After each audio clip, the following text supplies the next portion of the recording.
A very good morning to you wherever you may be listening to us. It's the start of play on day 2 of the 4th Test match between India and England at the Jharkhand State Cricket Association Stadium in Ranchi. And England will resume on a very fine 302 for 7 with Joe Root on 106 and Ollie Robinson on 31. It was a day of recovery and genius for England yesterday.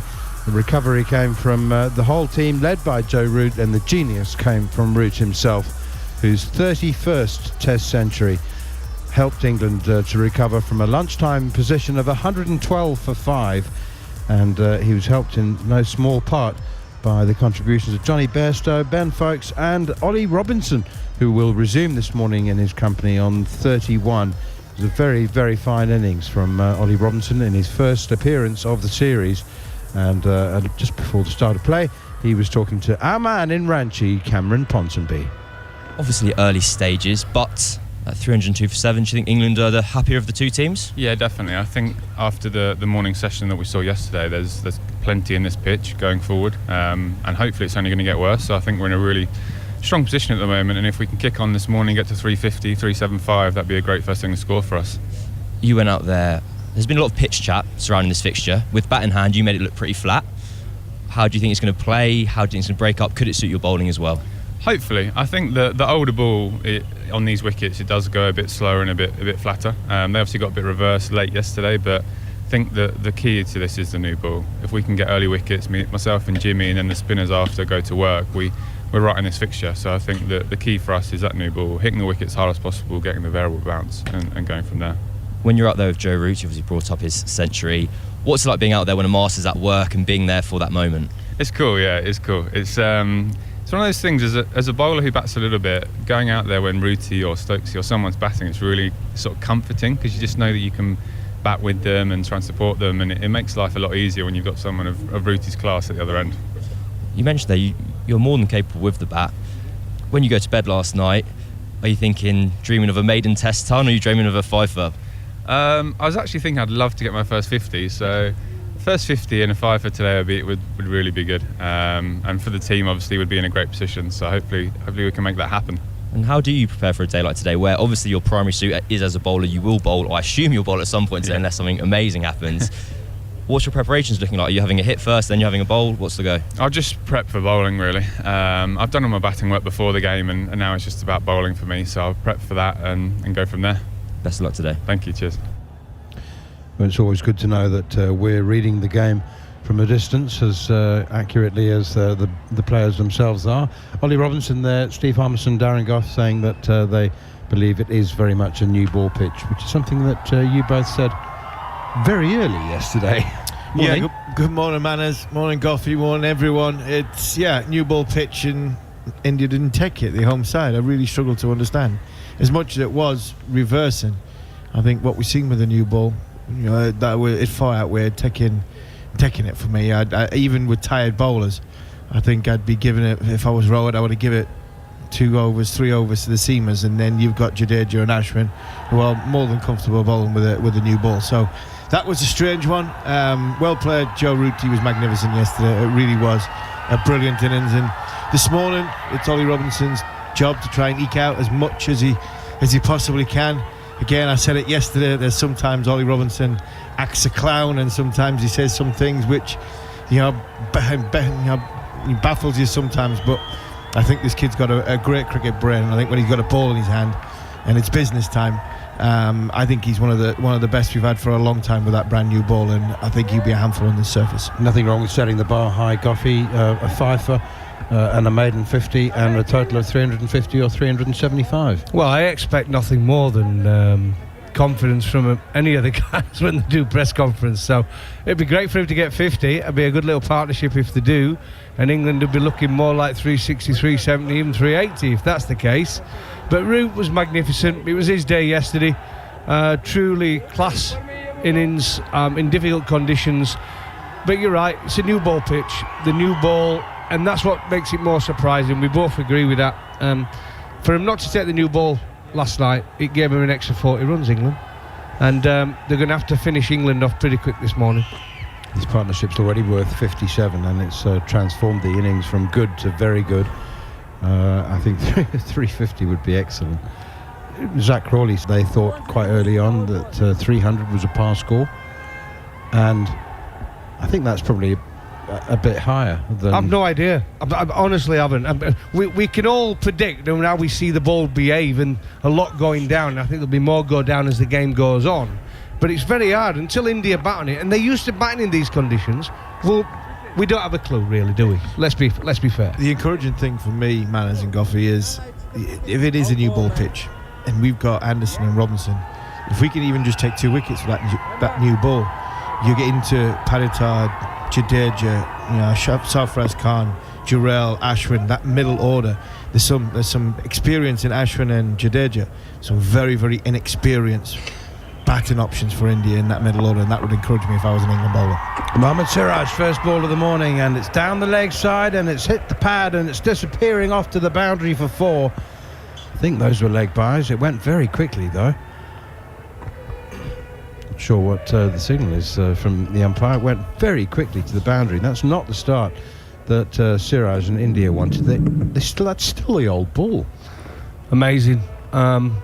This morning, pitch, they must be seeing something we're not, because I say with those cracks, with a new hard ball, it's just common sense, isn't it? Take it. Strange. 2 slips in a gully. Here's Siraj in, bowls to Robinson, who plays a very orthodox and confident looking forward defensive push to this one. They were runs, actually. They came off the bat. That first ball of the morning disappeared off down to the fine leg boundary, so Robinson's up to 35, and the partnership is up to 61. Now the new ball is being taken. What's the point of that? 2 balls with the old ball. I don't know. You tell me, honestly. Well, in any game you play, you have to go out when you bowl in the first innings and bowl with the new ball straight away. You don't have let me have a couple with the old ball first from last match, and then we'll take the new ball. Yeah, if you're captain, if you're Rohit Sharma there, and Siraj has tried to convince you, right, just let's see if it reverse swings. He's thrown the first one down leg side. Surely Rohit's gone, yeah, get that off. Here is the new ball then, finally, and it's in at the pads. Robinson tucks it out to mid-wicket. There's no run. If he wanted a couple of looseners, there's 6 pitches next door in the practice area. Yeah, what you've been doing for the last 20 minutes, half an hour. You look at the cracks. I've seen an overhead view of the surface, and the roller going up and down on it, and the cracks look as though they're like Tier 3 or Tier 4 cracks, where they're really big broken off on either ends of them. Here is Siraj again, bowls wide of the off stump, and it swung away. It was a good leave, actually, from Ollie Robinson. Found himself being drawn into the shot and then just left it at the last moment. I just wonder if Mohammad Siraj his confidence has been dented with the new ball in the previous Test matches. In the Test matches so far, he's not bowled well with the new ball. He really hasn't. He struggled to get his lines. He struggled to get his lengths. First 2 tests when we were out there. And in these last 2 balls have been 129, where the old ball he was 139. Just wonder if there's a little bit of a confidence issue here. Here's Siraj again outside the off stump. Once more it's left alone. He's blown hot and cold. He's had some terrific spells, and he's had some poor ones. I think he's that sort of bowler. He can knock over the top order pretty quick. We've seen that when he was in South Africa. You'll have seen him over there, Manners, right? With a new ball, he either fetches it or he knocks over the top 2. That's the way he goes. He's very hot and cold. He bowled South Africa out for 55 before lunch on the first day of the Test match at Newlands. He took 7 for 19. Here is Siraj again, bowls. Robinson comes forward and pushes that one out to extra cover, fielded by Shubman Gill. So the first over is done. Robinson taking 4 runs off the first ball. I thought Robinson spoke very well this morning, just chatting about what a pleasure it is batting alongside somebody like Joe Root or the captain Ben Stokes. Gives him confidence, and I say he handled that first over very well. Yeah, he did. He spoke very well. It's when he talked about England's game plan, talked about batting with the captain, talked about batting with one of England's greatest ever, and Joe Root being described that by many people overnight. And he's got a job to do, short term with the bat. Love to get to 50, and then he did go about his work with the new ball. But just to keep going on Siraj there, And you get that, Goffey, don't you? Some bowlers aren't as comfortable bowling with a new ball, the brand new ball. After 2 overs, fine, they get it, but they struggle with the lacquer. I struggled a little bit with a brand new ball. Once the lacquer went off it a little bit, it's fine. You just have to maybe grip the seam that little bit more, or just canter the seam that little bit more. But Siraj really struggled there because his first 2 balls with the old ball was 139, 138 and 139. The last 4 didn't get above 130.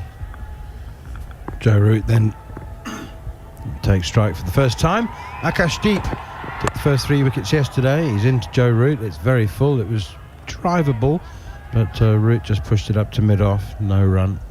How did you go with him? Did you enjoy the brand spanking new ball? I didn't, no. I used to always be worried it was going to slip out of my hand. So I used to put that spray on. I don't think they're allowed to use that now, are they? I was spraying my hands, especially with a white ball. I used to hate the white ball taking that first over. Especially when we went through that period. I don't know if you remember, Manners, but you should start it off outside off stump and it'd carry on swinging big. You started off straighter and it'd go the other way. He had a mind of its own, that white ball. Wide of the off stump here. That wasn't a good delivery. You want to make the batsman play early on, Akashdeep. So what did you do? You go cross seam? White ball now and again I did that against India actually at Durham. I remember that, where first 3 balls were wides and then I totally thought, oh my word, I can't go seam up here. So I went cross seam for an over, and then when that initial swing goes, you just then go back up the seam. It's that little lacquer comes off. I just felt as I had to just go canter the seam a little bit, not quite cross seam, but just grip the back of the seam that little bit more. Here's Akashdeep, and that's full and wide. Again, it's left alone by Root outside the off stump. So what is it about somebody like, I don't know, Glenn McGrath then that, I mean, he not really a loved swing nothing more bowler. than Not really a swing bowler though, was he? Same as Pollock. Not really a swing ball. All about seam up, stand the those seam two came up. straight to mind when I was thinking of who loved the new ball most. McGrath and Pollock come to mind. They were brilliant, mate. They weren't trying to get it up there. They were more of a back of a length, hit the pitch, which obviously they were more on movement, using the seam rather than getting the seam to swing. Akashdeep in again down the leg side. This is not a good start from India. Gosh.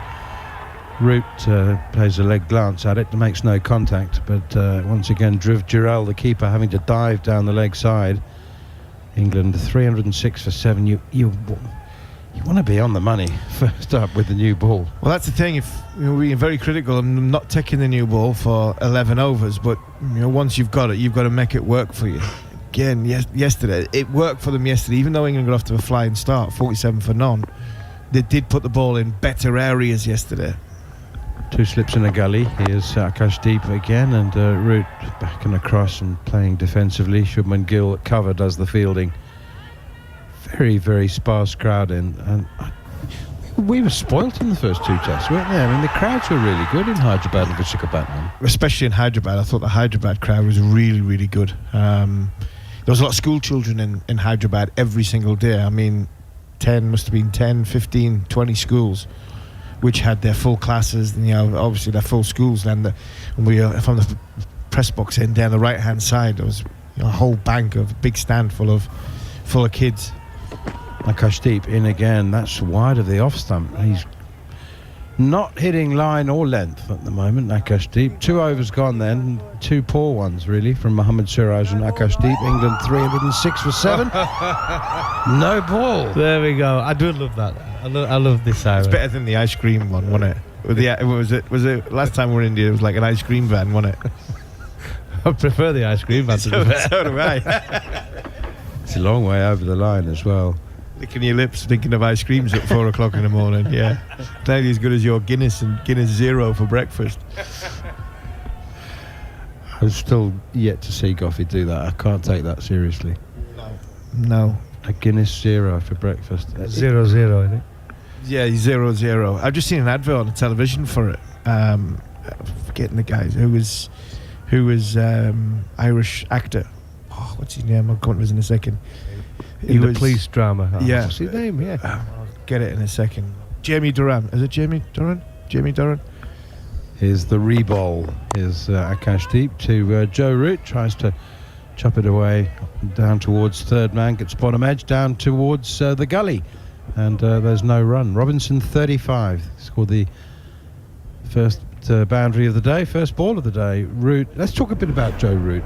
And there's been some really wise after the event, smarty pants comments from overnight, saying from people indicating that, well, you see the real old Joe Root. I mean, one of the mantras of the Bazball is actually about absorbing pressure. And, there's no hard and fast rule about when that pressure has been absorbed and when it's no longer there. And Joe just spent the whole day absorbing a lot of pressure. It's knowing when to take advantage of the game. And here's Siraj begins the third over. It's another one down the leg side. Dear, oh dear. Robinson leaves it alone. 307 for 7. Yeah, he's taking advantage of a game. When they get the upper hand, he's then putting the foot down. And I think with Joe Root yesterday, he'll have seen that pitch and he saw how it reacted with the new ball, and that made his mind up before. He was fully focused before he went in. He knew he couldn't play in a positive manner the whole day. You look at Crawley and Bairstow, who tried it, and they did it well, but there were little cameos. You couldn't be consistently. You'd have to be very, very lucky, wouldn't you, to go and get an 100 on there playing like that. But they both played little nice innings, Bairstow, and they were pretty. But Root was purely magnificent and played to the pitch. Here's Siraj once again. Got to get the radar right. That's 2 straight in at the hip and tucked away to mid-wicket, fielded by Sarfaraz Khan. I thought Ben Foakes played magnificently yesterday. Not for the first time this series, not for the first time in his career. No, and not for the first time when England's backs were a little bit against the wall. He comes out and he's a fighter, he's a scrapper. To carry on what Darren was saying yesterday, a lot of criticism came to Joe Weir for the reverse scoop and running down the wicket. All he was trying to do was put fielders in positions where he could milk it and knock it around. It's a bouncer, and it's a harmless one. It's not harmless for India because it's gone over the keeper's head and down to the boundary for 4 wides. Please, Kumar Damasina, please. They're wides. Okay, they're byes. I'm going to ask you, Army, just a quick on Mark Wood. I know he struggles to play back-to-back tests, but if you're an Indian batter on this pitch and you see them cracks, the last thing you want is a bowler bowling at 95 miles an hour at you, isn't it? Yeah, especially at his height as well. I think I would have been easier to face than you would have been able to easier on this surface, because you're not sure of any inconsistent bounce. You're really, really struggling. Oh, there's a big appeal for leg before wicket. Looked a bit leg-sidey to me. And the appeal, I think, is quickly withdrawn.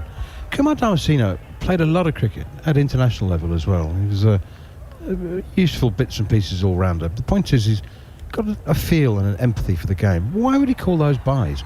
It's gone over the keeper's head. Not only is it, I think it's gone over the batter's head as well. But that's going to be helped out from side on. Ollie Robinson gets a little nick on there, but. Yeah, I think I'm with you, man. As I thought it was wide. I thought it went over Ollie Robinson's head. But does that not come from side on?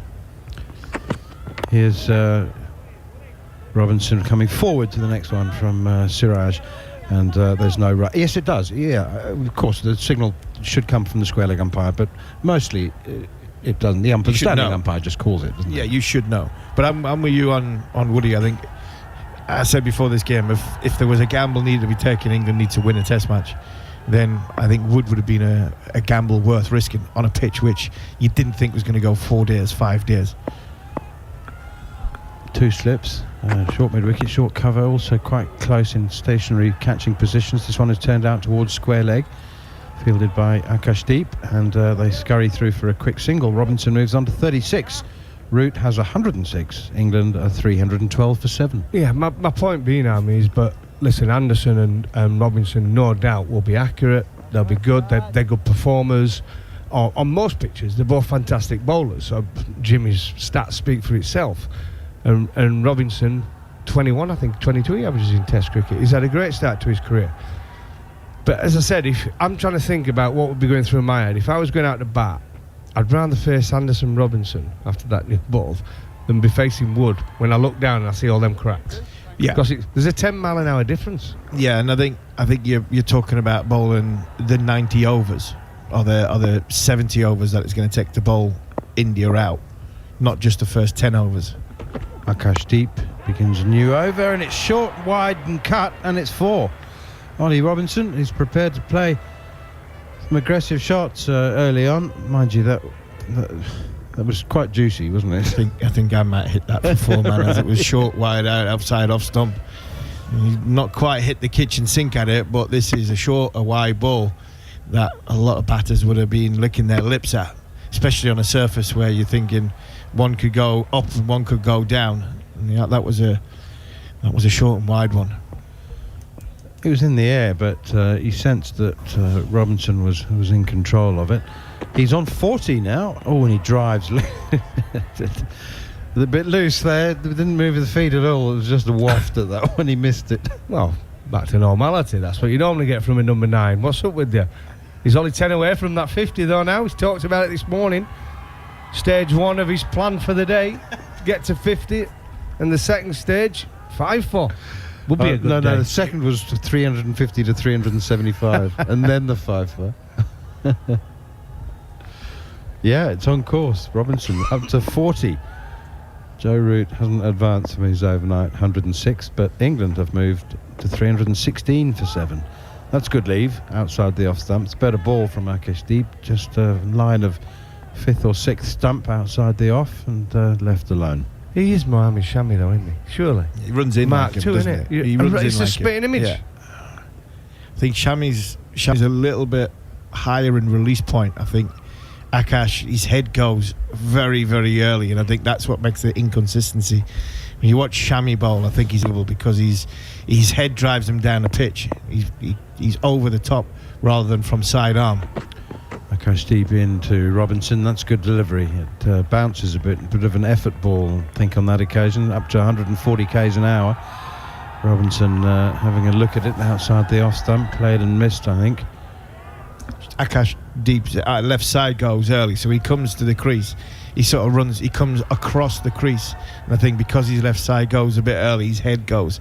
He's not got the accuracy right behind the ball. Where you watch Mohamed Shami, it looks as though Mohamed Shami explodes through the crease, goes down the wicket, and I think that's why he gets his swing. But he's also really tight to off stump, and makes him a little bit more, makes him a hell of a lot more accurate than Deep is. Here is Akashdeep again, balls. Oh, down the wicket comes Robinson on the charge, and he's slap driven it wide of mid off for 4. Wow, sudden burst of aggression, and Baz ball's back. Yes, exactly. Yeah. Well, we just spotted Gladstone Small in the crowd. Gladstone Small, the great man, Gladstone Small. Gladstone Small being there where the sun's shining as usual. Of course. The great man who joined us for lunch during the Visakhapatnam. No, Hyderabad. It was the first test, wasn't it? He joined us for lunch. Second test, wasn't it? Oh, Visakhapatnam, yeah. Well, Robinson, he's pulled this one. It's back of a length, outside off stump, and he's pulled it over mid-on for 4 more. Well, Robinson's decided it's time to put a little bit of pressure back on the new ball bowlers who have been poor, it must be said. But the cut for 4, the slap drive through mid-off, and now the pull over mid-on for 3 4s in the over. Well, game changer. 12 off that one. He just needs 2 now for that 50. Stage 1 nearly complete. Fantastic counter-attack from Robinson. I say come out this morning, everybody's a bit nervous. What's going to happen with the new ball? India they've looked jaded, look tired. Yeah, they look tired. But they can though, Darren. The new ball can travel, can't it? And I think sometimes as a captain, you're worried about taking the second new ball because it could travel. But I don't think this is about the new ball travelling in this instance. I just think India they haven't bowled very well with it. They really bowled poorly with it. So we're not getting an indication to see if the new ball is taking effect like it did in the first first morning, because India really haven't they put maybe 1 ball out the last 24 in the right area. Sorry, my attention was distracted by a man in the crowd wearing a kimono, which is unusual. So Jadeja is into the attack. Mohammad Siraj has been sacked after 2 overs. And the first ball from Jadeja is cut by Root for a single to the cover sweeper. What's a kimono? I thought it was an animal. What is it? It's a Japanese dressing gown. Dressing gown, yeah. I could see you in one of them. Yeah, I could. I can with slippers and a cigar, yeah. Slippers and and a cigar. beginning 0-0. Yeah, you're getting 0-0. It's a straw hat. ladies' dressing gown. That's my point. Jadeja in, forward comes Robinson again, half a step down the pitch. Right, I can definitely see you one in them. Robinson's 49.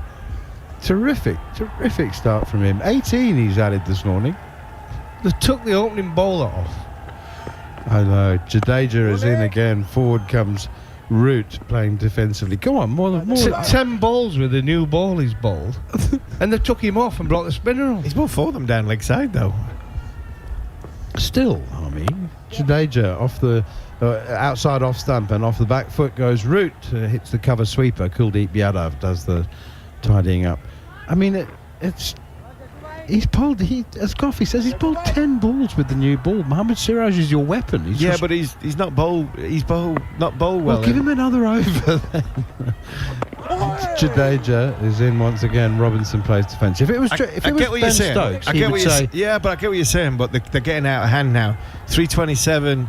The game's getting away from India. I would have took Siraj off. He is bowled poorly. Here is Jadeja again. Sweep shot in the air from Robinson out towards deep mid wicket. Nobody there. Has gone for 4, and that's 50 for Ollie Robinson. He spoke about a maiden 50 before the start of play, and he's been good to his word. He's raced along from his overnight 31 to 53 not out from 81 balls. He's played some cracking shots on the second morning. Well, his next target, it's got to be 100. The way he's playing, he's come out and he's been aggressive this morning. India have been poor, they look jaded. There's no the body language is poor. England have come out with a plan. The plan to get as many as they can, as quick as they can. Even though there's still 4 days left. Yeah, I get what Manners is saying. It's the second new ball. Siraj might be going years. He's going down the other end. But they bowled poorly with it. You know, you can say what you want and say, yeah, we should have took it last night. They should have done this. They should have done that. They've got a second new ball and they haven't put it in the right area. If you're Robert Sharma as captain, you're going, well, I'm giving you you've got the tools to go and perform on this wicket. And if you don't perform, I'm going to have to take you off. They really have been below par this morning with that second new ball. Mohammad Siraj is back. And he draws Joe Root forward, who's 108 not out, playing with in front of the pad and just clipping it fine. He's giving Robinson the strike at the minute. I tell you what, Robbo, you come on strike. You're the one who's playing the shots at the moment. I'll just bat through. You play the shots, and his first 50, fantastic. He'll be so happy. Every bowler wants to get a 50. Well, he's playing a little bit of sea ball, hit ball at the moment, isn't he? This morning, putting the pressure back on India. His highest test score, going past the 42 that he hit on debut. Short delivery, and Robinson ducks. 53 not out. Joe Root 109. Are we reading this pitch wrong? No, India have just bowled. I was going to say something else there, but India have bowled poorly. They really have. They've put one ball in an area which is going to hit the top of off stump, where you'd say, if you put 4 or 5 balls in that area against the number 9 batter, you will get him out. They really have bowled poorly this morning with the second new ball. Has been a bit curious by India as Siraj draws a defensive shot for once from the bat of Ollie Robinson. And I said this yesterday, and I find it weird that I'm even saying it, but because someone like Ashwin, 500 test wickets, an absolute genius, is the king, right? But I think England have played him, I don't know whether it's England have played him ridiculously well, or he's just not looked as threatening this series in Indian conditions that you would expect from Ravi Ashwin, you know? And I think so. There's a collection of it. Bumrah's been the shining light for him with the ball in hand. Robinson with 2 slips in place, drops this into the offside, and he drops it to the left of Shubman Gill, which means that he can come through comfortably for a single. 333 for 7. You've just seen Robert Sharma there, John, and he's berating Shubman Gill because that for the first time this morning they've put 2 balls in the right area and Robinson has dropped it and they've ran. Rohit Sharma's going berserk with Shubman Gill as to say, well, get in on one, you're in there, you've got to try and keep pressure on. Just release the pressure on a number 9 batter. Here's Root. We've already talked about him this morning. Short delivery, dug in, and he's quick on the pull, is Root. This will be fielded by Kuldeep Yadav, and it'll just be a single. Partnership of 88. 112 for 5 at lunch on day one, England. 334 for 7 now, with Ollie Robinson past 50 and 100 for Root. What it means is that they're going to be able to put pressure on India throughout today, and you'd think up until lunch tomorrow, if they're still batting. Well, the beauty about having this score now is they're going to be able to keep catches in, and that's what Ben Stokes wants. He always wants to drive the game forward with the bowlers to give them options of catches. Robinson's driving the game forward. He'll take another single with no backward point. So a big expanse on the offside, and he'll say, oh yeah, I fancy taking strike at the start of the next over. I'm seeing the ball pretty well. You stay where you are, Joe. Watch and learn. Well, the thing is now as well, what's interesting there, taking a single, is but they've got a deep backward point. Well, you can either look at it two ways. They want to get Robinson back on strike, who's been the main run scorer this morning, or already they're on the back foot, trying to stop boundaries. I think they're on the back foot because of the way they've bowled, Darren. I think that's the thing. The 335 on a surface which probably is well above par. They can't afford to leak any more runs, and that is how, you know, the problem of the way they've bowled this morning. And if they put ball after ball and the ball in the right area, they can bring fielders in as opposed to letting them out. There's not many fielders around the bat for Ravindra Jadeja. Turn away from Robinson, who plays deep in his crease and just pushes this ball to deep point. 336 for 7. Good morning to TalkSport 2 listeners and TalkSport and via the TalkSport Cricket YouTube channel, and a very good morning to Jarlath, who has got in contact with us. Jarlath Eaton, who's listening from Walsall Manor Hospital with a 3-day-old baby girl, keeping my fiance on and I on our toes as this is cut by Joe Root to backward point, no run. So many congratulations to you, Jarlath, to yourself and all your family. And he says cricket on in the earphone is a must. Beaten this time. There's turn from Jadeja, but I think Root just plays inside the line there. Turned off the crack. That's gone off the crack. That's hit a crack and turned beautifully. This is on off stump, and Joe Root is playing back, and then suddenly the ball keeps very low, and he's just got to drop the bat on it. And there's a smile between Root and Robinson because it's England who've got 300 on the board, not India. Forward this time is Root, no run, 336 to 7. And this is what we're saying, is that we're seeing this happen in front of us for the last day and obviously the first half an hour. This is a good score from England. Jadeja in again, targeting that off stump, and Root is well forward and holding the pose. We saw that a bit yesterday, didn't we? Holding the forward defensive pose is Rooty. Is he making a point, John? Well, he's making a point to people. That's what I said when he was like 10 not out. Yeah, just making that little bit of a point. And we talked a bit earlier to Manners about what that innings was yesterday, and it was an innings, you know, dictated to by the pitch. You give on the flatter pitches earlier in the tour, he's gone for the big shot to try and move the fielders in position to give them the runaround. Yesterday, he was able to give them the runaround because he knew the big shot wasn't. You know, there was a higher risk in that big shot, and that's why it was such a brilliant innings yesterday of manoeuvre of field and, you know, assessing the situation very, very quickly. Depending on your argument, you could use Joe Root's innings as proof to back your point up, whether you thought he should play more sensibly or whether you thought you should just back the former England skipper. As Robinson, I had to just check for a second there, Robinson comes forward and comfortably pushes this to Shubman Gill, who can't prevent the single again. 337 for 7. Harmy, how are you going to factor in sleep today? Because it's Arsenal-Newcastle tonight on TalkSport, 8 o'clock kickoff. I mean, what are you going to do? You're going to have a little Sleep all afternoon nap? Sleep all afternoon. I'm going to the game tonight. I had with one of the Arsenal legends yesterday morning. I had a couple of beers with him straight after the day's play. Ray Parlour. I think he's off to Brighton to watch the game to this afternoon. This is on the pads of Root, who plays it fine. Kuldeep Yadav, who's a massive football fan himself. Do you know that? Kuldeep Yadav fires a ball in from the fine leg boundary. Another Man United fan, is he?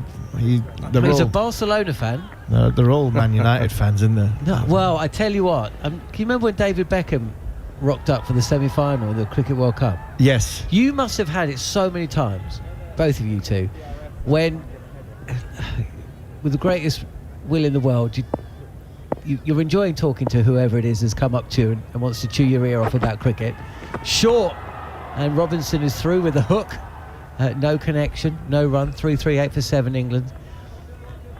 There were shades of that when so David Beckham rocks up to meet the Indian team, and unbeknownst to him, Kuldeep Yadav, who's in the side, is a football badger.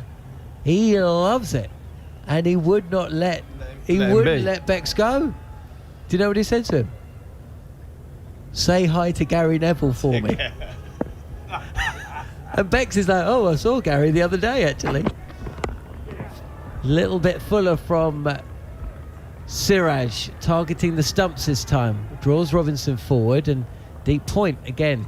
Fields, 3-3-9 for 7. Someone kicked the ball to him, didn't they? I can't remember who that was. I remember seeing the footage, and they kicked the ball to him, and he kicked it back with his nice posh shoes on. I was going to say. Didn't have his trainers on like we would have done it. He's a massive, so Kuldeep Yadav, massive football fan. He was tweeting about Newcastle, tweets about Newcastle more than you do. Not that you tweet. No. You got to remember to pick the mic up as well. Yes, I'm not a massive tweeter. I try and hide where I am. Short, and Giroud does well behind the stumps to prevent that from going to the boundary. We've already seen one bounce sail over the batter's head and the keeper away for buys. That's a wide. You did say tweeter there, didn't you? Not eater. No, tweeter, yeah. I'm a good eater, but I'm not a very good tweeter. I've got no interest in telling people where I am. Try and hide every time, every possibility, rather than some of my former teammates telling them when they're going to the bathroom. Root drawn forward again, and it clips this ball to Akash Deep, who's stationed at deep square leg. This is, dare I say it, pretty comfortable for England this morning. 340 for 7 with Ollie Robinson 58 not out, going past 50 for the first time in Test cricket, and Joe Root picking up where he left off. He's just added the 6 runs to his overnight score. Ollie Robinson has raced along.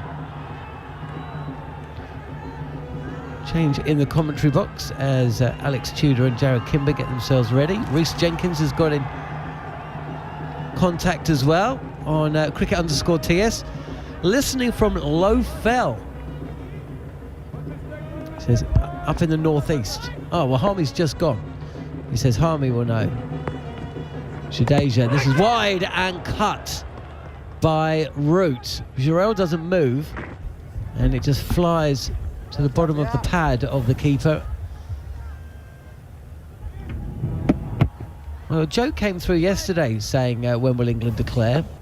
Well, the joke's still funny, but it's actually a bit ridiculously forward. Is Root, pushes this delivery from Jadeja to cover point, no run.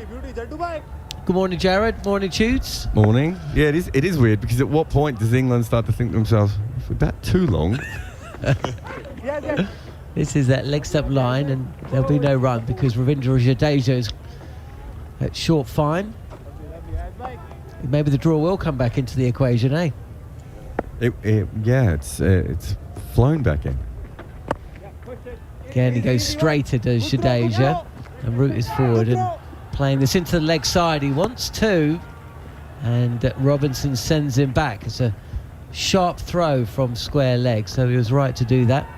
And Rohit Sharma's got cause for concern here, because he knows when he comes out to bat it's going to be really tricky, and if India lose a couple, then England really are going to be in control of the game for the day, as Robinson plays back and pushes his ball to Shubman Gill at cover.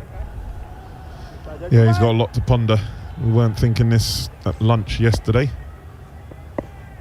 How the game has turned. Comes forward, does Robinson, who's going to play a big part with the ball later today and has returned to the side. How do you foresee how England are going to go about bowling in comparison to Siraj and Deep? Well, I think when you've got a wicket that's up and down, especially with the new ball, which baffled us all yesterday why they didn't take it last night, and then they bowled 2 balls this morning with the old ball as well. I think you've basically got to try and hit the stumps. You don't want to be bowling 5th stump, 6th stump, anything like that. I think you want to be trying to hit the stumps. If it goes up and down, that is the key. And then obviously you might bring your sort of catchers straighter in front of the wicket. Well, I think they will bowl better. I think Anderson and Robinson, especially with his height, is just going to look to hit the surface hard. Siraj, start of his 18th over, and it's pitched up, and Root tries to drive. It picks out short mid-wicket, no run. If Siraj has a weakness as a test bowler, one of them is probably that when he takes the new ball in Asia, I think he averages like 38. Whereas I think when he takes the new ball internationally, it's like 21 average. So we know that Anderson and Robinson are much more, new ball specialist kind of bowlers. So from that perspective, you would assume different kinds of results and different kinds of lines and lengths. Here is Siraj. It's dug in. Root pulls handsomely all along the ground. There's a chase for Akash Deep. He's stationed forward a square on the leg side, but he cannot cut that off. And that's another boundary. And it also brings up the 100 partnership for the 8th wicket between Ollie Robinson and Joe Root. Yeah, it's just not been good bowling, really, from Siraj. He's tried to dig it in. Joe Root seeing it like an absolute breadfruit and just played that so easily behind square. As you said, 100 partnership of 146 balls. And Root is forward this time, covering the line. So another milestone is about to be reached as well. England are about to, because we talked a lot about how many overs they bat out in first innings, and I think Gary Morgan, our scorer, I think the average is 72 overs, which actually probably would have dropped off the last test match by an over. Either way, England are 3 balls away from batting out 100 overs. They certainly didn't go at lightning speed during that afternoon session, but 5 down at lunch yesterday. There weren't many people expecting to see England still batting at the start of day 2, and seemingly in relative control. 100 partnership for the 8th wicket. Joe Root 117 not out, and he'll take another single to square leg.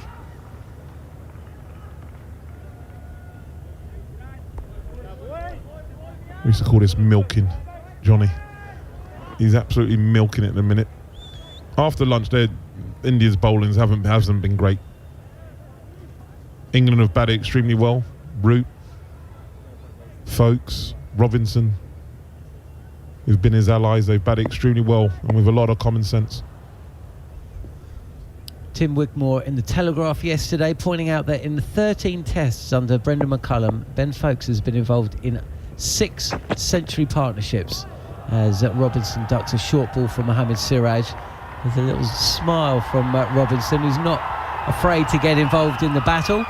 Siraj stands there and looks at him angrily, but Robinson really is playing like he doesn't have a care in the world. And that partnership yesterday, going back to Folkes, I mean, it was a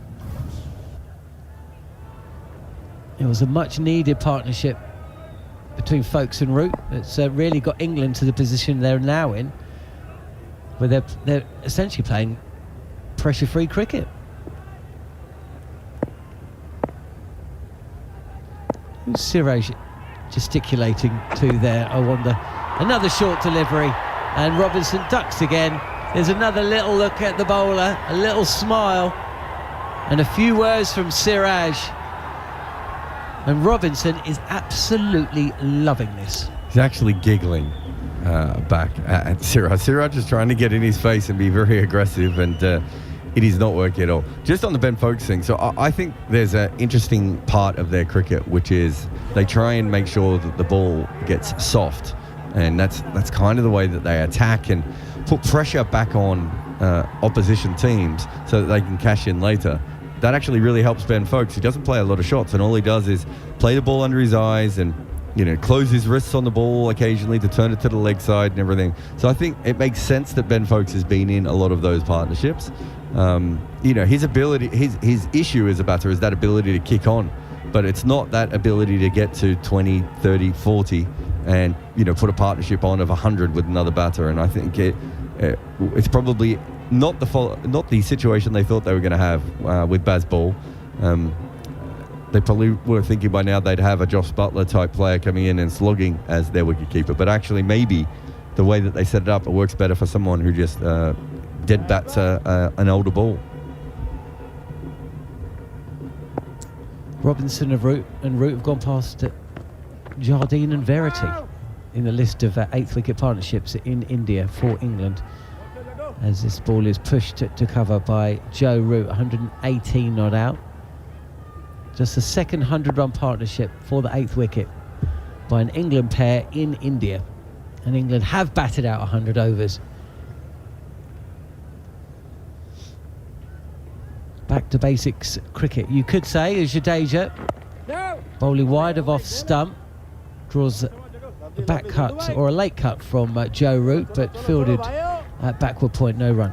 Yesterday, Root scored at twice the rate when the ball was outside off stump when it arrived to him. This is outside off stump again, but it's Padadar, I think, at a deepish backward point. He can't beat the fielder, no run. Compared to when it came down on the stumps, and that part of the reason he was much quicker is because he gave the sweep away, so there were no sweeps from any straight balls.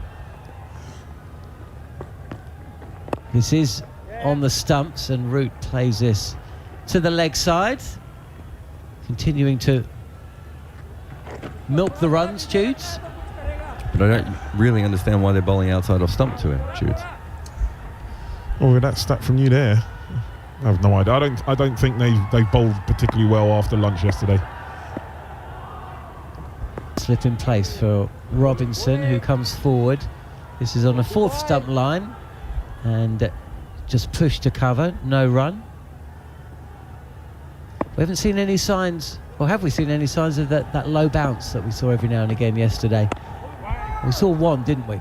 Just the one, as this ball is played again very, very comfortably by Robinson to backward point. Another over done. Over number 101. A partnership of 102. A Centurion and Ollie Robinson as well at the crease. He's 58 not out. And England now 3, 4, 7 for 7. And after a word from Jared or Tudes, it'll be Andrew McKenna. Tudes, you know what it's like to be a fast bowler. Mohammad Siraj just tried to get in Ollie Robinson's face. Ollie Robinson has laughed at him, and now Siraj has been pulled out of the attack. Is there a hole that Siraj can hide in here? Maybe just go off and change his shirt or something. I mean, hamstring tightness. He hasn't done his due diligence. He should know that Ollie Robinson loves that sort of confrontation. That's what he's about. Gets him going. It's one of those ones. Sometimes you got to play smart. Know the individual. I remember Adam Hollyoake. He said he sledged Pete Bowler all the way to double 100. But Adam being Adam, he was like, I'd gone that far. I had to keep going. You can't back out at that point, can you? No. It's going to be Kuldeep for his 11th over, 0 for 21. Well, didn't get morning. his triple though, did he? Yeah, he talked him out of it. Morning, everybody. 4:45, Saturday morning. England are A, still batting, and B, haven't lost a wicket yet.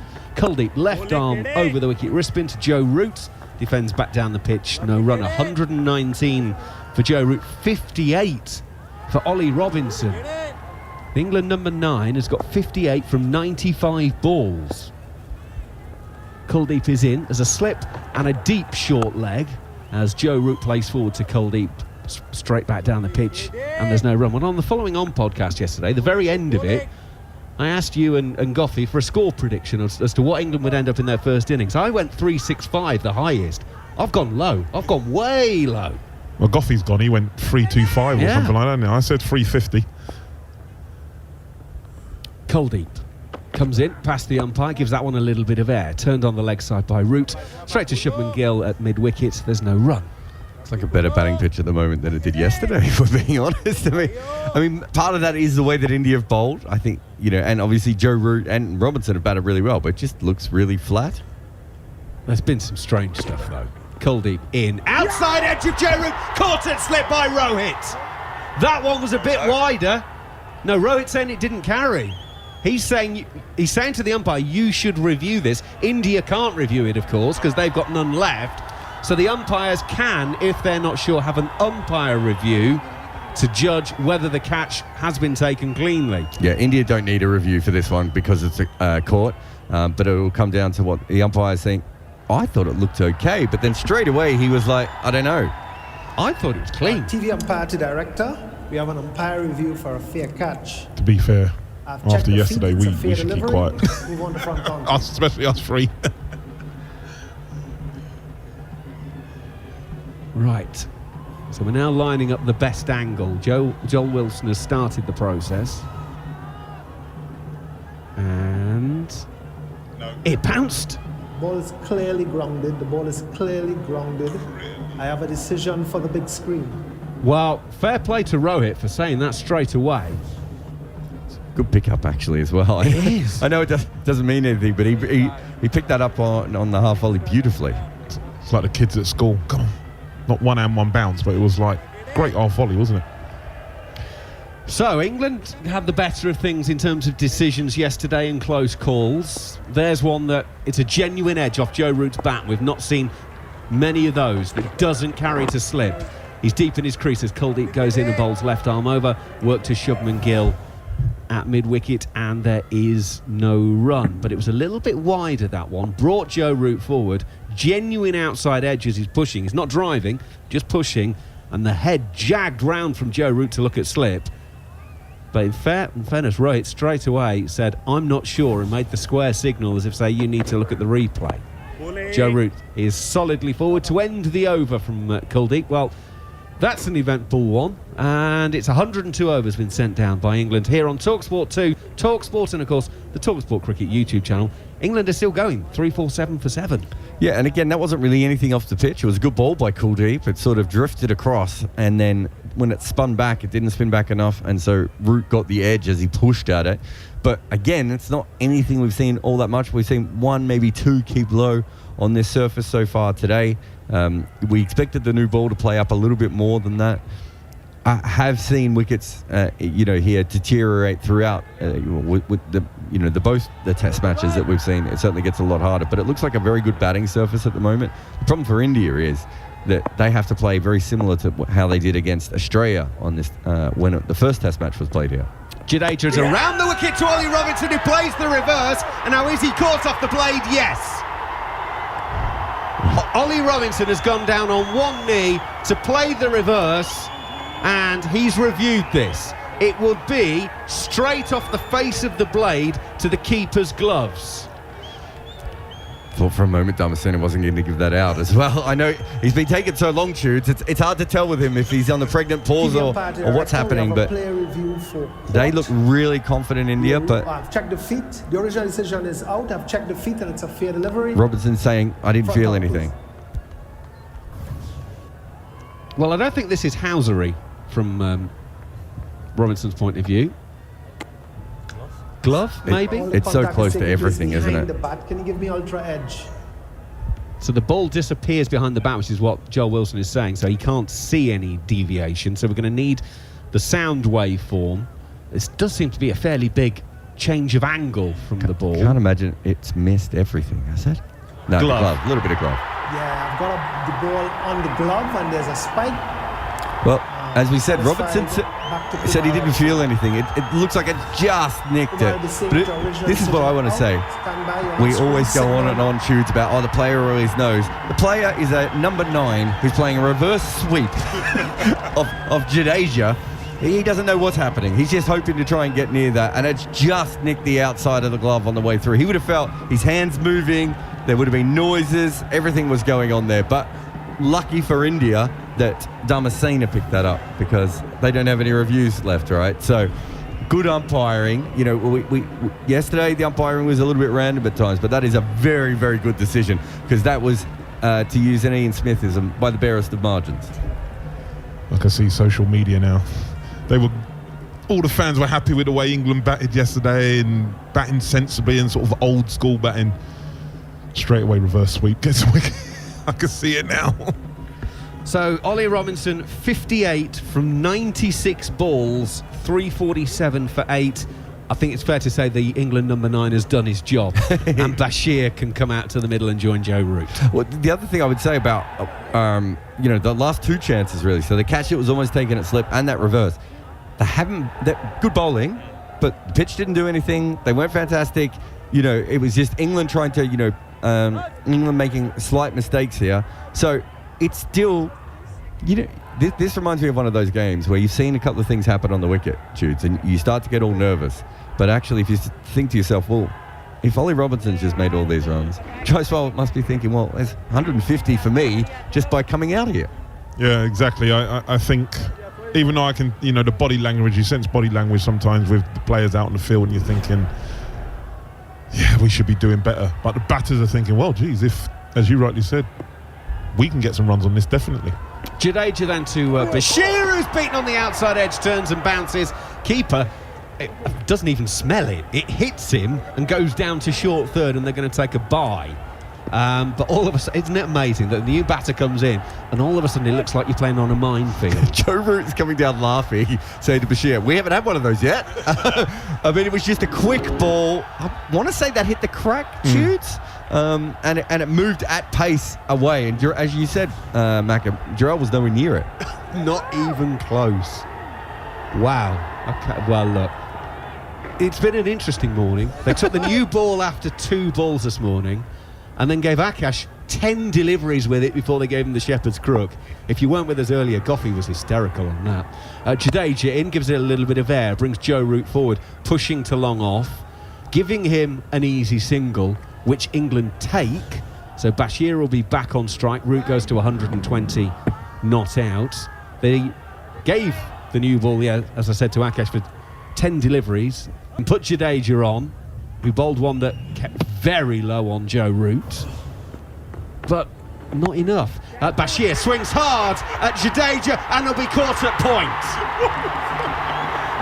That was the first tee at Wentworth in a Pro-Am. He's decided he's going to tee off as Bashir, maybe with the blessing of Joe Root, but Bashir lasts 2 deliveries, and England are 3 for 9 as Bashir takes on Jadeja and fails. Jadeja has 3. Bashir goes for a 2-ball duck.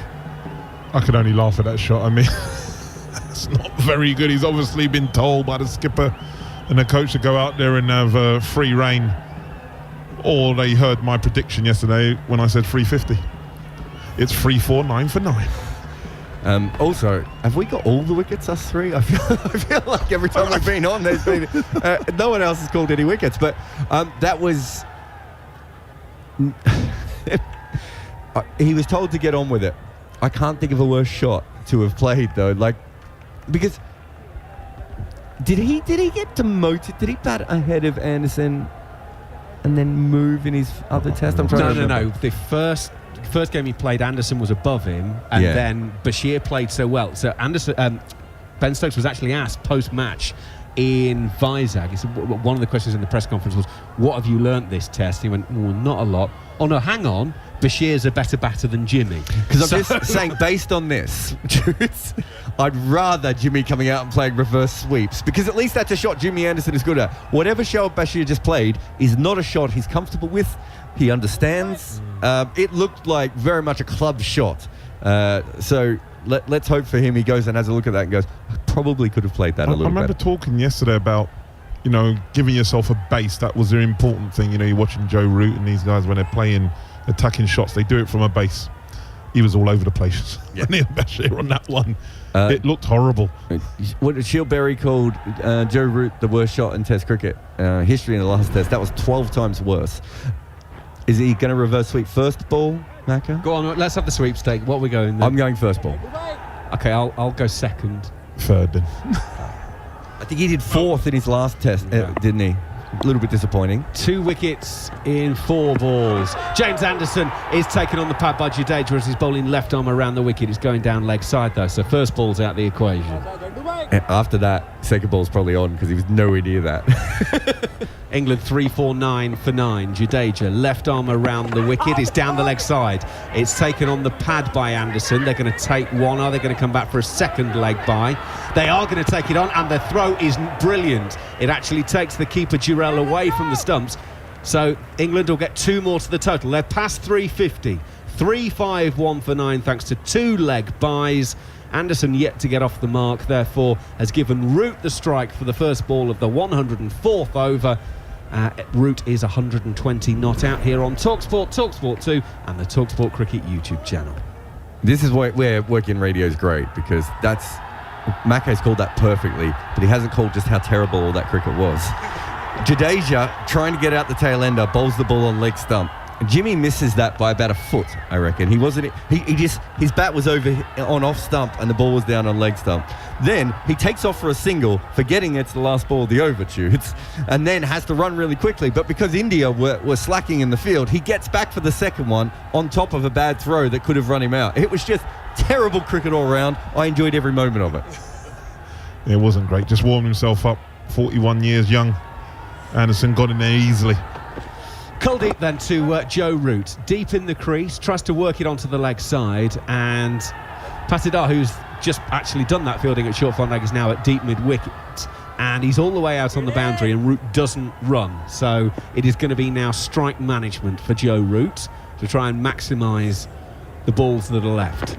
Kuldeep therefore is into Root, and again he's deep in his stumps playing defensively, and there's no run. Stokes might have tried to larrup that to all parts.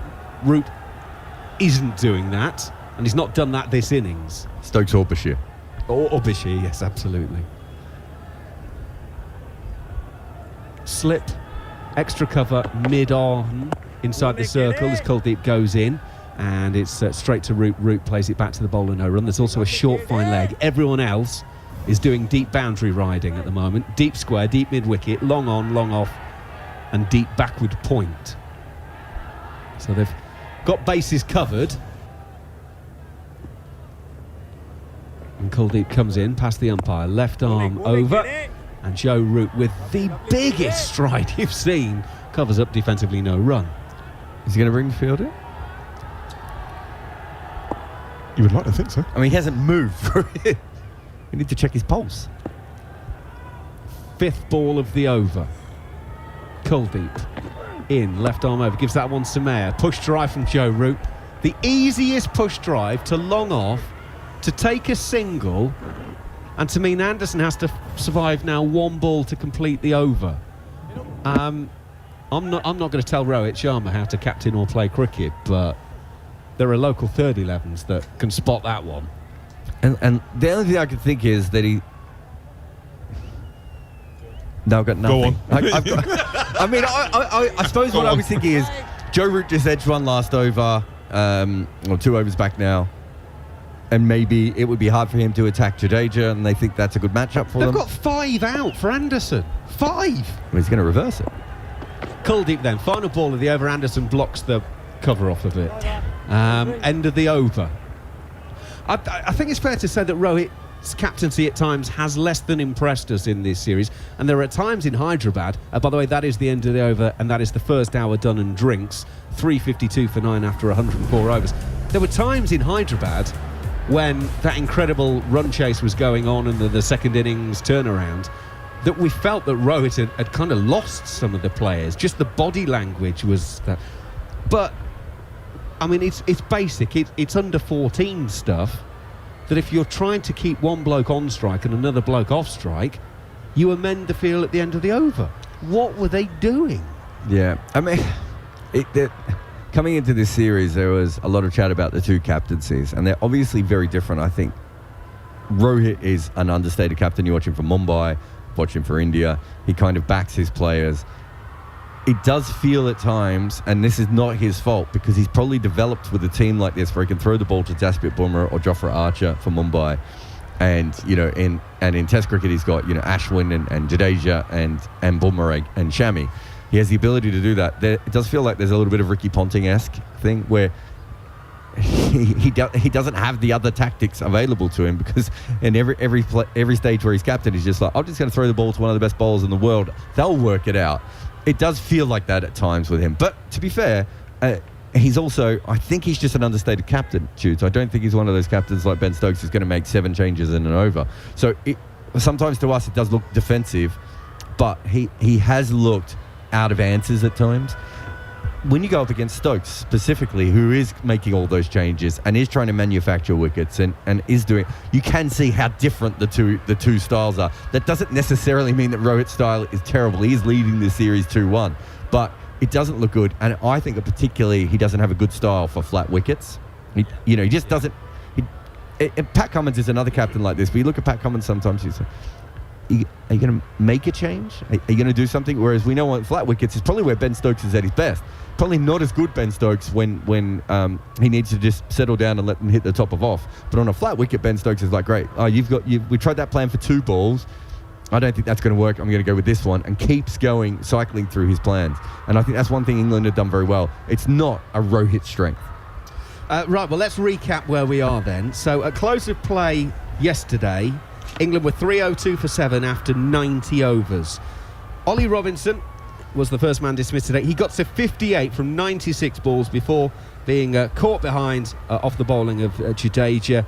That was 347 for 8. In other words, they batted for a couple of balls short of 27 overs, England, without losing a wicket. Tom Hartley was out halfway through the 76th, and Robinson was out the first ball of the 103rd.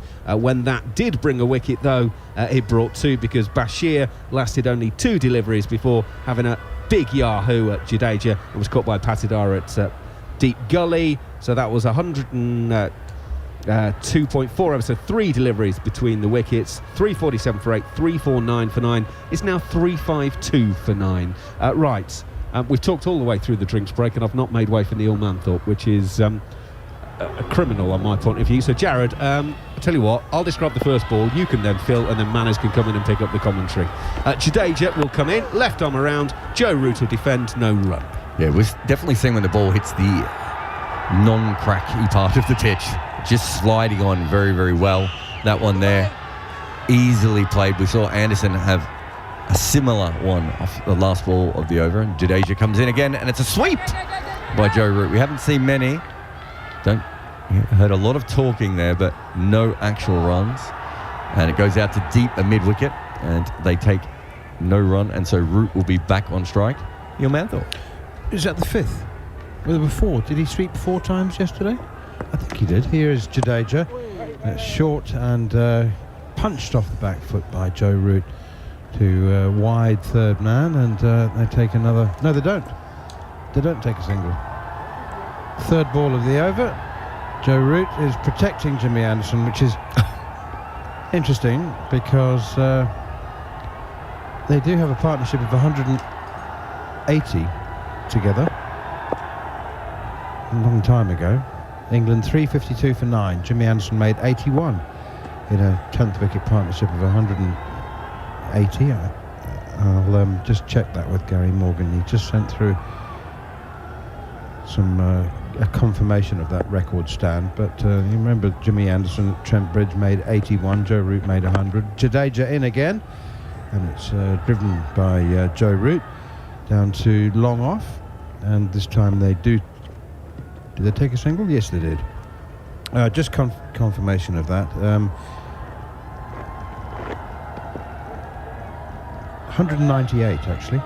Root and Anderson's best stand together in Test is 198 against India at Trent Bridge in July 2014. And I'm right about Anderson making 81. Here's Jadeja and a sweep shot. Oh, that could be very close. That's an LBW appeal. Up goes the finger. Joe Root immediately tells Jimmy Anderson to review it, I think on the basis that they've got one, because it didn't look particularly like it was missing the stumps, did it, Goffey? TV umpires director, we looked have a out, clear review but- for LBW. The original decision is out. I've checked the feet and it's a Unless fair he's got a delivery. tickle on it, but Front on, it did look close. No, the sweep shot from Jimmy Anderson, I think not paying dividends there. A bit. It looks There's out. no It's, batting ball. it's Doesn't given appear to be out. any It bat. Let's looks go like forward again, one more it looks time. very straight. Height could be the only issue. I'm not but seeing I the think top. it'll Can be you give me all clipping the top credit? I'm of not seeing the stumps. top of the glove, so just to make sure you didn't touch it. Joel Doesn't appear Wilson so, is the but third just give me all umpire. credit just to make Is this the end of the innings for Keep England? Keep going. What do you think, Yes, Goffey? no bat involved. I think it's Ball out. track I away. honestly do. As I said, Joe Root at the non-strikers end immediately said review, and I think it was on the basis that we've got one. Yeah, you got one left. You might as well use it. But Jimmy were in no man's land there. Original I decision mean, is out. The ball is pitching in line. Come back is in line. Yeah, crashing Wickets into the top hitting. and middle and off. From our signature So original Joe decision Root of out, stand will by, finish unbeaten. and only on screen. And England have made 353. It's a very, very useful score indeed, we think. It's, we reckon, above par. Zach Crawley said yesterday that England thought 300 would be a par score. But Joe Root finishing unbeaten on 122. And I must say that we spoke yesterday about context and about how they define the quality of an innings. And there is no such thing, of course, as a soft Test century. There are centuries in Test cricket which are softer than others, but there are none that are soft. That one, however, is absolutely hard as bone. and he deserved a not out as well. I know it won't be entering his mind, well, publicly, but I think deep down, I think he deserved that not out. I think it's a truly magnificent innings. He was quite quiet this morning, wasn't he? He played second fiddle, really, to Ollie Robinson, who played some lovely shots to get his first 58 from just 96 balls. So that was a good knock and a good partnership. And it got England up to 353, which I think is a good total. I thought India's seamers today were poor. They really, really were. They've had to rely on Jadeja, their steady hand throughout the series when he's been fit, to come in and clean up the tail. But they'll be quite happy with that. England winning the toss, batting first on a pitch that's a bit of a jigsaw puzzle, and they managed to get that 353. So I think that's a good total for England. But let's wait and see till India bat. Yeah, I agree. I think it is a good total, and I think you're saying Joe was quiet this morning. I think Joe realised that every run, and don't give it away, every run is massive on this surface when we get over 350. So I think the reason why he wasn't as coming down the wicket, having a go and potentially trying to farm the strike, I think he was realising the realisation is this surface has got something in it for the bowlers. I'm going to be here right till the very end. And if other the tail enders want to try and be aggressive, so be it. But I'm going to make sure that we eke out as many runs as possible and try and get to that magical 350, which is what we wanted. Probably the first target from overnight. So job done for Joe Root. Magnificent innings. It really was a special performance on a wicket. I think until we see how India go on it, I think especially the two England seamers, Robinson and Anderson, will fancy their chances with a brand new SG ball. But we'll have to wait and see. But as it stands, I think England are a little bit ahead of the game here. I was wanted to ask you about captaincy and fast bowlers. I just, as Goffey said, I mean, there's no quibbling about the fact that Mohammad Siraj and Akashdeep were disappointing when they finally were given the new ball. But I can't help thinking that if, say, Ollie Robinson, Jimmy Anderson's a slightly different case, isn't he? But I don't know. I just think that Ben Stokes' response to an opening spell that was poor like that from the seamers would have been bowl better. I'm not taking you off. This is your job. Your job is to bowl better and take wickets. And I just think that Rohit Sharma is a little bit maybe too emotional, and I think he has a bit of a sulk. I mean, taking Siraj off after 10 balls with the new ball, I think he's having a huff. Yeah, he took Siraj off, but he moved him to the other end. So Siraj came off at one end. Me and Darren spoke on air about using the brand new ball and not being comfortable in some bowlers aren't comfortable with a brand new ball and the lacquer on it. Well, he's in the wrong job then. Yes, I mean, yeah. But it only takes half a dozen balls to get that sort of initial lacquer off, and then you feel comfortable with it. I also look at the Rohit Sharma bit going, you know what? We've got ourselves in a position here where 320 is a lot of runs on this surface. I can't afford to give you any more runs. I can't afford my two opening bowlers to go at lines then get the wrong line, get the wrong length, go for the odd boundary.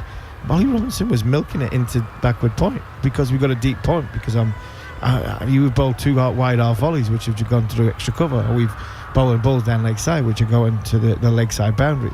So I think there's a fine balance between, yes, Ben Stokes saying just bowl better, or Rohit Sharma going, I can't afford to leak any more runs here. I really can't afford to leak any more runs here. So, and I've got the added sort of proposition to come behind it and go, I've got Jadeja, I've got Ashwin. So if these two don't pull their fingers out, I've got two very, very good spin bowlers who actually enjoy bowling with a new ball as well. So he did have options, but I think Ben Stokes would have demanded more of his seamers rather than take them off. Stokes worried about leaking runs either. I mean, there have been times when you're going like, stem the flow, stop, but Stokes doesn't like that. He just keeps going, like Hartley in his test debut in Hyderabad. Remember Tom Hartley's first 9 overs went for 63 and kept him on. Well, I think with Ben Stokes, he's just one of those characters that he's not bothered what anybody says. He knows what he wants, he's quite stubborn, and he'll just do it, and he's not bothered about the criticism that comes his way. He'll defend his team to the hilt. We've all seen and seen, but he's a loyal captain. I think he has his players that he knows are going to run through a brick wall for him, and he sticks with them. And I think with Rohit Sharma, he's got a lot of newcomers in there. He's missing Virat Kohli, which is a massive, massive loss. And Rahul, by the way, and Bumrah. So when you're missing those 3 senior players, and you can put Pujara in there if you want as well, and Pant, they're missing basically half they're probably starting Test 11. So he's got a lot of players in there who are quite new. And I don't think he's a natural captain. I honestly don't, Rohit Sharma. I think he's a great cricketer. I just don't think he's a natural captain. Okay, I've got a question for you. Test of memory for both of you. How well did you bowl in the test match in which you made your highest score with the bat? Well, it was my debut, so well. I'm thinking Ollie Robinson, because one thing I've said for many, many years now, just on the assumption, is that that fast bowlers are buoyed and G'd up and we've got a little bit of extra pep about once they've scored some runs. Could work the other way, and you could come out thinking I'm invincible, and it goes everywhere, and that sometimes does happen. I think mine was my high score was in 2008 when KP's first game as captain at the Oval. I bowled quite nicely in the second innings of that game. We won the game. You smashed it, made 46, didn't you? 49, yeah. 49. Monty decided to run me out, so I'm not bitter. Sorry, Mon. But no, you do feel you do feel invincible, that you can do anything. And you listened to Ollie Robinson this morning, talked about the sort of timeline he would like things to fall into. He said 50, he said 350, and then a 5-fer. So he's well on the way to that. He's desperate to perform, which I think that's the beauty about Robinson at this minute in time. We've seen him manners in them first 2 test matches, running around the field and bowling. He didn't bowl a great deal what we've seen, but he looks fit. The proof will be in the pudding when he gets out there in the ball in hand. There's no question about his ability. It's just whether it's always been about his durability. But for me, Ollie Robinson is a fine bowler. And on this surface, just talking to John Norman just off air a second ago, that I think there's an area on this surface around it, but I think it's just a little bit too short for Robinson and for Anderson, their natural length, where around about the sort of 5.5 metre mark, there is something in the surface. There's about 3 or 4 big cracks. And I think if you can hit them with a brand new ball, it can do unusual things. So that will be the area I'm sure England are trying to target. Well, we'll see Anderson. I'm sure of it, and where the cracks are on the pitch, I'm sure Anderson will use the crease really well. He'll start and come wide of the crease and look to slant the ball into the right-hander. Without a doubt, he's such a clever bowler, experience, and he will use the crease really, really well. Sorry, I have to interrupt. Breaking news: Ben Stokes is warming up to bowl. He's bowling. Is he? Well, we'll see. I'm not saying I'd be surprised, because you just never know. You wouldn't write him off on anything. Maybe he's seen the cracks and thought, right, I can, instead of me bowling for 10 minutes in warm up, bowling 10 minutes or 10, 20 balls in the warm up. The problem is, like what Joe said in build up, and like what Brendan McCullum said in the build up, is if he gets into a 10 ball, 20 ball spell where things are going well, who on earth can take the ball out of his hand? He's going to bowl. Who on earth is going to take the ball out of his hand or say, Ben, I think it's a good idea? Not, Ben, I think it's a good idea. Your surgeon said it's a good idea. If you just to take the ball and give it to somebody else, he's all or nothing, isn't he? You say he's going to bowl? I think, all depending on what happens in the game, but I think we'll see him bowl. I think he will be strict, and I think if he bowls, it'll be 3 overs, and that'll be it. I think on this surface, he's probably one of England's best options. But unfortunately, that's my biggest problem. I don't want to see him bowl, because I think there's a long-term longevity that we need Ben Stokes for more than anything else. But if there's somebody that hits the deck hard, because I think you've got to hit this pitch. If there's anybody in this England side that can utilise the cracks and the bounce and unevenness of the surface, then I wouldn't like to face Ben Stokes on this surface. It's the right length, isn't it? It's just the right length, that short of back of a length, short of a length, hit the deck hard, and it's written for him. But unfortunately, he's 60 days from surgery on his knee. It's ridiculous, isn't it? Jimmy Anderson is going to bowl the first over as he runs in now from the MS Dhoni Pavilion end outside the off stump. Nice shape on that, left alone by Jaiswal, the left-hander. It wasn't the shape I was impressed by. Did you see the bounce?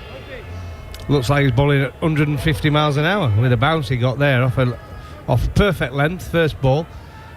Won the perfect line, didn't have to play at it, left-hander Jaiswal, but the carry through to the keeper was very good. And we talked about this in the first innings. When you're a bowler and you run in and you see that first ball fly through to the keeper, it doesn't half give you a lift, does it? Does it? You feel you then do feel invincible. And your second ball dribbles and you go, oh no. But do you? If that happens, you're thinking, two paced, I'm in. 3 slips in the gully, backward point, mid-off, short leg as well, mid-on. Here is Anderson bowls. And another lovely away swinger to the left-hander. Jaiswal leaves it alone, but he's getting lovely shape through the air as Jimmy Anderson. Jerusalem. The man who caught my attention earlier, wearing the mini ladies' dressing gown, is leading the singing of Jerusalem. He's still wearing that kimono. Well, I hope he is. I don't want him to take it off. Here's Anderson again. Another one. Beautiful shape. Starting just outside off stump, swinging further away. He might just be wearing a pair of budgie smugglers underneath there. And I hope he keeps it on then. Yeah, so do I, actually. It is quite a distraction. Jaiswal has left the first 3. They've been very good deliveries, though. Haven't required a shot, but they've asked questions. They haven't been harmless deliveries from Jimmy Anderson, starting straight or starting on a round off stump and then just swinging further away. Just wants that one to go straight on. I'll ask another question. This one is straighter, and he does have to play defensively here, pushing it out on the offside. Reminder that England were finally dismissed for 353. Joe Root finishing unbeaten on 122, his 31st Test century, just 2 behind Sir Alistair Cook now on the all-time England list. And amongst current players, only 2 are ahead of him. Steve Smith and Kane Williamson both have 32 Test hundreds. Joe Root now 31. Virat Kohli next with 29. Here's Jimmy Anderson again, bowls to Jaiswal, pushes forward defensively up towards Ben Stokes, who comes thundering in from mid-off. Yeah, good start from Jimmy Anderson. Last 2 have been spot on. Perfect length, good line, little bit of movement away from the left-hander. Got it a little bit wide in the first 3, but the last 2 been beautiful. Decent pace as well. Yeah, good pace, but good shape. You know, the first 3 were a touch wide, but they were dragging Jaiswal across the crease, and I think that's what Anderson's trying to do, a good swing. Here is Anderson again up to the crease now, bowls, and that one was harmless outside the off stump and left alone by Jaiswal, who wasn't required to play a shot at 4 of those 6 balls. India none for none. I'm more than intrigued to see how Ollie Robinson goes here. I'm intrigued by his pace. I'm intrigued by how he goes about his work, and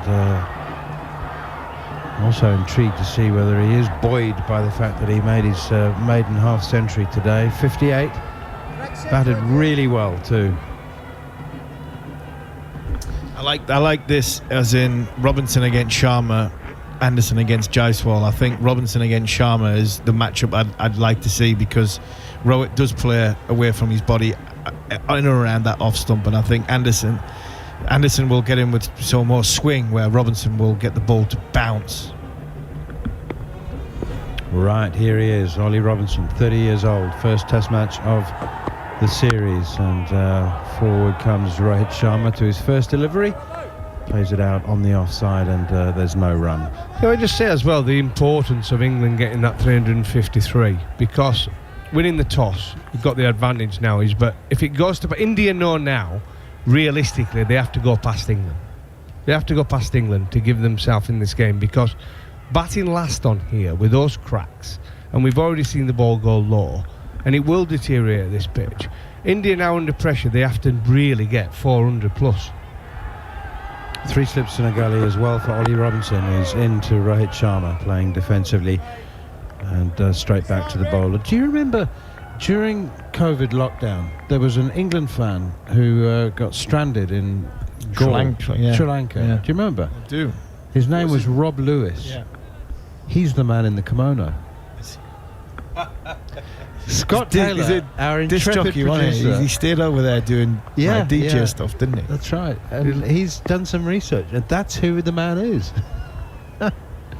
Here's Ollie Robinson outside the off stump here to Rohit Sharma, leaves alone, 0 for 0. He'll leave all his clothes in Sri Lanka then. Oh, it's a no ball from Ollie Robinson. That's a late call. Nice to know that Joel Wilson is still paying attention. And India are off the mark with a no ball. 1 without loss. Jaiswal 0, Rohit Sharma 0. England 353. Very, very useful total. No signs of any misbehaviour at all in the 8 balls that we've had so far. Everything has behaved perfectly normally and predictably as Robinson is in again. Oh, that one keeps low. Right on cue. It was harmless outside the off stump, but it did keep very low. What do you think of Ollie Robinson's hair, Goffey? Not a fan. I think he looks in good shape, actually. Credit to him. He's other than the hair. Yeah, other than the hair. But he does that now and again, doesn't he? I think that's the second probably time he's done that. I think Jimmy Anderson's had a bit of colour in it as well, hasn't he? Yeah, he needs to, though, doesn't he? Yeah. He's greater than me, Jimmy. 3 slips in the gully. Robinson in bowls. Forward comes Rohit, pushing a little wide this one. I'm not sure he had to play at that one, but he did, and it nudges up to Ben Stokes at mid-on. In fact, he was telling us that. Actually, we went golfing with him, didn't we, in Scotland? And I'm pleased you said it. I didn't want to give a secret away there. I was just about to give it, but he did tell us, didn't he? He did tell us, but he's been doing it for 15 years. I said, what? Because I was thinking about it, wasn't I? I said, I'm going to get a little bit on the sides. We were ribbing about how long he was going to go on for now. Stewart's backed in. Here's Robinson once again, and swing and a miss from Rohit Sharma. That was ambitious back foot punch, and it was a little bit of in-swing from Ollie Robinson there. The way for Jimmy is he's not obviously a regular shaver, and his beard's very grey. Yes, yeah, that is the giveaway. It was hilarious though. We were in Aberdeen, weren't we? So three fast bowlers: Harmison, Goff, Anderson. Harmison, Goff's tucking into something extremely large and well fueled on alcohol. And Jimmy's looking after himself, $1 million as ever. Brilliant. Here is Robinson again. Oh, and another cut shot here from Rohit Sharma. He's beaten outside the off stump, but that was very loose from the India captain. He's yet to get off the mark. Jaiswal also yet to get off the mark. India won without loss in reply to England's 353. More from Goffey, and then it'll be John Norman for the next 20 minutes. Yeah, interesting couple of shots there from Rohit Sharma. Ollie Robinson just bowling outside off stump, giving him a bit of width, but we've seen there's that uneven bounce. There's a little bit of swing from Ollie Robinson, and two ambitious shots, you would say, from Rohit, the captain of India. Knowing the pressure's on. Well, some short of a length, though, wasn't it? That was they're talking about. Is it the length that is dangerous? Is it just a bit too short, especially at Robinson's pace? But Robert throw the kitchen sink at them. Here is Anderson, and Jaiswal defends it back down the track. 3 slips in place. There's a fielder, a catching fielder, shortish leg, and India are 1 without loss. This is going to be the difference as well, and we talked about this, using the new ball, the importance. India used it quite well in the first on the first day. The second new ball, they were terrible. But England have been spot on their not going for runs at this moment in time. Obviously, they're going to want to try and get an early breakthrough, but they'll ball it a little bit tighter. This is on the pads of Jaiswal, who will get off the mark with a clip through mid-wicket. He sends his skipper back, just a single. Listening to your hair dye chat, guys, you know the Tony Cascarino trick, don't you? What? Good morning to you, if you're listening on Talk Sport, by the way, and Talk Sport 2. Cass might be listening. I think he's probably hosting the show. Have you read his book? It's a bit of lemon book. juice? Is it lemon juice? No, that was Peter Such. That was Peter Such. No, it's a trick from back in the day. There's Anderson at the top of his mark. Rohit Sharma ready with 3 slips and a gully, and he clips his ball not a million miles away from short leg. Ollie Pope dives to his right, can't cut the ball off, and Rohit Sharma will come back for a second. Goffey's in suspense here. Tell us the trick. He needs it. He needs it. He's added some to his hair. No. So essentially, every time Cass was coming up for a new contract, he'd dye his hair. So he looks younger. Yeah. So it'd take 3 years off him, and he'd rock up. He'd work out. He'd get fit, dye his hair, rock up at the chairman's office. There you go, new contract, youngster. Worked a treat. Have you thought about that, John? Your hair's matching that top you've got on at the moment. Tell me about it. When it goes quick. At least it's all his, though. Beaten this time. Rohit Sharma's forward, and the outside edge has been taken. Jimmy Anderson has nipped out the Indian skipper. The home fans silenced, and England strike early. India 4 for 1 at the start of their chase. A perfectly delivered ball from Anderson, and Rohit's got to go. Yeah, Anderson right on the money to the Indian captain, Rohit Sharma. Just does what Jimmy Anderson does. He just runs up, gets it on a good length, little bit of movement, not too much, and he nicked it. Just an orthodox nick from Rohit Sharma. Goes for 2 from 9 deliveries. The score is 4 for 1. What a start from England. 2.4 overs gone. Yeah, great start from Anderson. Great start from Robinson. He got Rohit Sharma across the crease. No foot movement in that first 6 balls of wafted at one at the end of the over from Robinson in there. He's not wafted at one. He's just left his bat out there. Jimmy Anderson, did it keep a touch low? I don't think that was a reason for Sharma's demise, but he's just left his bat out there, and Jimmy Anderson just takes the fine edge. It was an absolute beauty. It didn't really swing as much as the ball before. But a massive wicket for England, a huge wicket for England.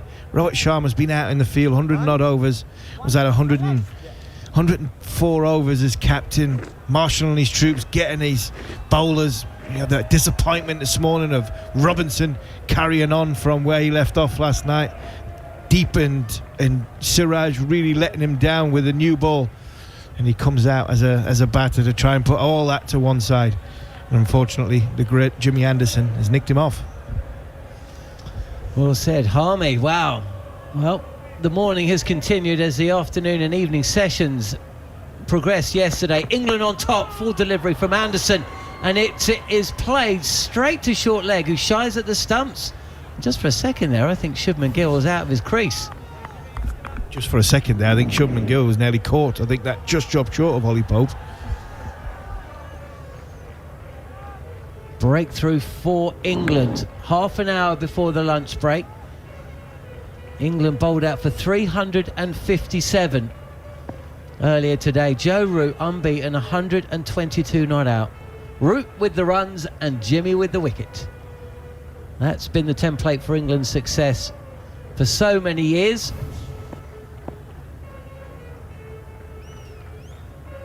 Three slips in place as Anderson is in again, and he draws Gill forward. A little bit of additional bounce, this new ball, and England know how potent this new ball can be. When you consider how many wickets fell in the morning session yesterday, they know that they need to make it count, and Anderson has done exactly that. India 4 for 1. Yeah, we've talked many times about we believe, and we did from an early door, but we think it's going to be a new ball pitch when you've got cracks like that. It's dusting already.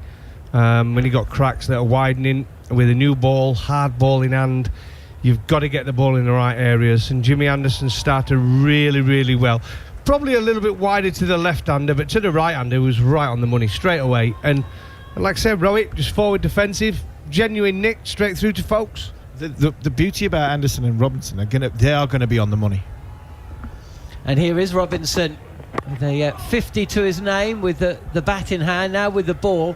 And this is straight and played to short mid-wicket by Jaiswal, who is one not out. Shubman Gill's faced two deliveries, yet to get off the mark.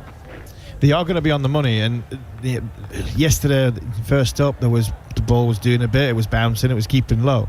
But England, because the way England play, they were still being able to put scoreboard pressure back onto the bowler. And the beauty about England is, I don't think India can do that against Robinson and Anderson's accuracy. Robinson again, and he has taken the outside edge of Jaiswal's bat, who's coming down the track and trying to play this to mid-on. He's got a leading edge, and the ball could have flown anywhere. There's three slips in place. Backward pointers fielded it, and Jaiswal's gone back to his mark. No run.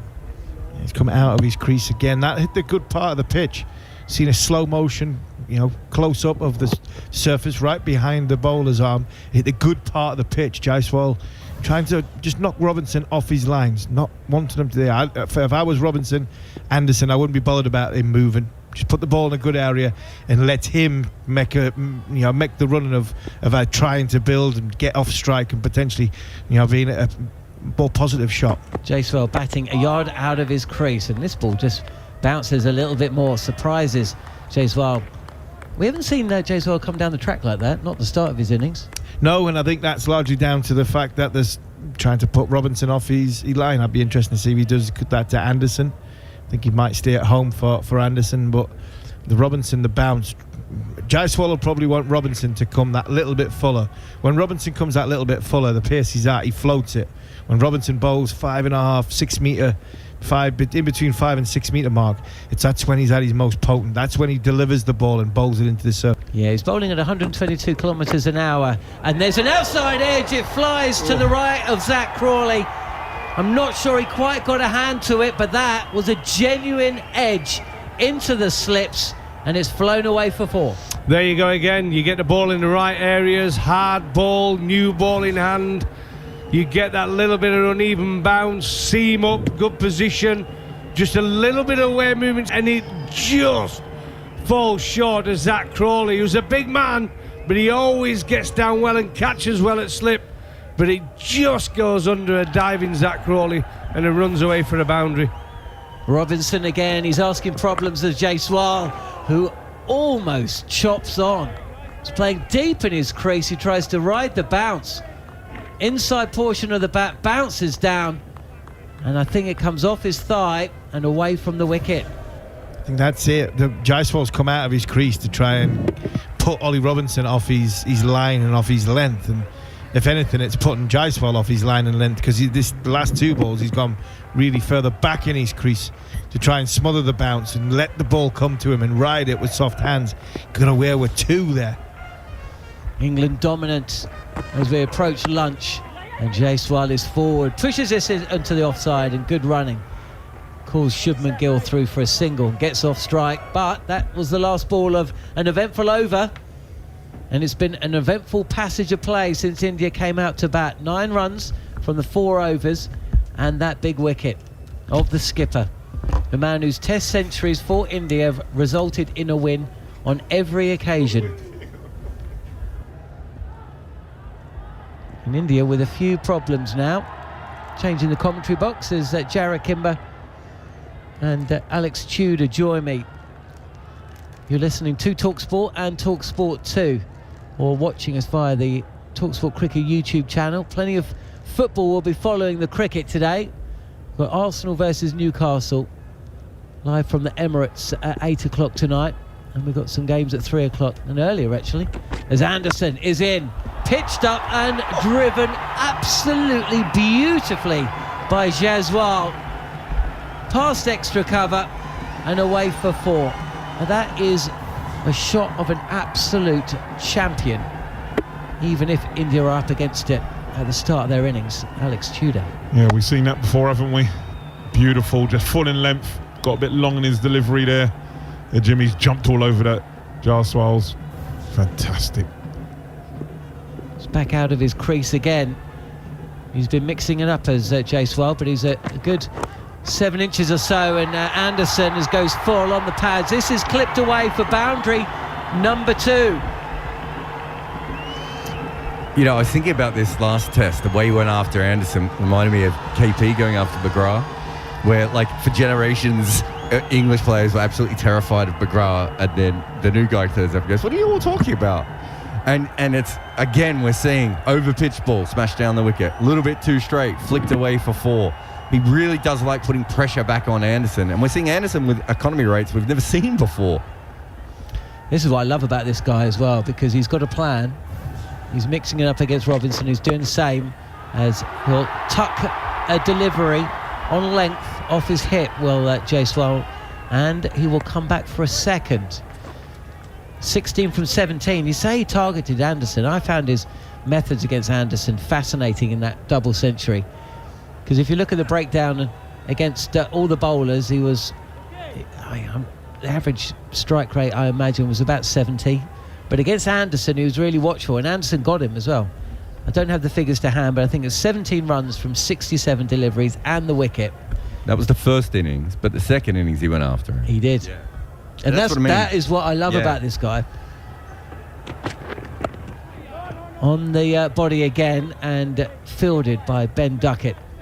No, I think he struggled against Anderson the first time, and then afterwards he was just like, wait a minute, he's bowling at 80 miles an hour. Why would I be afraid of 80 miles an hour? And there was that over where he hit, I think it was 6-4-4, and attacked the short ball and tried to slog him down the ground. And then later on, obviously, he absolutely destroyed him when he attacked him again. So it's fascinating the way, and it is, I think you're right to say, that's one of the great things about him. He's not just slogging, he's not just blocking, he's picking bowlers, but he's also picking bowlers at different times. It'd be great if he's blogging as well. And again, straight on the body of Jaiswal. No room to free his hands at all. Anderson bowling and asking questions of the opener. 16 from 19. Game within the game. 19 for 1. If you are just joining us here on TalkSport and TalkSport 2, England earlier today bowled out for 357, but not before Ollie Robinson went past 50 for the first time in his Test career on his return to the side. Joe Root unbeaten, 122 he made, not out. Anderson again, straight again, and deep in his crease is Jaiswal defending. 16 from 20, 19 for 1, India after 5. He really is something special, isn't he? I remember our debate about left and right-handers a few years ago. Do enjoy watching good young players bat, and he does make batting look extremely easy, very pleasing on the eye. India definitely have the star on their hands. I mean, they have a catalogue of quality batters. They always have, going through the test of time of cricket. The batters just look so good. So good. Now so many, because of the IPL and stuff now, and stuff that they're subject to, they just seem to just conveyor belt. Here is Robinson. This is left alone by Shubman Gill, who has scored runs in this series, but as we know, he's a little bit of a nervy starter, isn't he? And this is going to be a nervy 20 minutes, especially because Andrew McKenna's about to come in. Did he take an 8 for, did he? I think Macca's 8 for 60. In a high-scoring game, that's quite some... That's incredible, isn't it? That's some... tremendous figures, those. Very, very impressive figures from Andrew McKenna in this series, in this test match so far. Basil Mahmood type figures. Robinson again, straighter. Has Gill playing forward. And is there a little misfield at mid-on? There was. There was. Then there was almost a run out. Gill saw it and Jaiswal didn't. I did say nervy starter. I have to say, I've got a few fifers as well, you know, when I'm on comms. I reckon I must have at least 3 or 4. Wow. Well, you can stay out the back when England are batting, and you're more than welcome to stick around when India are. Is there a little bit of pressure, though? As things stand, you look at this scorecard, 357 all out England, 19 for 1 India, Sharma's gone. Gill yet to get off the mark, but is there a little bit of pressure? England know they need to make the new ball count. As Robinson is in on the pads of Gill, this is flicked through the leg side, and there's a shout of no run after that first one is taken. Gill's off the mark, 20 for 1. Yeah, I think the importance of the new ball's huge. It was yesterday up until lunch. You know, India bowled extremely well with it. It did all sorts, and then after that, as the ball got softer, seemed like it got easier to bat. So obviously India would not want to lose too many. England, obviously, on the other hand, would like a couple of wickets. 3 or 4. 3, I would say, at lunch. They would be extremely ecstatic with it. Well, there's only 18 minutes until lunch. I know it doesn't feel like lunch at the moment, as Jaiswal defends from the crease. All played out to point, no run. He's looked like he knows what his game is about. He seems to have different plans for the different bowlers. He was batting well out of his crease in the last over against Robinson. Now he's gone back past it, behind it rather. I'm going to go big with one of my comments in a minute. I'm not shy of a big comment. There's a leg slip in place now for Jaiswal, who's forward and playing defensively into the offside. It's just a little hum in the ground as everybody readies themselves for Chude's big points. No, is it that Jaiswal's good at cricket? I haven't got excited about a batter for a long time since Brian Lara. Whoa, I did say I was going to come with a big comment. Brian Lara for me was the gun for me, and this guy is getting there for me already. You've gone. I have. There you go. Last ball of Robinson's third over, and he draws Lara forward. But there is no run. So that's me done. Macca will see us through to the lunch break. India up against it. They're going to be under pressure for this session, the afternoon session, maybe into the evening session. It's England's game as things stand. Bowled out for 357. India 20 for 1 in reply, and after a comment from Jared Kimber, who will disagree with I was about to say Brian Lara, with Alex Tudor, it'll be Macca.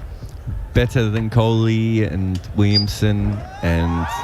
I'm not saying better, I just, as in on the eye for me, the way he goes about it, his demeanour at the crease. I remember I was very blessed and lucky. We went out to South Africa, England under 15 side in '93.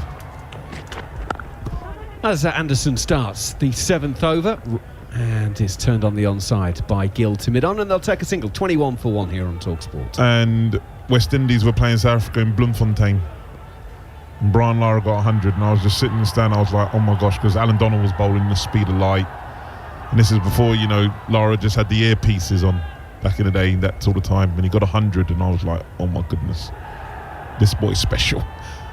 And since then, it was like, I used to watch Brian Lara. When he got out, I used to turn the TV off. My dad was like, you can't do that, son. The game's still going. I was like, no, I'm not interested in anyone else. And this guy, I remember watching him in the IPL when he was opening up with Butler. And I was just like, wow, this kid's got something. And he, as he said, he's burst on the scene. I get excited when I see good players. And he's up there for me. Well, Anderson will be around the wicket to Jaiswal now, and Jaiswal's taking half a step forward to try and come and meet it, pushes to Stokes at mid-off, and there is no run. It's really been interesting in the last few weeks going around India. Obviously, Virat and Rohit are on the billboards everywhere and whatever, and Shubman Gill's kind of been the number 3 player. If this guy carries on like this, I think Shubman Gill's agent might be getting a bit frustrated. Unless he's got Jaiswal as well, of course. But I think Shubman Gill may have a somewhat reduced role, shall we say, in some of his commercial deals. Jaiswal waits as Anderson is around the wicket, straight, pushed back down the pitch to the bowler, no run. Lovely little back heel flick. Left-footed to Stokes at mid-off to prevent the run being taken. 21 for 1 India, halfway through the 7th over, replying to England's 353 all out. Resuming today, 302 for 7. Well, the 8th wicket didn't go down till Ollie Robinson was out, caught behind at 347 for 8, with Robinson making 58 from 96 balls, his first Test match 50. Anderson inside half of Jaiswal's bat, and England have a leg slip in place, but it's wide of him down to fine leg. And they will take a single. Jaiswal goes to 17, India 22 for 1. We've seen leg slips, we've seen a leg gully, probably like a catching square leg, backward square leg as well. So and it's for both players they've tried these theories. So they've got something that they're working on here, England. I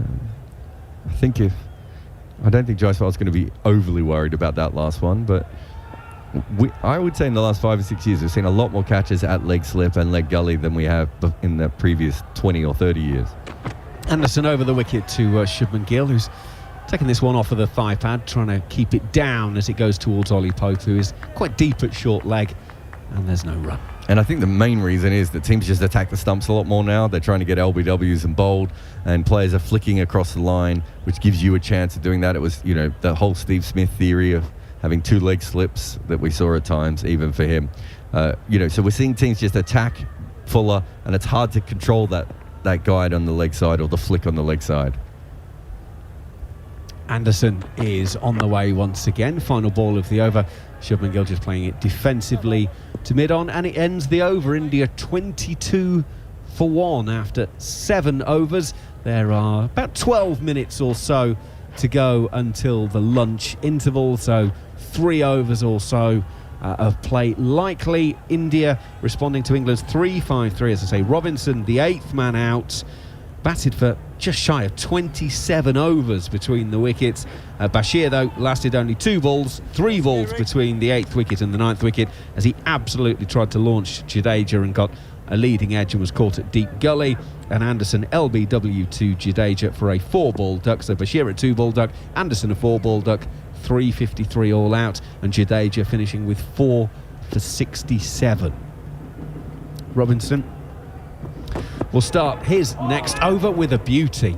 I think Jaiswal may have just taken the bat inside the line of that one, but after he missed it. It was going across the left-hander through to Foakes. That's an absolute ripper. Seam was bolt upright, and then it jagged away off the string. Tudes, that's a seam bowler's delight, that one. Yeah, my wrist was never as good as that.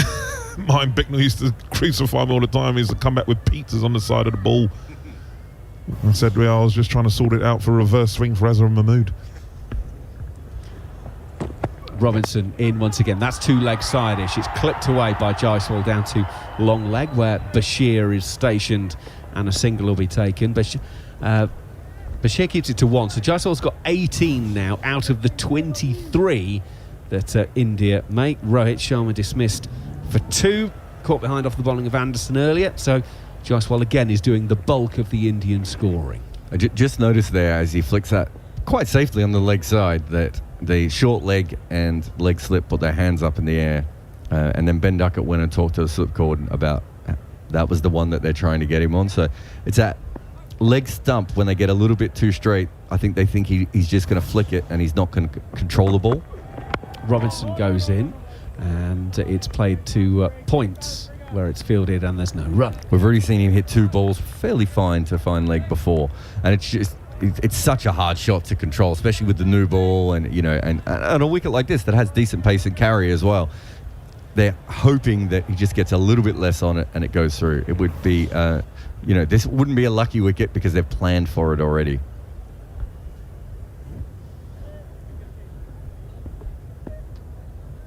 Shubman Gill waits.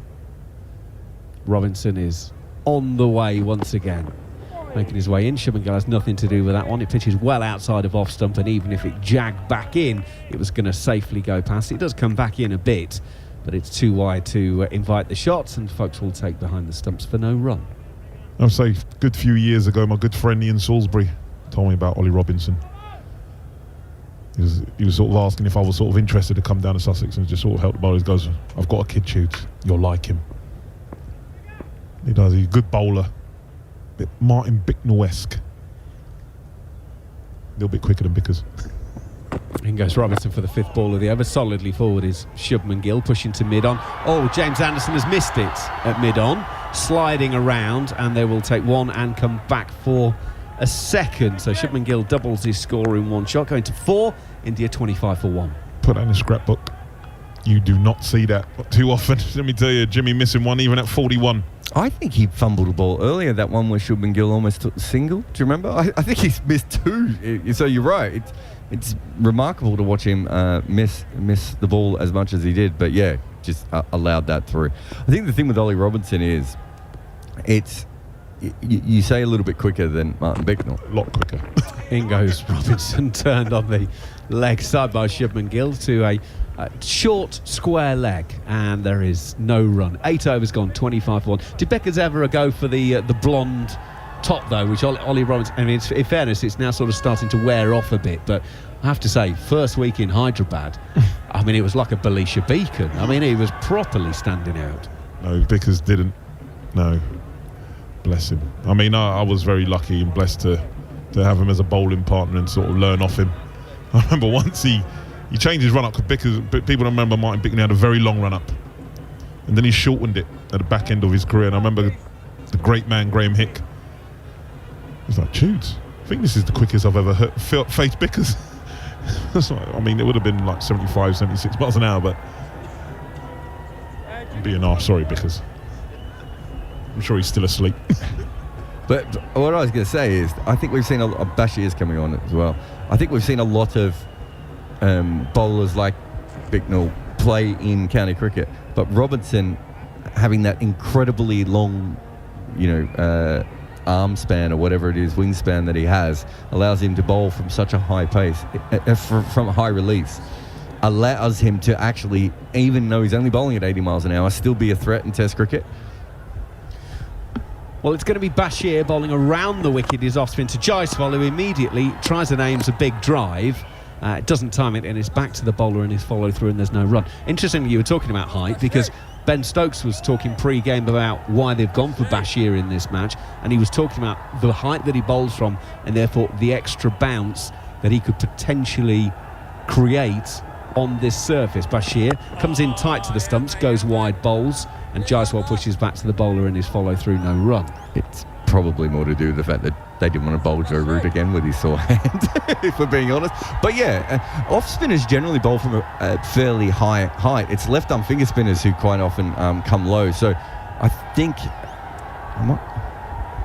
Bashir around the wicket, wider on the crease, and it's Jaiswal pushing to duck it in the covers, no run. I think the average release point of an off-spinner is about 215 centimetres. Whereas for a seam bowler, that would be really, really high. So someone like Ashwin, who's tall and has a high action, is only at 222. So compare that to Ollie Robinson we're just talking about. I think he's about 228. So that, Ashwin isn't that far away from Ollie Robinson, who's a big fast bowler. So Bashir would probably be around that 225 point as well. Bashir around the wickets. It's a push drive from Jaiswal. As Ben Stokes is quite deep at mid-off. He's not the full long off, but he's quite deep, and it enables the single to be taken. Jaiswal goes to 19, India 26 for 1. Well, if you look at left-arm finger spinners, you get a lot of guys who bowl around 185, 190, 195, and it's partly because left-arm finger spinners collapse because they're trying to get the ball to come back in on the angle to the right-handers. So it makes more sense for them to collapse. Whereas for off-spinners, it makes more sense to keep your height. So you get bowlers like Lyon and Ashwin who are, either getting overspin or just using their height naturally. So it is a different kind. And you have a look at Bashir. So straight away, we've got a leg slip in. That's that ball for that little bit of extra bounce that he tries to tuck around the corner. Yep, leg slip, and short leg for Shubman Gill. Bashir is over the wicket to him. Comes in. It's a little bit too straight to start with, and it was an easy push to duck it at short mid-wicket, no run. By the way, England's... we told you yesterday that Rayan Ahmed has been ruled out of the rest of the tour due to personal issues, having to go home to deal with the situation. It appears that was quite a quick situation, so he was in genuine contention to be picked for this match. Bashir is in, little bit of air on that one. It's a drive by Shubman Gill, but straight to Johnny Bairstow at mid-off to end the over. The 9th, India 26 for 1, Jaiswal 19, Gill 4.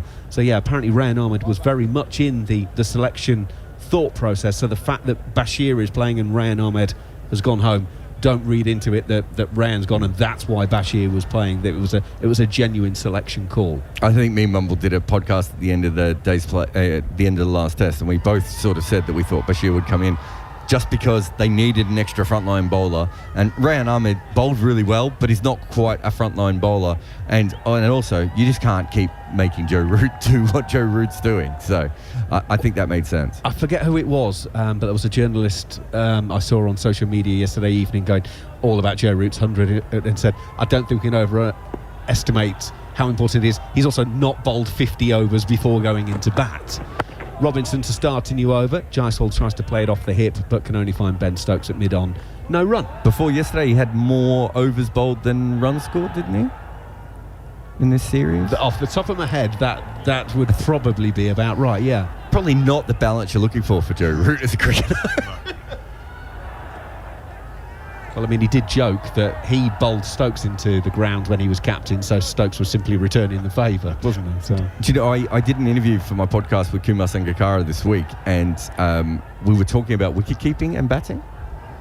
Robinson, right arm over, brings it back into the middle of Jaiswal's bat, who plays a glorious on drive about 3 feet to the left of the stumps, and it's away for 4. This young man who's got 2 double hundreds in this series already looks in beautiful touch. He goes to 23 not out. We've seen him play an off drive for 4 that looked like he was getting a throw down. This time he's played an on drive just as easily.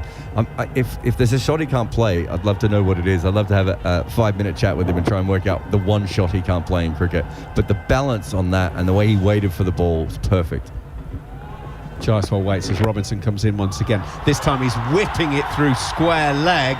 There are a couple of fielders in catching positions in that area, but he's just whipped it straight past them. He's gone back-to-back boundaries. He goes to 27, India 34 for 1. Alex Tudor. After those 2 shots, all I'm thinking about is Eddie Murphy coming to America. And there's that scene when they're at the rally and Eddie Murphy's character comes out and sings, I believe the children are our future. And then the guy goes, this boy good. Ollie Robinson in once again. He's very deep in his creep, Jaiswal, and in his crease, and Anderson will have to go around and field. He then sets off for a completely non-existent single. Shubman Gill sends him back, and he was like, he gets back into his ground and goes, yeah, sorry, I completely got that one wrong. So I just want to go back to the Kumar point about Joe Root. So what he was saying is, so I said to him that yourself and Clyde Walcott both average about 40 in Test cricket as wicket keepers, and then you average about 60 when you're not wicket keeping. And he said his big issue was tiredness, because he had to bat top 5. And Walcott was the same. Walcott batted in the top 5. Walcott also gave up the gloves just because his back went, whereas with Kumar, it was because he was batting too good. Robinson in across the left-handed Jaiswal, who doesn't play a shot, no run. But he said, you know, you wicket keeping to Murali, you're up at the stumps, maybe it's 80 overs, maybe it's 120 overs, and then you lose 2 quick wickets, and I think in Kumar's case, by the end he was still wicket keeping, he was batting first drop. He's like, I've got to go out there, and I'm now exhausted. Whereas after that in his career, he always felt, you know, relieved to go out and bat, you know, because that was his main job. So it's the same with Joe Root. Some of the times he's gone out to bat in this series, he's just had to bowl such a heavy load, and it's why Callis and Stokes are being looked after as all-rounders. Robinson goes in, that's a good one. Tighter to the off stump. Jaiswal raises the bat high and allows it through to end the over 34 for 1, and that will be lunch. That will do it. The clock has just ticked over to 11:30 in India, 6 o'clock in the morning in the UK, and that will do it. So India, well, they're still over 300 behind. England bowled out for 353 in 104.5 overs. Yes, they batted for over 100 overs, which is something that doesn't happen on a regular basis in Test match cricket, but they got there today, and India at the break, just 1 wicket down. Rohit Sharma caught behind off the bowling of Anderson by Folkes. That was 2 for him from 9 deliveries, 4 for 1 at the time. Jaiswal, well, he looks $1 million once again. He's played absolutely beautifully. And India 34 for 1 at the break. So Alex Tudor, 2 hours of day 2. I'm still not entirely sure what a good score is in this game. Yesterday, when England were 112 for 5 at this point, we're thinking, well, if someone gets 200 in this game, they'll win the match. England put 353 on the board, and it looked pretty easy going at times this morning. And they've already taken 1 wicket. So sum up that 2 hours for me. Yeah, listen, it started well for England. As you said, Root and Robinson just went about their business. We couldn't quite figure out the tactics of India earlier on. We said the new ball was going to play a massive part. And as you say, Akash Deep on his debut got 10 balls, and then he was taken off, and Jadeja came on and sort of cleaned up the lower order as he normally does. And England got to a very good score of 353. And then India come out to bat, and as you say, Jaiswal, this young man is so impressive. 2 double hundreds so far in the series, and just looks about to go about his business. Sometimes you can't judge a wicket from how you see it. England batted extremely well with Joe Root at the helm, batted beautifully. England doing all they can with Anderson and Robinson with the new ball. They've got the big wicket in the skipper of Rohit Sharma, who's had not the best morning, I would say, captain-wise, and then nicking one off, sort of 5th stump. But now Shubman Gill and the young talent, the young player, the Brian Lara-esque, as I've called him. It's a big call, but that's what I say. Sense he's a very good player, and England want to see the back of him, and then they can get to work on the rest of this Indian batting lineup. But a good morning for England, I would say. England make their way out onto the field, led by Ben Stokes. There's plenty of talk that possibly England's all-rounder may well be back in this Test match. We shall see. What we do know is that England are in charge at the start of the 5th session. Things can change so quickly, of course, and England will be mindful that this time yesterday it was India who walked out after the break, seemingly with the destiny of the game and the series in their hands. 112 for 5 England at lunch yesterday. Well, they made it all the way to about 45 minutes before lunch on day 2, before finally being bowled out for 357. Quite brilliant innings from Joe Root, 122, unbeaten. And it's that knock, along with really valuable partnerships with the likes of Ollie Robinson, who hit his Test best of 58. A century partnership with Ben Folkes yesterday that has seen England into the position they now find themselves in. They won a good toss yesterday. Now they need to continue to make it count. They got runs on the board, and they picked up a key wicket. That of Rohit Sharma, the England, or rather the Indian captain, who was caught behind from the bowling of Jimmy Anderson for just 2. Shubman Gill will face the first delivery after the lunch break, but England will be looking at the non-strikers end now. Jaiswal, who has already hit 2 double centuries in this series against England, and he already looks like he's settling in for another big innings. Shoaib Bashir, one of 2 changes for England, bowled 1 over before the lunch break, and it is Bashir who will bowl over the wicket to the right-handed Shubman Gill, who's forward and defending. I'm John Norman. Welcome to TalkSport 2's coverage, and welcome to Alex Tudor, who's trying to work out his 5 names for My Favourite Cricketer, which will be broadcast tomorrow. Just heard Goffey's take as down the track is Gill, defending back to the bowler. He's got short leg and a slip in place. And if you did miss out, that will be replayed as a podcast and on the TalkSport Cricket YouTube channel. Darren Goff picking out the 5 cricketers that Bashir touch more flight and straighter as Gill plays the ball to mid-on. 5 cricketers that Goffey grew up idolising, and then the cricketers that made the difference really at the early stages of his career. And so Tudes is going to follow that tomorrow. He's been wringing his hands and begging us to have 6, but somebody's had to make way. So those 5 names will be revealed tomorrow. And then Harmy also alongside me in the boxes. Gill shapes to come forward, then realises the length isn't quite there. A little bit of turn into the off stump of the right-handed Gill, who defends. Afternoon, chaps. Is it afternoon, morning? I've kind of lost track. Mike's it's off. nearly breakfast time, so yeah. It's always nearly breakfast time. Down the track, and this is a glorious punch drive. Past extra cover, mid-off will run, but that sails away to the boundary. Good-looking shot from Shubman Gill. He moves to 8, and the score India 38 for 1. Yeah, good shot from Shubman Gill. It's been a good start to the over from Shoaib Bashir. He's landed it very nicely, but Gill quick on his feet.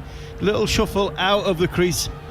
And didn't try and hit it too hard, just kept his shape and just eased it through extra cover. Good start both from Gill and from Bashir. I think first 4 balls were right on the money from Bashir. Bashir with ball in hand, and this again is on a 4th stump line, and this time Shubman Gill, who again comes forward, just clips this ball straight towards Ollie Robinson at long on. So first over after the lunch break.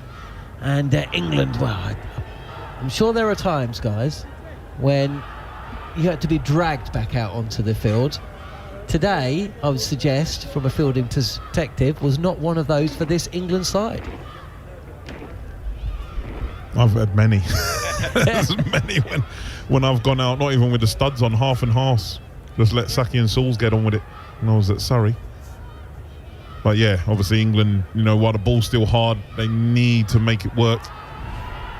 Gill, Jaiswal looking good. That was a good shot there. It was a good shot. I think it's been good from England's point of view because they not declared, they came off it and bowled out just at the right time. Anderson, 10 overs is just a nice number before a break. Anderson can get, he got 4 in. 4 overs in, get his boots up for 40 minutes, and then you come back out and you can get another 3 or 4 or 5 overs in him. So from a captaincy point of view in Stokes, it hadn't have gone any better for him because he can get his premier bowler bowling with a new ball for maybe 9 or 10 overs in a normal Indian a nice day when the weather is red hot. The most you'd get out of your new ball bowler, probably 5, possibly 6. So I think everything's fallen nicely into place for England here. Shubman Gill to face then. He's 9 not out. Anderson with a short mid-on in place, and this bounces. Attempted pull from Gill, no timing. and he looks suspiciously at the bat. Yeah, he looks. It just bounced. I think Jimmy got his foot caught in the crease when he landed there. But interesting listening to Goffey. Yeah, and unfortunately, I'll give one of mine away. It probably will be Goffey. Will probably be one of mine. But I was expecting when you said, your 5 favourite cricketers, Goffey going me, and then me. Sorry, Darren.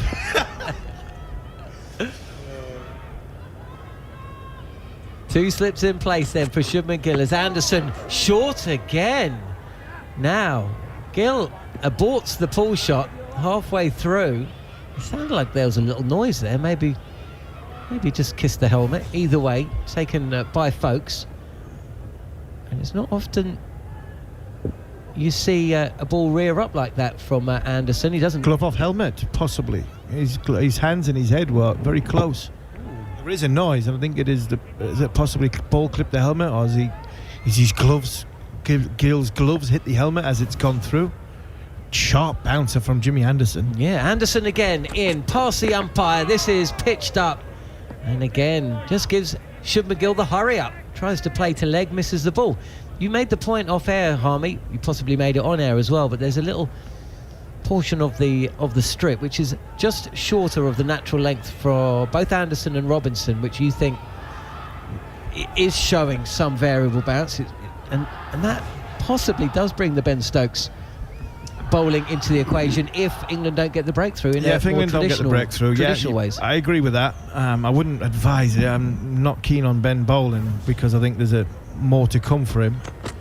Anderson again, back of a length, and Gill defends. That's a good looking defensive shot from Gill, who has been hurried up in this over from Anderson so far. But the beauty about what Jimmy Anderson does, and choose from a fast bowler's point of view, he's brilliant at setting batters up. It's not about getting a wicket every ball. It's about how in the next 10 balls can I get you in a position where I've got you, checkmate, and I've got you. And maybe Jimmy's using this indifferent bounce from that sort of 6 metre, 6.5 metre short ball, knowing how accurate he is in and around that off stump, playing on Gill's technique. Here is Anderson, and this time Gill shaping to come onto the front foot, plays defensively to the offside. 9 from 25. Yeah, it's always an examination when James Anderson goes to work working out batters. And what you want to do as a bowler, you want that batter to stay down that end. And you have players rotating the strikes. It's an absolute nightmare because you have to change your length. You've got right and left hander in, change your line. So if you can keep a batter down there and operate on him, he does that better than most. Last ball of Anderson's 5th over. He's taken 1 wicket so far, and he bowls on the pads of Shubman Gill, who is forward and plays this comfortably enough as well. End of the over. We've had 2 overs since the lunch break.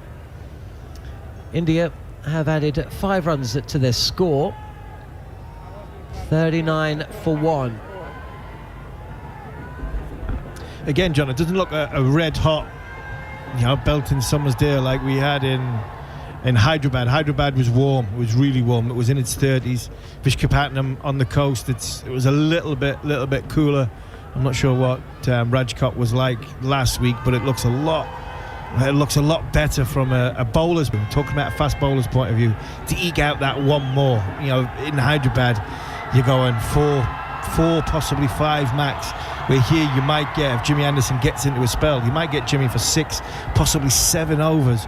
And to have him with a brand new ball, and that'll be him for the day until maybe he's at reverse swing. So, like I said before, I think things are going well from a Ben Stokes captaincy point of view. Things falling in just the right line for him. He's sometimes referred to unkindly as Jimmy Clouderson in India. Well, unfortunately for India fans, there is a little bit of cloud cover, isn't there? Dark stuff rolling in, flat from Bashir and cut by Jaiswal to point where Ben Duckett fields. There is actually a threat of rain tomorrow. We were laughing at this yesterday. Choose your reaction. Yes, choose. It does rain in India every now and again. Fuller from Bashir, leg stump line, and this is pushed to Robinson at mid-off. Yeah, a little bit of rain tomorrow, possibly on Tuesday. I mean, That's why we were laughing about it yesterday. The thought of this game going to Tuesday when England were 112 for 5 and the ball was doing all sorts. But here we are. That's the beauty of the game. 39 for 1. Down the track, Jaiswal, and he clubs this ball past Bashir. There's a chase on, so there's no timing. Stokes coming across from long on, beats Robinson to the ball, who was long off. And I think 3 runs have been added to the score, we shall see, or possibly just 2. 41 for 1 India. I'll tell you what I'm happy about. I'm happy that he didn't do the slide, because the outfield, and I saw that yesterday, a couple of the fielders, I think Akashdeep, when he went through a couple of slides, because of the Sam-based outfield, and I think he used his experience. He's going, I'm not doing that. I don't want to risk that knee. So that's what I was happy about. It was just 2 runs to score. Again, goes down the ground and hits this ball hard. Bashir half fields, shapes to shy at the stumps without the ball in hand. And little battle here between Bashir and Jaiswal. And Jaiswal, who's tried to get on top of Anderson, is doing the same to Bashir. Bashir playing in just his 2nd Test match. Jaiswal a year into his career, but averaging best part of 110 for the series. As he's beaten Jaiswal past the outside edge. That was a genuine play and miss, and a little nod from the batter. He says, yep, you won that one, but I'm still here. And there's movement good turn there as well. Good turn, good movement, good bounce as well from Bashir. He's just mixed his lengths up. He's got 1 full, 1 short, and that one was a beauty.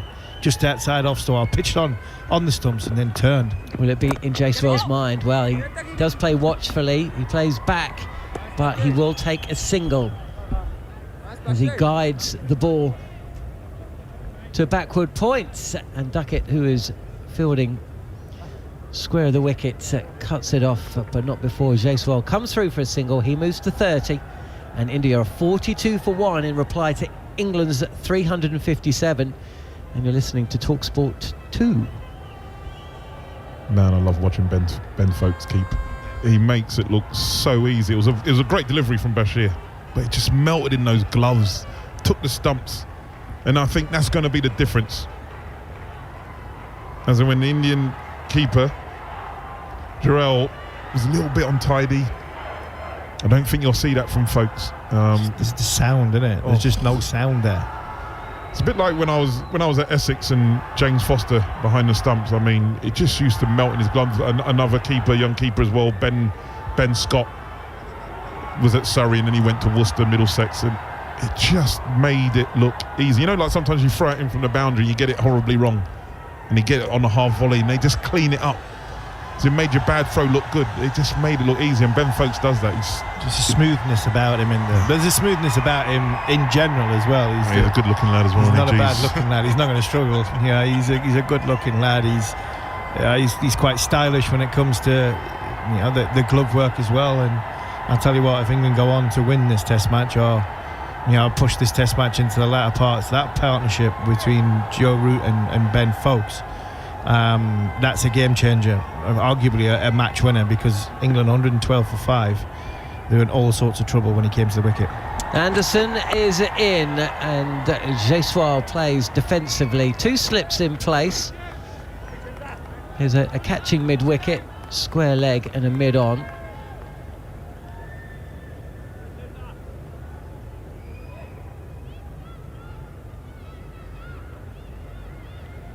What form Jaiswal has brought to this India side, which of course is missing so many big names. But what we saw from that 3rd Test match, Sarfraz Khan came in, scored 2 half-centuries. Jaiswal, of course, with his 2nd double ton. Anderson. And this is deftly played by Jaiswal. Down to the boundary at 3rd, where Tom Hartley runs in. He will play a part, of course. He's taken wickets in 2nd innings, hasn't he? In both the first 2 matches that he played, Hartley. Not quite so successful in the 3rd Test match. But his time will come, and I suppose, Harmy or Tudes, Stokes will be hoping to rotate his fast bowlers at one end for a large portion of this session and the spinners at the other, as Gill, the right-hander, just rides the bounce and pushes this out to the covers, no run. Well, that's the point we're sort of making just a touch earlier, but they came back out after the lunch break, is that because they had them 10 overs, then they can have Robinson. You could easily see England bowl 30 overs with 15 from one end or 20 out of the 30 being from seamers, and I think that's crucial on this surface, on this wicket, because it is a wicket where I think it is the newer ball, the harder ball, that's causing the problems. It was predominantly spin in the afternoon session yesterday, wasn't it? As Gill again just guides this ball straight to the fielder, positioned at a shortish cover point. 37 overs yesterday in the afternoon session, so obviously there wasn't much pace. And England, of course, didn't lose a wicket in that session, did they? Yeah, it was Ashwin and Jadeja were getting to work, and they get through their overs extremely quickly. But England batted extremely well in that middle period. India didn't quite get their tactics right, I don't think, to bowl too cleverly. Yeah, that's why I'll be interested to see how England go about things as Gill forward and defending. No run. You mentioned that Ben Foakes innings, and there's a little stat that came out of a Tim Wigmore article in the Telegraph, which I mentioned earlier on this morning, but I think is worth airing again. And you look at averages, and you try and break it down a little bit, and Ben Foakes' test average is hovering around 30, which is decent. But into the 13 test matches he's played under McCullum and Stokes. Anderson again, forward again, Gill. It's a good looking defensive shot back to the bowler. In 13 test matches played under Ben Stokes and Brendan McCullum, Ben Foakes has played in 6 century partnerships, which for me seems quite high, especially for a batter coming in at 7. Crucial ones as well. The one in New Zealand was a crucial one. The one in was it Edgbaston in the McCullum's first year? Was it Edgbaston or Trent Bridge? Well, the first test in this series. Welcome to TalkSport listeners, by the way, who are joining us for the start of the afternoon session. Jimmy Anderson has taken 1 wicket to fall. That was just before the lunch break, nipping out Rohit Sharma in a manner we're all very familiar with. Since then, Anderson has returned, and Bashir as well, playing in just his 2nd test match. He's in now, and he's bowling over the wicket to Jaiswal, who comfortably plays this out to Ollie Robinson at wide mid-off for a single. The story of the day, Joe Root picking up where he left off. He didn't face a lot of deliveries, in fairness. Ollie Robinson really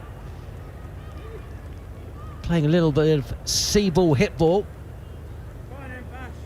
He was eventually out for 58, his first half century in Test cricket, and England added just 6 runs from that point onwards. Bowled out for 357, down the track, Shubman Gill, and he will take a single.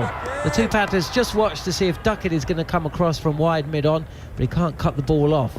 So 357 all out, and there's no doubt about it, England would have taken that when they were 112 for 5 yesterday at lunch.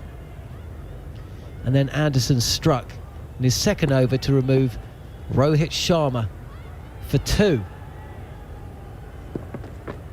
Jaiswal facing up and down the track. This is a leg stump line from Bashir, who's continuing to bowl over the wicket. But Harmy and Tudes alongside me, Steve Harmison and Alex Tudor, 2 fine former fast bowlers. England, as Bashir once again comes in, and Jaiswal again comes down the track, big step, defends. England are going to enjoy being the dominant side because they've been up against it for the last 2 test matches, losing the toss in the 2nd and 3rd. They won the toss yesterday, and they're going to enjoy being in this position a lot more. A little bit leggy there and clipped to Ollie Pope at square leg. Good change of pace from Bashir though. It was a ball thrown above the eye line, just teasing Jaiswal. Didn't quite get the line right, but it's showing you that this young man's full of confidence. He will change his pace. flatter, and this is cut on the front foot by Jaiswal, and it's fielded by Zach Crawley. That deep extra cover, and Jaiswal comes through for another single. He moves to 33. Shubman Gill is 10 not out, and after 15 overs of their innings, India are 46 for 1. And after a word from Harmy and Tudes, it will be the returning Andrew McKenna. I don't know what you think, Harmy, but when John said the stat about Ben Foakes, about, you know, he's averaging around 30 or stuff, I would rather my keeper average around 30, but catches everything and gets the stump-ins and keeps the way that he does. I know the game's moved on and Gilchrist and everyone else has changed the way teams want their keepers to score hundreds and stuff like that, but I'm still, especially when you're playing on wickets like this, when it's flat, fine. When you're playing on wickets like this where you need your keepers to be outstanding, I would rather the latter. Anderson to start, and you over to Jaiswal over the wicket. Jaiswal drops into the offside and will take a single, takes him to 34 out of India's total of 47 for 1 here on TalkSport 2. Yeah, I agree. I think for me, stats are misleading. You can make stats look any which way you want. He's put on some excellent partnerships. It's all about winning for me. It's somebody that scores, 25 Test match hundreds. It's which ones really count to them, and they'll say the ones that we won the Test match in, and that's the most important thing from a stats point of view. Anderson on his way, right arm over. Shubman Gill from the crease is playing to duck it at short mid-wicket, no run. And you're right, in these conditions where chances are few and far between, I think you'd always want your best gloveman. You want somebody that's definitely going to catch it, and give the bowler a huge amount of confidence. Different in England where Anderson and Broad just constantly just play and miss, and create chance after chance. You have a different argument then. I think the problem, and I'm guilty of it, big time guilty of it, when you talk about Ben Foakes. Anderson in once again, outside half of the Shubman Gill bat, well fitted by Bashir at backward point, no run. Is dismissing him because how I fit the rest of it in the team, and we've got to remember before McCullum and Stokes came in, England was 17 games, 1 win. They couldn't spell run half the players that were playing for England. Now, they've got a lot more confidence with their batting. And my problem was, how do I get Harry Brook into the team? How do I keep Donny Bairstow in the team? Because actually, that's how I keep runs in the team. And unfortunately, Ben Foakes was the one that was out guilty of missing him out. Anderson goes inside edge of Gill's bat onto pad, rolls out on the onside, no run. I was never saying I didn't believe Ben Foakes as an international cricketer or good enough to play for England. I was probably like I was saying about Johnny Bairstow yesterday when he played his 100th Test match, and Manners was saying you were trying to say to Johnny and try and convince Johnny that it was actually a compliment to you and how good a batter you are individually, rather than the whole collective package. England needed you at the time to be the batter because we desperately needed the batter, not the batter wicketkeeper, and I don't think Johnny got that. Anderson goes in solidly forward. Is Gill pushing to mid-off. Robinson was just a little bit slow on coming in on that one, and they'll take the single. Shubman Gill goes to 11, 48 for 1. I think unfortunately for Ben as well was that Ben Foakes is with Ben Stokes not bowling massively, was a massive problem, because with Ben bowling, he would bowl his quota and you can then get your keeper in, but with him not bowling, you're thinking, all right, okay, we need an extra bowler and stuff like that. So unfortunately, as you said, with Johnny doing as well as he had done previous, you couldn't leave him out. Final ball of the over from Anderson.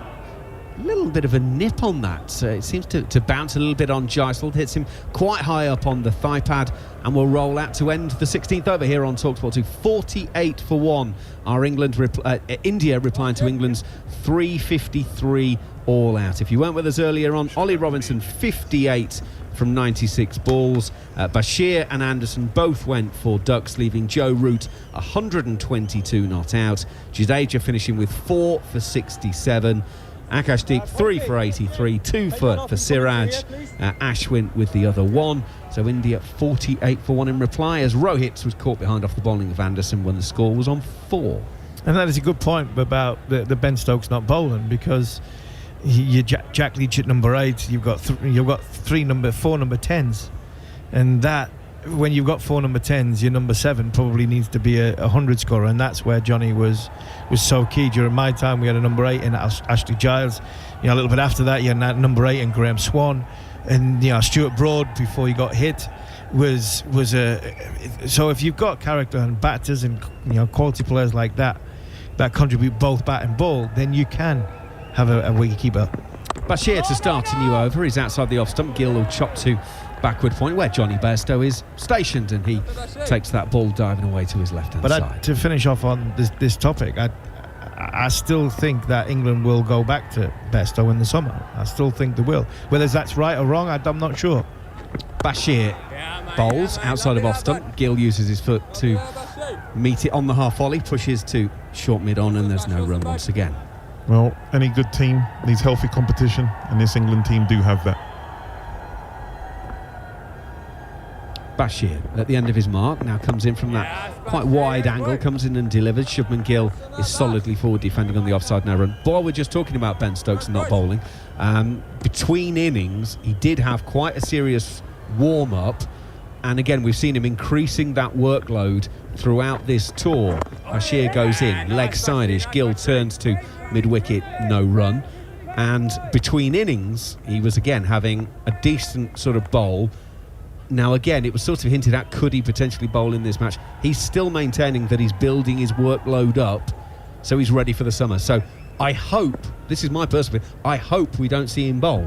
Because if we do see him bowl, it means England have got a problem, so you don't want to see that from that. But I don't want to rush him back. In goes Bashir, brings Gill forward, pushing out on the onside, and again there's no run. So from that point of view, I hope we don't see him, because I hope he doesn't feel the need that he has to do it and therefore make things worse when he's done all this work to get back. We saw him for the last couple of weeks. He looks so fit at the moment, and he's benefited from being able to do his full fitness work because he's now got a knee that's working again. I don't want him to risk anything. Bashir goes in and bowls, defensively played by Shubman Gill. He pushes out on the offside, and they'll take a single to end the over. 17 gone, 49 for one India. Shubman Gill's 12, Jaiswal 34. Yeah, Joe Root might be looking at him and going, right, I've got me runs in this game. The wicket's got a bit in it. It's got a few cracks in it. Your turn to bowl. I'm only joking, but look, I think if there is a surface that Ben would bowl on, this would probably be it. He's probably more suited than any other bowler in the game to bowl on this surface without Bumrah in it.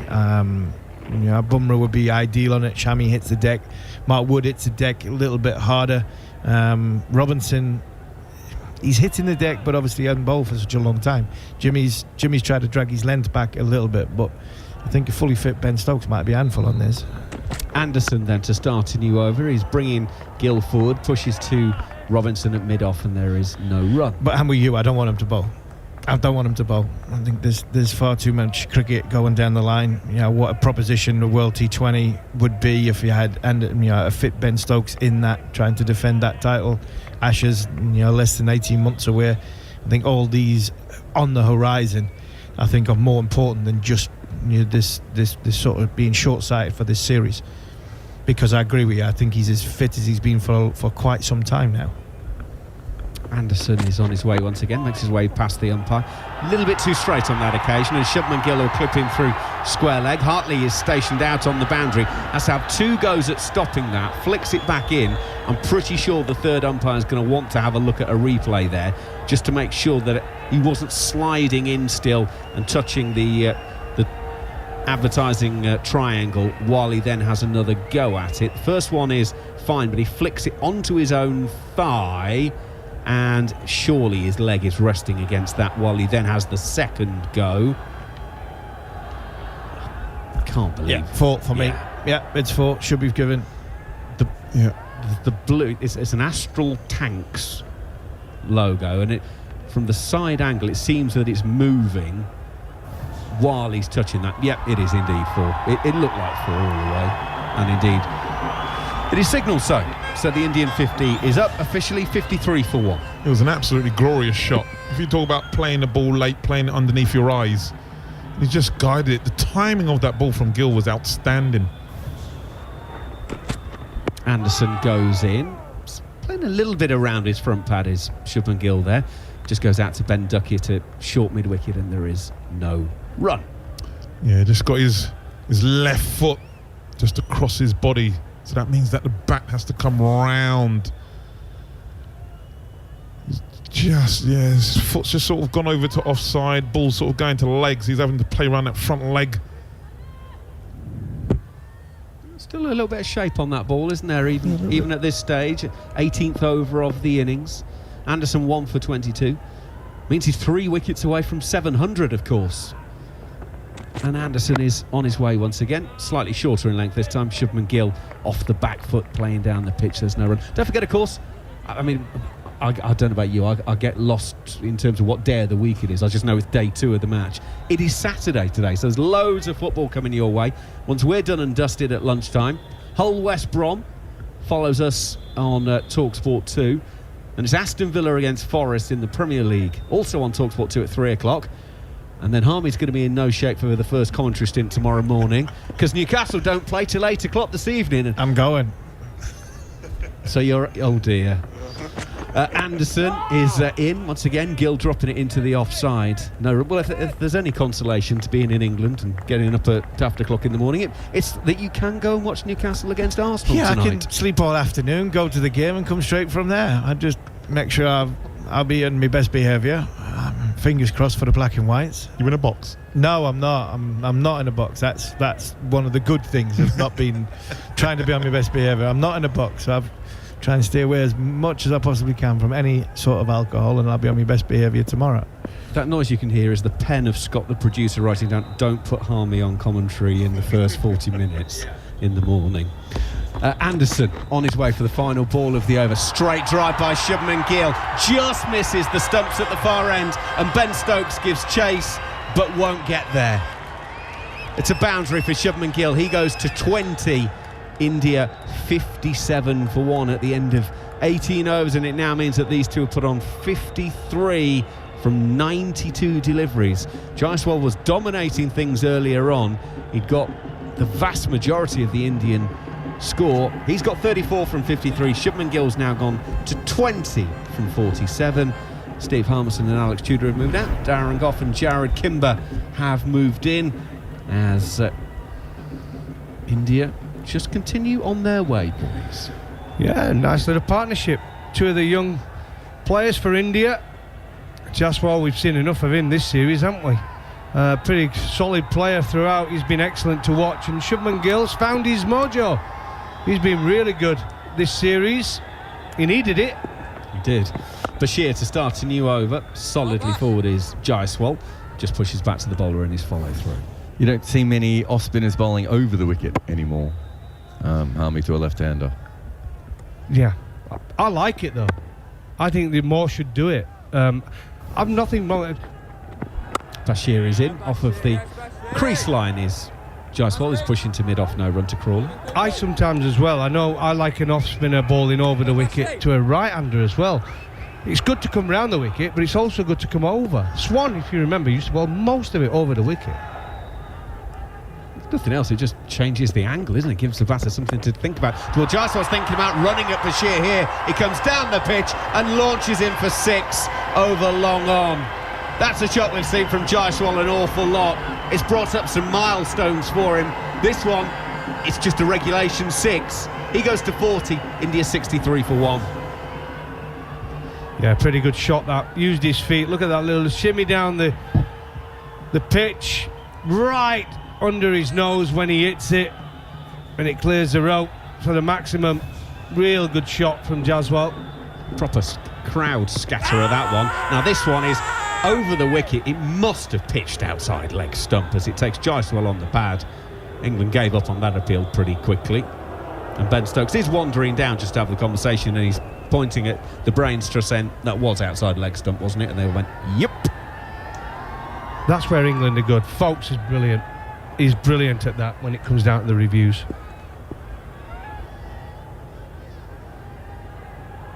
Bashir comes in, delivers, and again it's a big stride forward from Jaiswal, but there's a stride to the area of the ball, so he's still got some room to use his hands on it, and it's gently up to mid-off. In fact, we've just seen a replay of the previous one. Not only did it pitch outside, there was also an inside edge on it, so it didn't have a great deal going for it, that appeal. Bashir in. Jaiswal plays very, very soft hands. It barely makes it off the cut surface.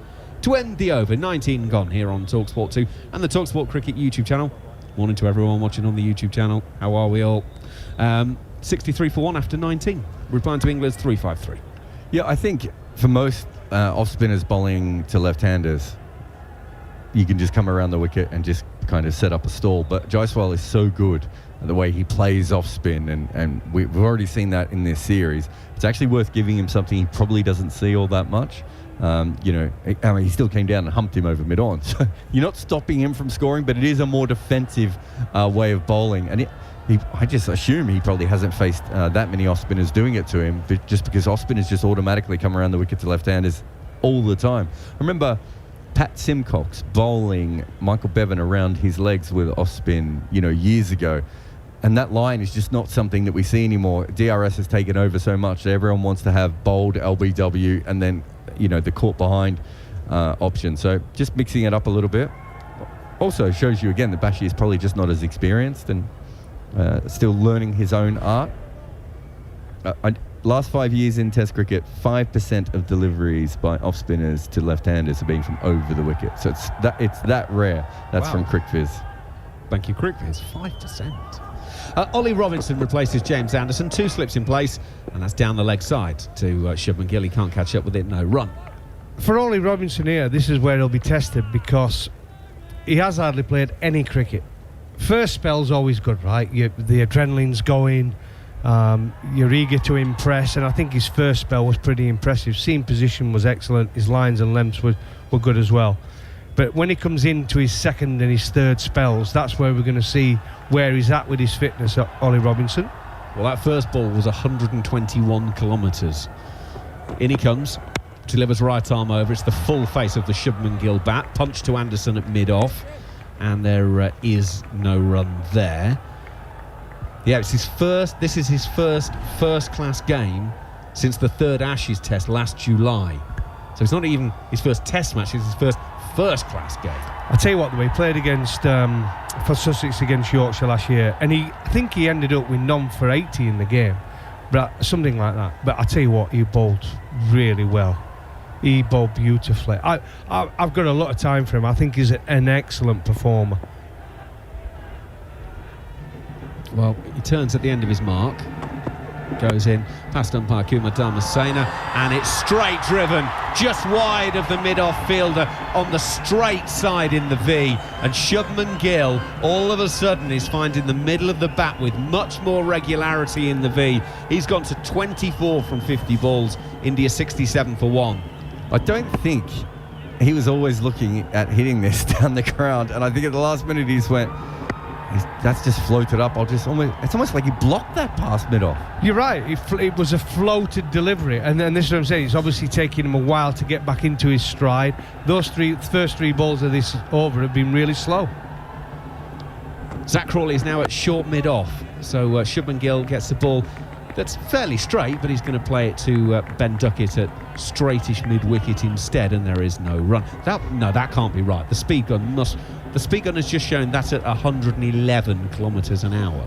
That's Jared Kimber's pace, that. If he bowled it twice. I think I'd struggle to get up there, but that's Jadeja pace, isn't it? Jadeja's not that far away from that. Folks is going to have to come up the stumps if he's going to bowl at that pace, surely. It's not a bad idea, actually, on this pitch. And he's good enough to do it. Yeah, that is a worry. Keep an eye on the speed gun here. Here's the 5th ball of the over. Robinson, right arm over. Again, Gill's got plenty of time to just play that out through point. Bashir will field. A single will be taken, 68 for 1. And the reason it's not a bad idea on this pitch, like I say, he only bowls it that. Let's say that's his quickest ball this over, 125.6 kilometres. But when the keeper's up there, he has to be good because the odd one.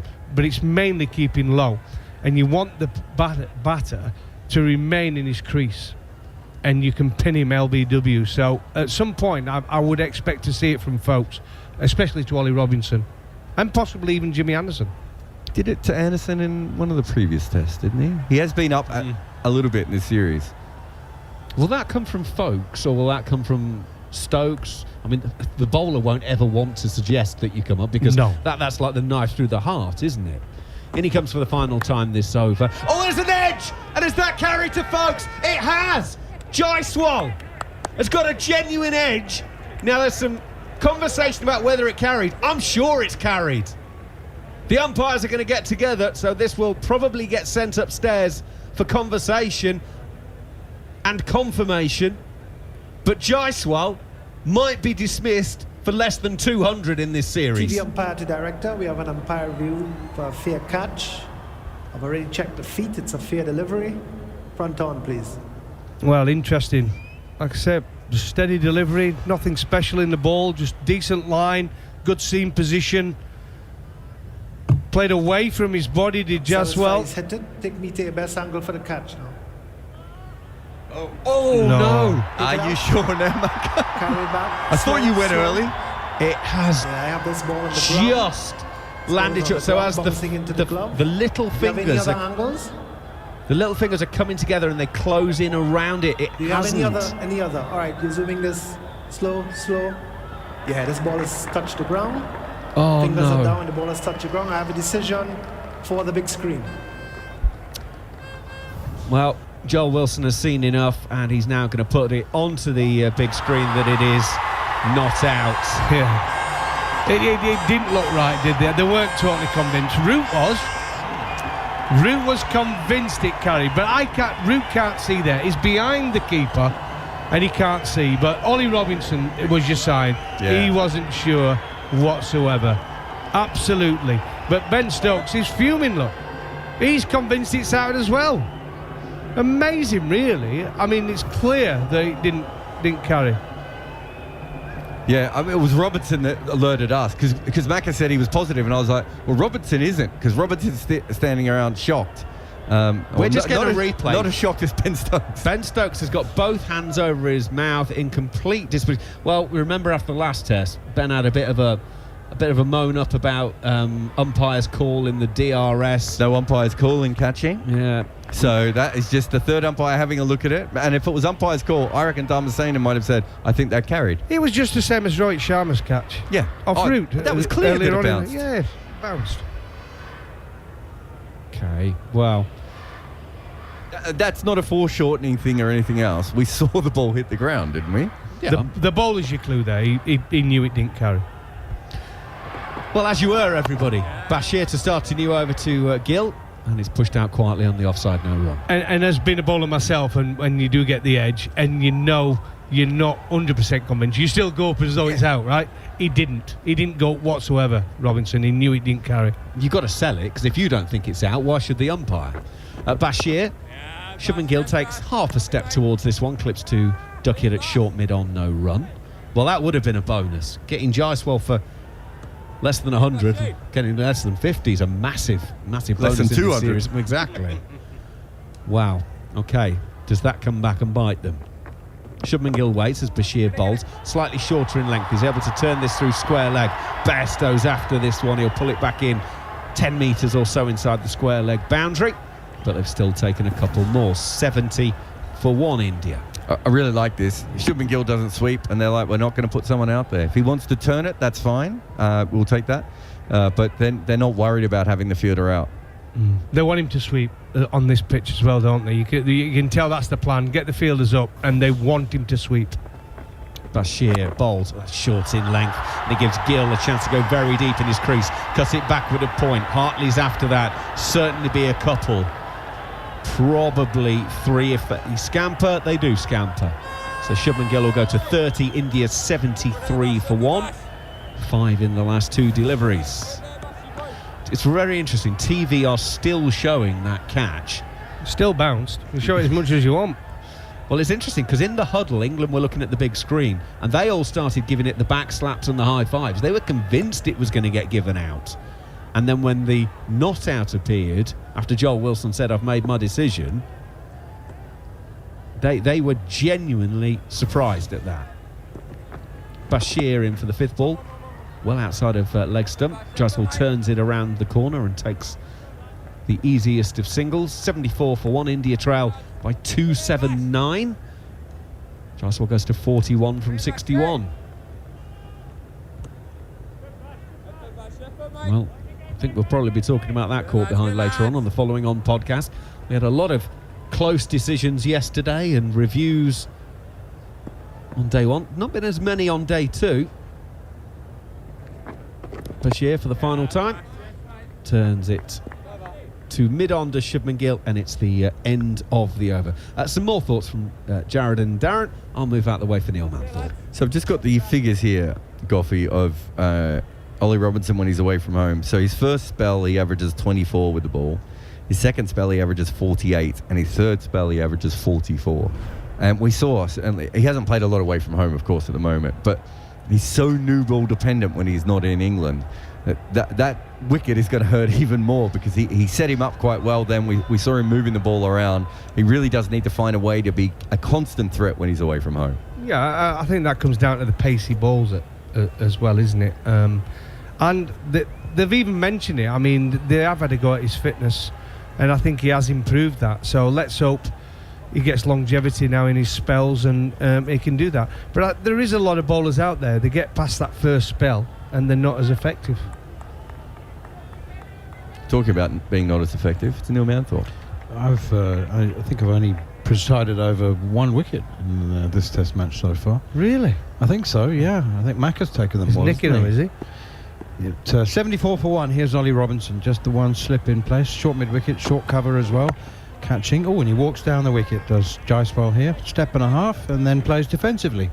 It's incredible how much this stepping down the wicket, I started calling it the Bazball shuffle of like trying to upset bowlers. So he's nicked off, and almost immediately his reaction is, okay, well, I'm going to take a step and a half down the wicket. And we saw the New Zealand players, Pakistan players also follow what England's done. Rohit Sharma does it a little bit as well. No one wants to allow bowlers just to land the ball on a length, but folks can come up. But whether he will come up after a caught behind chance. Here is Robinson once again, and forward comes Jaiswal playing defensively. And no run. Ollie Pope started doing it sort of all the time, didn't he, early on? He's certainly one of the big ones. But if you think back, Butler and Stokes did it a lot before Bazball as well. Root does it as well. Yeah. Root does it, yeah. Well, Root also bats within his crease sometimes. So he can go from anywhere from 2 meters out of his crease to actually batting, behind the crease. So there's a lot of movement for him. 74 for 1. India in reply to England's 353. Here is Robinson again. Beauty, that is an absolute beauty. Full and swinging late. It may even have nipped slightly off the pitch. It looked like it swung past the outside edge into the gloves of Ben Foakes. That is a snorter. Absolute top delivery from Robinson. Like I say, just ball that good line. Don't get greedy, Just ball that line. You've got the facilities there. You've got the cracks, right? You're going to get uneven bounce. Odd one's going to bounce. Odd one's going to go lower.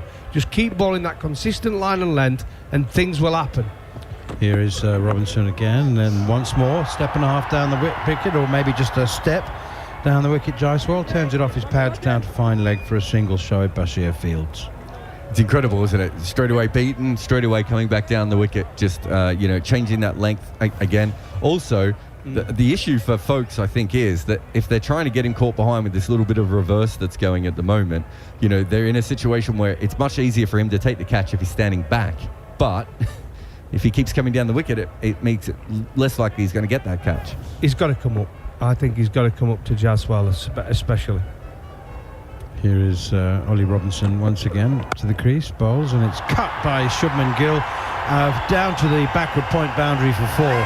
It really wasn't that wide. I mean, it was Shubman Gill was on the point of being cramped for space, but he still managed just about to cut it for 4. Yeah, poor delivery, deserved to be hit, but the execution was really, really good. Good seam position again, just drifting away from the right-hander. Head position.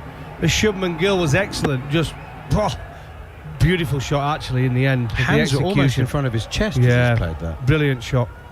Well controlled.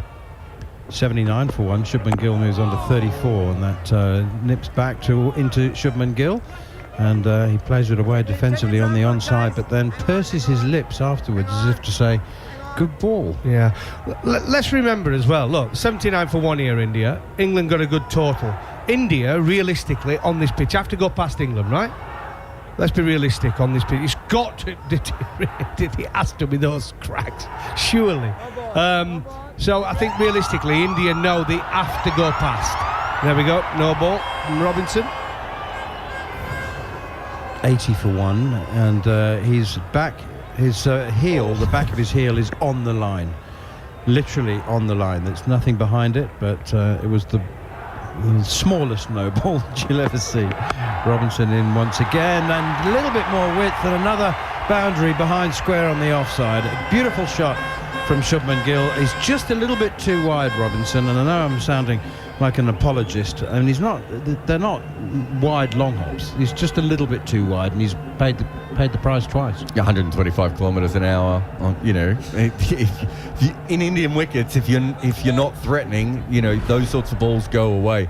The interesting thing there is that I think what he's trying to do is bring the ball back in to Shubman Gill, and the one ball he did, he got the inside edge onto his toe, and it was a good ball, as you said. The other two balls, he's given him any bits of width. That's what Shubman Gill wants. He doesn't like the ball coming back into him. And he's played them on length as well. They've been probably a yard too short, but you're right, and that's why they haven't got a fielder at backward point. In that gap, because what he's trying to do is drift it back into the right-hander. Sorry, Bashir begins a new over of off-spin, and it's driven by Jaiswal up towards mid-off. Ben Stokes does the fielding. Just back to that catch, Jaiswal on 40, Ben Foakes. Very hard to disguise your body language if you're not sure. And I think that basically, to me, Ben Foakes forced the appeal. Forward comes Bashir. Comes Jaiswal to Bashir, pushing it to backward point. They go through for a run. No, I think it was Joe Root that forced the appeal. I think Foakes weren't 100% sure, and Ollie that's Robinson what I mean. definitely wasn't. Definitely, I'm talking about Foakes' body language. Yeah. He because Joe Root was so excited and running around celebrating, Foakes kind of thought, well, maybe, and he's got a doubt in his mind, thinking maybe I did catch it. But to him, it would have looked out to Joe Root because he's behind Foakes. Absolutely, but I just think when you know as a keeper whether it's clean or not. Here comes Shubman Gill down the wicket, step and a half again, pushing it straight back to the bowler. No run, 85 for 1. But yeah, Foakes was it was sort of like, oh, go on then, rather than I've got him. Definitely wasn't sure. Turned away behind square on the leg side. 2 backward square leg. Anderson Fields. Earlier in the day, Rohit took a catch at slip, which he knew wasn't out, but he then made the signal to the third umpire. That was going to be my point, and I think this will be thrown against Foakes by some fans. Here's Bashir, and there's an appeal of a sweep shot from Shubman Gill, hits him on the pad heading down the leg side. And now we can see why they want to make him sweep. That was not the best execution of a sweep shot. I think people will do that, but if you look back at Rohit, he actually said, no, I haven't caught it. Then he goes, oh, wait a minute, maybe I have. Sometimes it's that, 1 second afterwards, Goffey, you're not even completely sure yourself. Bashir is certainly changing his pace quite significantly. That last ball of the over is pushed out to Ben Stokes at mid-wicket, and there's no run. 23 overs gone, India 85 for 1. So I kind of thought that Foakes for a minute thought he caught it, and then he started to doubt himself, and as you said, by that point Joe Root had already celebrated, and he was like, maybe I did catch it. And if anything, the bowler always would just appeal anyway, because he wants the wicket. He's desperate for the wicket, and he didn't even go Robinson. He knew he didn't carry. I think Foakes, again, he didn't want to look silly on TV if he was OTT with it being carry. There's only one person that was convinced, and that was Joe Root. It was the right decision. And then Stokes, when he saw the replay, which yeah, mad. Yeah, that's done me there, because it's the ball's bounced, and then Ben Stokes has started celebrating. Unless it depends what replay you saw, because if you see it from one angle, it looks like it goes straight in, but when you see it from front on. Here's Robinson once again to the left-handed Yashasvi Jaiswal, who we've seen a lot of in this series. Plays defensively. Yeah, you see it from the side angle, it looks like it goes straight into the gloves, but when you see it front on from where the bowler was, and that's why it didn't go up, you can tell it bounces, right? It shouldn't be, I don't think, regarded as a moment of great controversy. There are more controversial things that happen in a day's play in a test match. Are you new to the internet? Here's Robinson. And that one rolls. That's a roller. You could have edged that. It would have been fine because it bounced about a yard past him. Well, this is why India, exactly, things like this have happened the whole game. It's not new to us. It's a crack and rolls. This is going to happen more and more as the game goes on. So India know they have to bat well these first innings and go past England. They have to. Simple. It'd be interesting to see. Almost every time he's been beaten or edged, the next ball he's come down the wicket. Man, it'd be interesting to see if he does that again here. Yeah. He has, actually. Every time he's played a false shot, as you say, been beaten, he's taken a step and a half down the wicket to try and limit the dangerous possibilities. But not much you can do wherever you are if you hit by a roller. That one is pushed out towards Ben Stokes at mid-off, wide mid-off, no run. Shall we get shall we give Ollie Robinson and give him a clue and tell him that every time he goes past his outside edge, next ball is going to walk at you? So the best thing, throwing the Yorker. It doesn't matter at the moment if he can't stay behind the crease. The bad news for you two is that your breakfast arrived 20 minutes ago and it's going cold.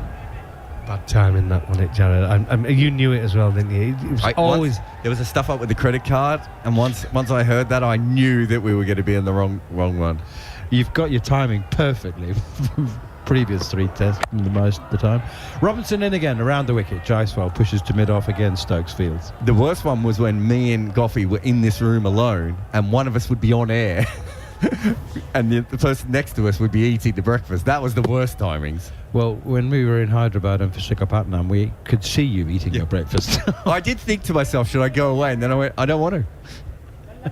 You couldn't take your eyes off the action, but we watched you eating. All of YouTube watched him. No, we weren't on YouTube for that one. I wouldn't have eaten in front of YouTube. I understand the internet. Here's Robinson around the wicket again to the left-handed. Jaiswal comes forward, pushing this one out to duck it at cover. Is it be all those celebrities who get caught eating on camera and then people start like photoshopping things in their mouth? Not having that. Oh, I hate it. When you go somewhere and there's a cameraman comes up to you while you're eating, I've always been fascinated by that. Why would anybody want to take a picture of you eating? Monty took a selfie with me when I was eating once. Very Monty areas. I can't answer that question, Goffey. I have no idea why anybody would want to do that. A wicket is needed, you sense now, but then patience is also required because as both Darren Gough and Steve Harmison have been saying, just put the ball in the right area and be patient. Don't try and force it. Don't try and bowl the magic ball. Robinson in, that is a good delivery. Good length, off stump, pushed defensively by Jaiswal. That's the thing that he's done so well and that we talk less about than the 23 sixes he scored in the most in a bilateral series. Is it? I missed that. I just saw that it was 23. Well, he equalled the world record, didn't he, in the second double hundred with 12 most in an innings. He's already above Virat Kohli and Sanal Gavaskar on sixes. Oh, that doesn't... above Virat Kohli? Yeah, I know. That was the one that shot me. I mean, Sanal Gavaskar, like, oh, that's fair. Wow. Here's Robinson, up to the crease again, bowls, a little bit of movement through the air, just a little bit, but it still hits the middle of the bat. But that's what I was going to say, is that never mind the 23, well, do mind the 23 sixes and do mind the boundaries and all of the attacking shots, but it's the way he's played the good balls, actually, that has allowed him to strike all those boundaries. I think he's been through long periods of defence, which we tend to forget. I mean, he's been like an hour in which he scored only 5 singles. It's knowing when to attack, isn't it? And that's what Joe Root did when he played, and that's what Jaiswal's done this whole series. When he's had to dig in and survive a spell, whether it be Jimmy Anderson, whether it be good bowling from spin, he's done it. And then when he felt as though he's in and he can attack, and the fielders are up, he's attacked. He's played beautifully. He's almost played like somebody who's got the experience of a Kohli or a Rohit Sharma. For someone so young, he's played beautifully this series. I still can't believe it. I only played 2 test matches before this series. It's mad, isn't it? Honestly, he's played like a veteran. He's played like a great, actually. Ball, there's a big appeal for leg before wicket. Up goes the finger. It's out. Rod Tucker raises the finger after a long think. Shubman Gill's now got to think about a review, but Shoaib Bashir, for the moment, has the second wicket. Still no review, and they have reviewed now. Well, is it 86 for 1 or is it 86 for 2? Question might be whether it was turning too much. It did turn sharply. Yeah, it's whether it's outside the line or because you're right, it just turned viciously, didn't it? He did get a long way forward, Goffey, and I thought maybe he squeezed outside the line, but I think it's going to be umpire's call unless it's turning too much and missing leg. But I don't know. I think it might be the line. Impact is the question. Is it turned enough to hit him in line? I can tell you it hit a crack. It's hit him in line, I think. It's certainly enough for umpire's call. Do you know what? It turned very sharply. As you say, it's clearly hit a crack. Hit a crack. We saw a crumb of the wicket come up as well. Not a puff of dust, but an actual chunk of pitch. Crumb? Is that the correct term? I like that. Pebble. It was a pebble, yeah. It was the size of a pebble. It took quite a big piece of out of the pitch. Okay, Joel Wilson's the third umpire. Question is, I think, whether it's turning too much, and if it's clipping leg stump, of course, it is out because it's being given out. The impact is it's hitting. Umpire's call on impact, but it's crashing into leg stump. The decision stands. Shoaib Bashir has struck. He's got the second wicket. He's got rid of Shubman Gill. India at 86 for 2. Yeah, good call. Bashir staying over the wicket, knowing he's not going to sweep Shubman Gill, and gets his rewards. Excellent little bit of bowling. Ben Stokes keeping him in the attack as well, by the way. And unfortunately for India, they've lost their second wicket, and it's a massive, massive breakthrough for England and Bashir. I mean, if he could keep hitting that crack, he's gonna cause some issues for the Indian right-handers if they don't sweep. You know, just that ability to do that. But certainly, we saw that go quickly, and we've talked about it before, of what is going to happen on this wicket. In the last couple of overs, we have seen balls react to those cracks quite violently, and it's why there's been caught behind chances and plays and misses, and that last delivery was not an easy one to play. It wasn't indeed, and like I said, I think England... It's been a decent period for England. They're creating chances. Robinson's bowled pretty well here, creating chances against Jaswell. Got the nick that didn't quite carry to the keeper. But Bashir has been persistent. He's kept going. He's bowled that attacking line outside off stump. And he got one to turn, and he trapped Shubman Gill in front for 38 from 65. And at 86 for 2, England are back in the game. Breakfast is up, by the way, guys. See you then. Should we just walk out there before they come in? Drop mic. 86 for 2 then. And whilst Jaiswal has had a glorious series, there'll be all sorts of pressure on Patadar's shoulders because he's playing just his third test match, and the manner of his dismissal in his second match after such an assured first innings in test cricket, as Steve Harmison sits down alongside me in the commentary box. You're listening to TalkSport 2 and via the TalkSport Cricket YouTube channel. Customary wave to that. And this is why we love Test cricket, isn't it, Harmy? Because it just changes. Just when you think that England are starting to search a touch, the draw starts to come back into the equation. The speed of the runs that India are starting to tote up with double centurion in 2 of the Test matches, leading the charge. An unheralded name, certainly one that would have been unrecognisable to the majority of cricket fans prior to this series, in young Shoaib Bashir, who was left out of the third Test, has struck with a ball that turned appreciably into the right-handed Shubman Gill. It went massively off the crack. You know, there's a huge crack just outside off stump. It's turned square off that, and it's, you know, good pressure from England. We talked about yesterday. England lost wickets, but they kept the scoreboard going, and that's what this good England side does. And, you know, Ollie Robinson is kept it tight, not really look massively threatening. As Bashir is in and bowls to Patidar, who is forward, and you know, Patidar will be forgiven for being a little bit nervous right now, not because of the state of the game, not just because of the attacking field, which I'll describe in a moment. Fuller, and that is just popped up leg side. Was there a bit of bat on that? There's a short leg, There's a catching short mid-wicket, and the ball has just popped between Ollie Pope and Ben Duckett. There was a massive bat on that. Massive bat on that. I think the massive bat on it saved him from going to Ollie Pope. Touch straighter from Bashir, and Patidar is forward. Clips this to the right of Ollie Pope at short leg. And England are back in the game, Tudes. Yeah, they are. He's bowling lovely, the young man. Good purchase. Good drift. Good drip. Drip? Drop. Flatter, and this is clipped to the right of short leg. There might be a couple of drips tomorrow. There's a bit of rain forecast, Tues. Can you believe it? That's the only way it's going to a draw, though. If it rains for a day, this surface is not going to last 5 days if people run up and down on it. You were calling after 4 overs yesterday, Harmy. Yeah. And to be fair, it's settled down a bit, but there is a demon in there. There is one in there, and it just plays with the batter's mind, walking out. Very difficult to start your innings. Once you get going, it gets easier, but very difficult to start. Short leg and 2 catching short mid-wicket fielders. As this just a little bit of drift outside the eye line of Patidar is forward and drills it straight to the catching fielder at cover. A good over for young Shoaib Bashir. It does not get better, or much better, than a wicket maiden in Test cricket, and that is what he has accomplished over the course of the last 6 deliveries. He's nipped out Shubman Gill with a sharply turning off break, and came very close to dismissing the new batter, Patidar, as well. 86 for 2 then here on TalkSport 2.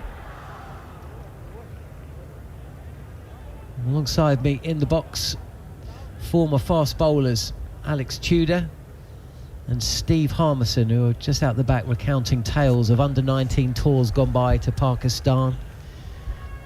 Just listing some of their former teammates. Montgomery Biscuit Factory Tudes, that finished me off, that one. A little bit different than the North East. I try and be as respectful as I can to overseas places I've gone in, but I wouldn't wish my worst enemy to go into the Montgomery Biscuit Factory. I'm sorry. Robinson is back round the wicket and beats Jaiswal, who is on the move, and he's beaten past the outside edge. He's been mixing things up against Robinson throughout his innings as the opener, and he's not playing an attacking shot here. He's essentially playing a forward defensive on the move, and that came very close to the outside edge. Trying to put Robinson off his land, that's all. That's all Jaiswal's trying to do. He's done it a few times now, trying to put on the length, just showing you the good areas that Robinson has been bowling so far in these 8.1 overs that he's bowled. Batting stance outside the crease as Robinson is in and pitches this up a touch fuller on the pads of Jaiswal. Pushes the ball up to mid on, no run. 86 for 2 India. The 2 wickets, if you're just joining us here on TalkSport 2. One came just before the lunch break. Rohit Sharma caught behind Jimmy Anderson with the breakthrough. And the 41-year-old wicket taker. How old is Shoaib Bashir? Is he 20? 20, isn't it? A 41-year-old and a 20-year-old with the breakthroughs for England. Shoaib Bashir getting rid of Shubman Gill, trapped leg before wicket, given out on field, an umpire's call in terms of where the ball was hitting the batter. Leg stump would have been pinged back, but possibly as Patidar gets off the mark with a clip down to square leg. Possibly India, who would have felt aggrieved yesterday. The majority of the leg before decisions went England's way, and they will feel that on another day the finger would have stayed down on impact and England would not have been able to have overturned it. No, for me, I think that's a good decision. I think that is a really good decision. He's got a good stride forward, but still, I think that is a good decision by the umpire. Here is Robinson, yet to pick up a wicket to go with his 50 earlier today. Draws Patidar forward. It was actually Jaiswal with the run. It's Patidar still yet to get off the mark. And he played 2 poor shots in the 3rd Test match. That'll be on his mind. First innings especially. First innings was a shocker. It really was a poor dismissal. It was a giveaway, really, and it was a drag down by, I think, Tom Hartley, and he could have hit it anywhere in the ground and just picked straight the fielder at. That was second innings, I think, as Patidar plays deep in his crease. He's looking really suspiciously at the wicket. I'm not sure there is a bit going on there, but I think a little bit in his mind as well. Patidar first innings just clothed the spinner to cover, and second innings he pulled a long hop to mid-wicket. Yeah, the cloth to cover was the one I was meaning. It just sat First up, innings, and he could have hit it anywhere, and I think he was startled by how poor the ball was, and he hit it straight to cover.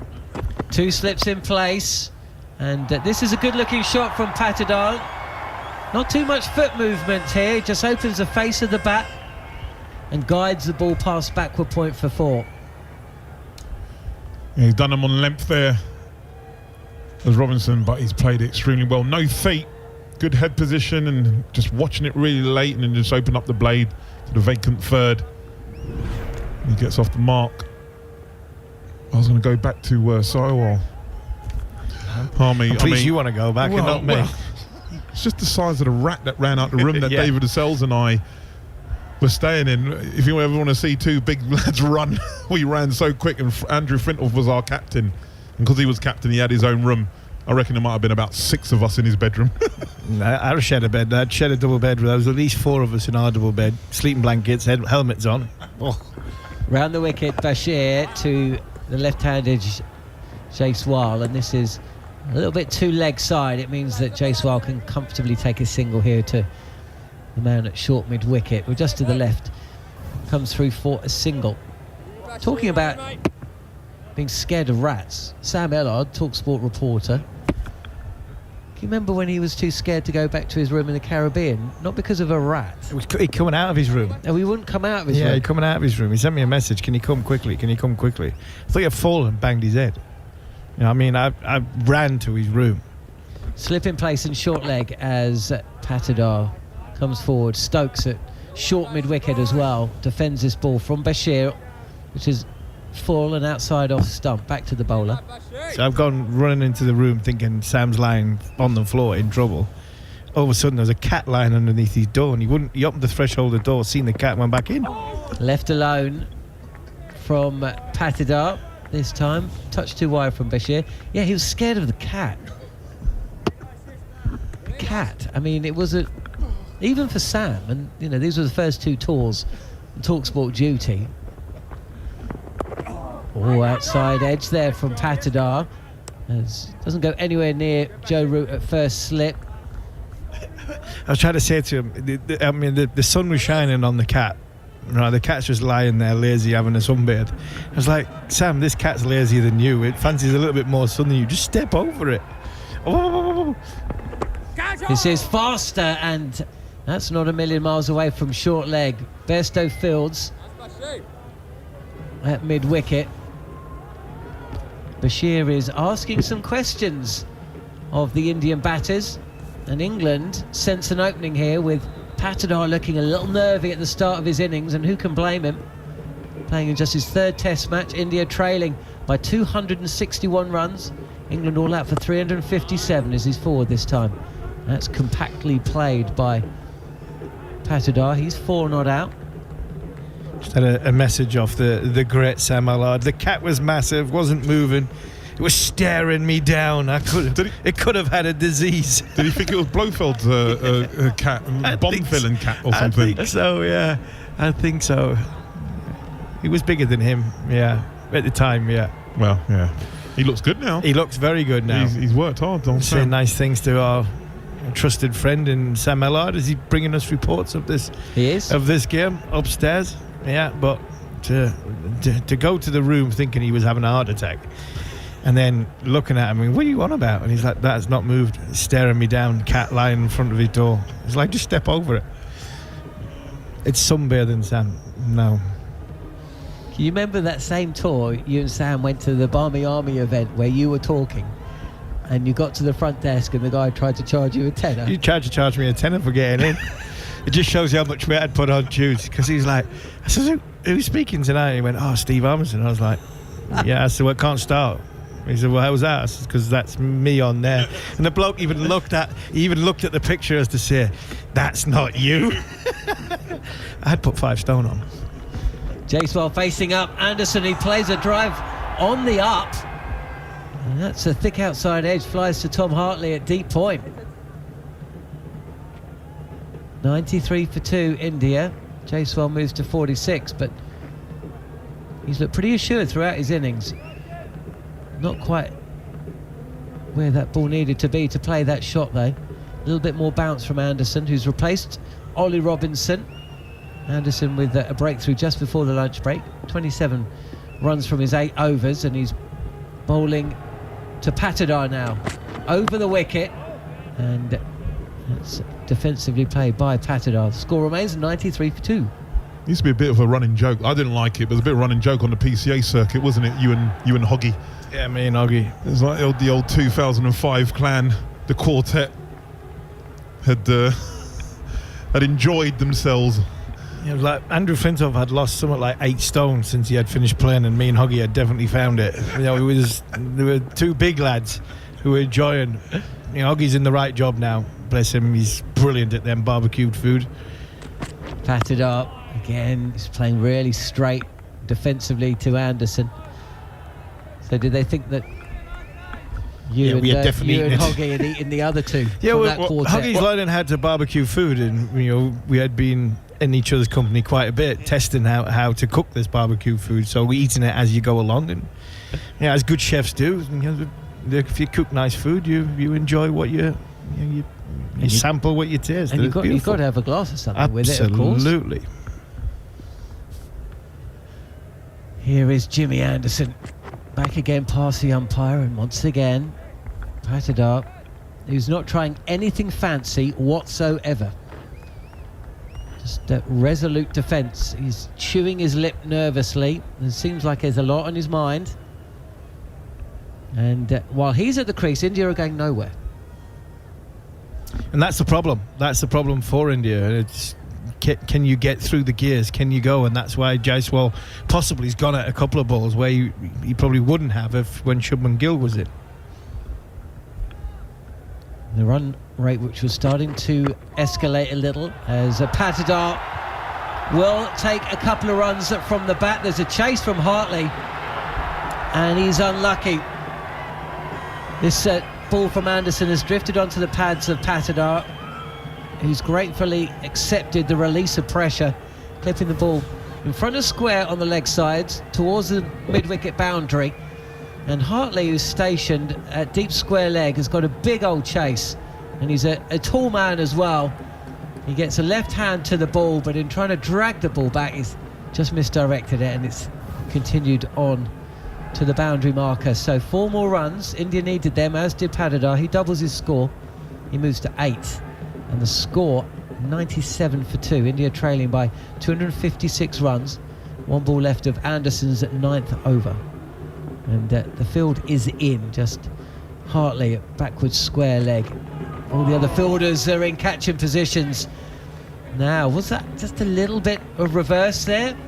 Either way, Patidar has left the ball, and it's just moved into the off stump. I mean, still best part of half a foot between ball and off stump as it went past. But another little nervy moment there for India, who are 97 for 2. And good signs from Anderson from the shape point of view. It did look as though it was just tailing in, but you know, he's into what is he second over of this spell, so he'll want that to continue, because he got 1 more spell, possibly another one before you're going to have to go to both spinners. I think that was the beauty about when England got bowled out, that they had the chance of the 2 fast bowlers bowling for a long period of time. Bashir is in, and this is handsome cover drive on the front foot from Jaiswal, who pushes the ball up to Ben Duckett at wide, long off for a single. It seems like run scoring coming easy to a man with 2 double centuries in the series already, 47. And England won't mind that. That brings Patidar back on strike. And one of the things that India have, or rather Patidar has, just a little problem is it's just not rotating the strike enough. It's 2 scoring shots, both boundaries, which is fine. He needs to start. He plays deep in his crease and straight.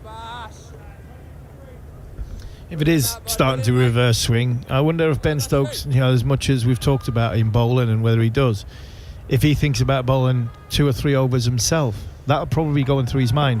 Flatter from Bashir, and Patidar with a packed leg side field. Can't get it past Bairstow at square leg. No run, 98 for 2. So while it's reversing, he might think, can we keep the pressure on by, just making that, when the ball goes soft, a little bit further down the road when nothing happens. This is a 5th stump line from Bashir. And we saw yesterday, didn't we, the afternoon session, conditions seemed to ease as the ball got a little bit older. Of course, there was how many overs in it? 24 overs in that morning session. So by the time Ruben Folkes came to the crease after lunch with Patidar playing forward, big step towards the ball there from Patidar. It was around this stage actually, 28 overs old now the ball in India's innings. But I don't think Sharma had the luxury of the trust with the seamers that he had, that Stokes has got the trust with the seamers that he has at his disposal. Yeah, 2 different styles in the fast men here as Patidar pats the ball to the leg side, and that brings to an end a over which has seen Patidar stay on 8. Jaiswal has moved to 47. India trailing by 255 runs here on TalkSport 2. 29 overs into their innings. They've moved to 98 for 2. It's Harmy, Steve Harmison and Alex Tudor, 2 former England fast bowlers. And for the next 20 minutes or so, well, it's going to be wickets, isn't it? Because it's Andrew McKenna coming in.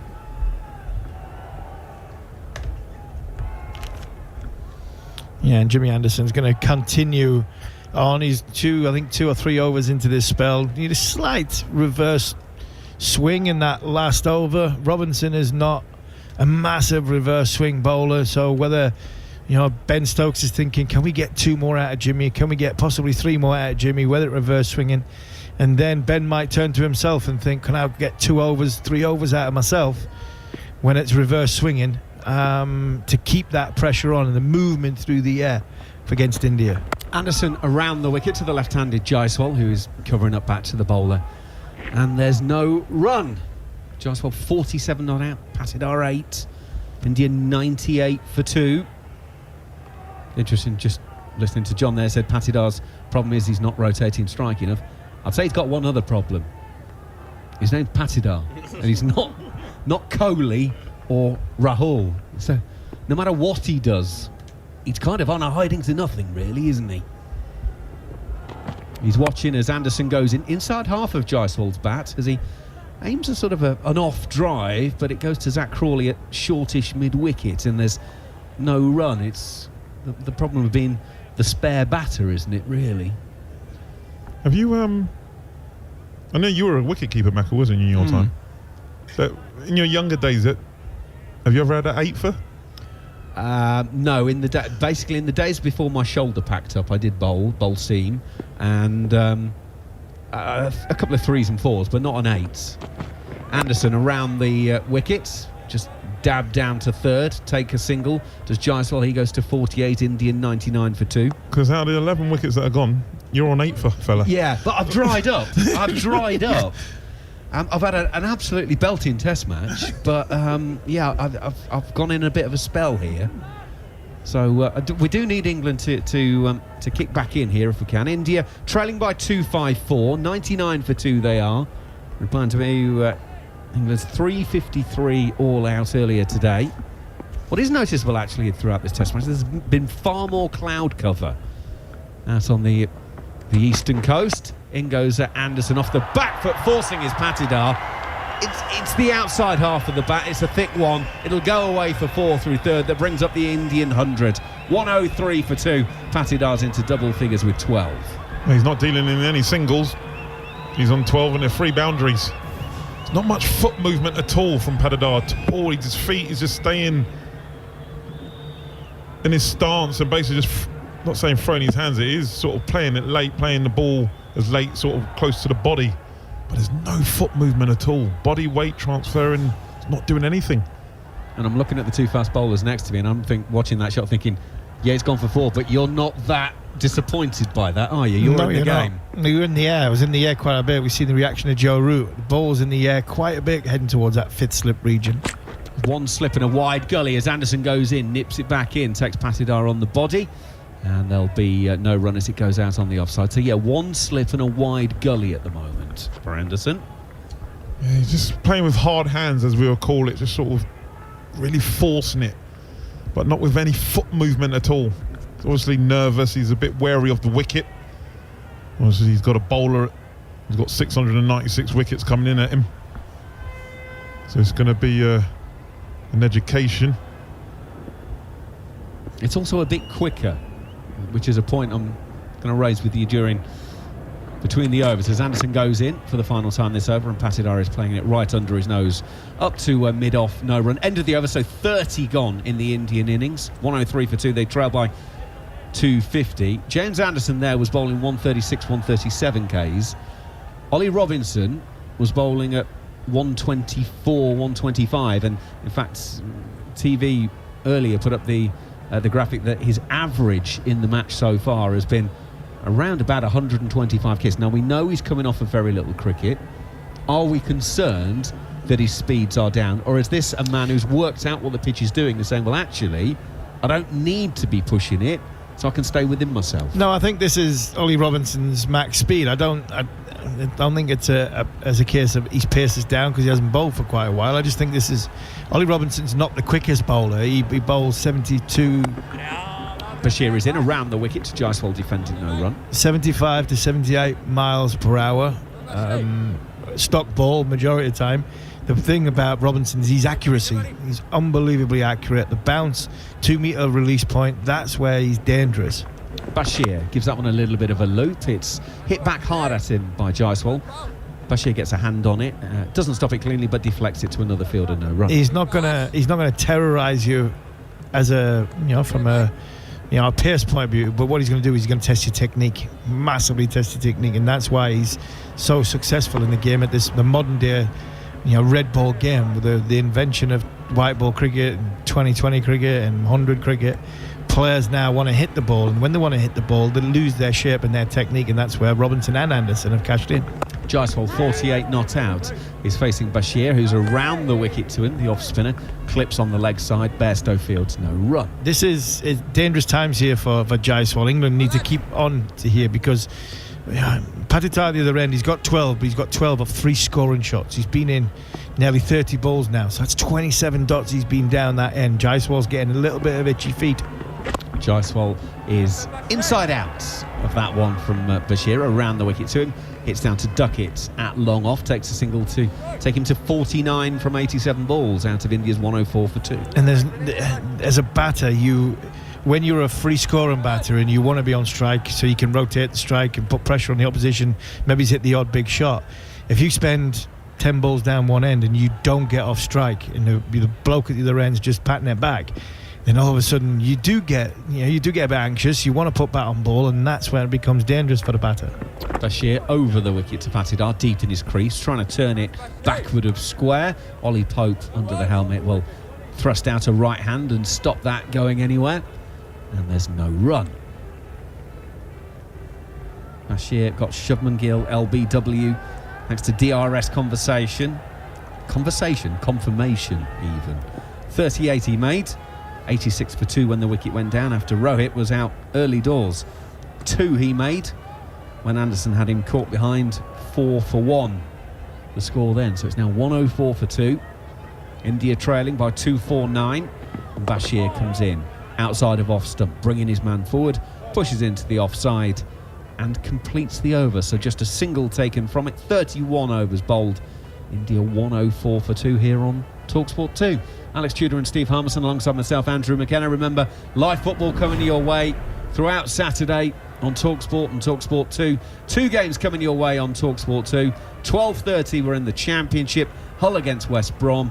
Of course, the EFL is exclusively live on TalkSport and TalkSport 2. And then at 3 o'clock, Villa Forest, also on TalkSport 2 in the Premier League. And then 8 o'clock this evening, TalkSport, a Saturday evening game, Arsenal against Newcastle. How are the Newcastle fans getting home after that one, or are they not even bothering? They're not. They are staying in London. It's a shambles. It's a shocker. We go Blackburn Tuesday night, 7:45. We've had so many. Saturday night, Fulham, 7 p.m. Don't get me started, because I'll be on all afternoon. The Premier League have not looked after Newcastle fans one bit. Last train, I think, leaves 9 o'clock tonight to go back to Newcastle. So if they're not on the bus, they've not driven down, they're staying in London for the night, which I don't think it'll bother the Newcastle fans too much, because we do like to entertain ourselves in new surroundings and plush places.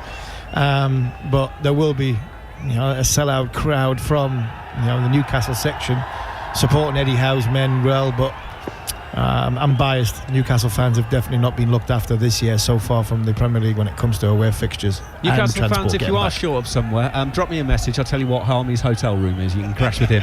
Tom Hartley is coming into bottom, left arm spin replacing James Anderson. Left arm around to Jaiswal, pitching it outside leg stump. Jaiswal tries to turn it around the corner but can't beat the fielder, so will remain 49 not out. Jaiswal is having a phenomenal series, 2 double hundreds, and he's a single away from a 50 as well. Hartley, left arm around, Jaiswal comes at him, drives it to Anderson, who's at a deepish mid-off, and takes a single. He gets to 50 from 89 deliveries, 50 out of 105.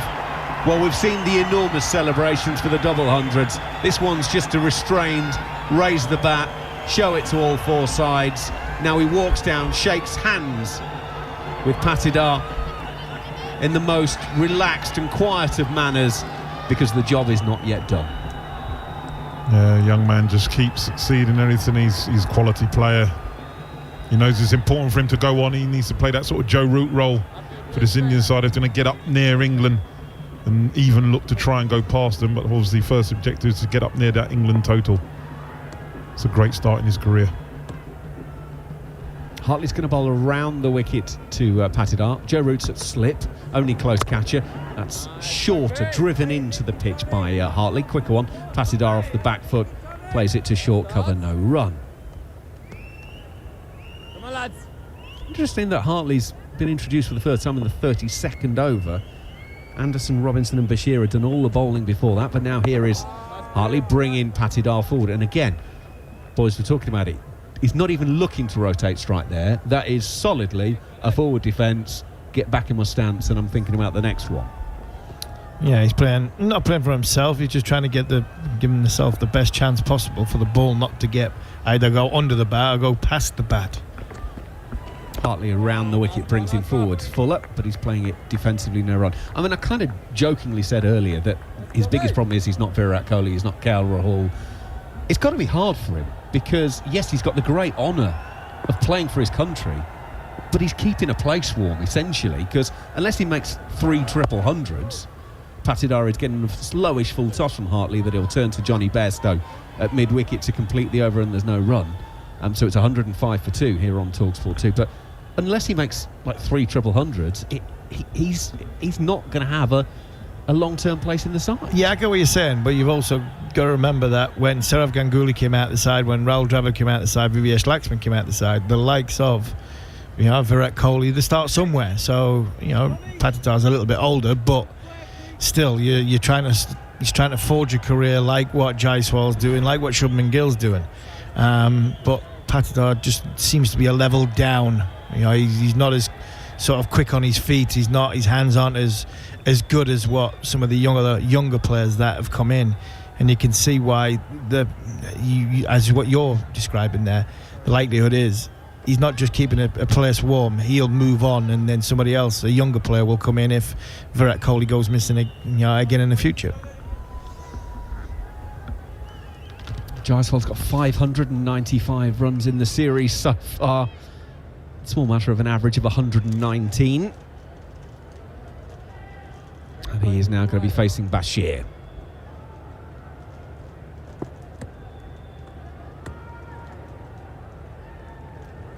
Jaiswal waits. Now Bashir is ready. And in he comes. It's a big, expansive drive that Ben Stokes has fielded really well at short mid-off. Driven straight to his right-hand side. But he stops it clean as a whistle, does the England captain.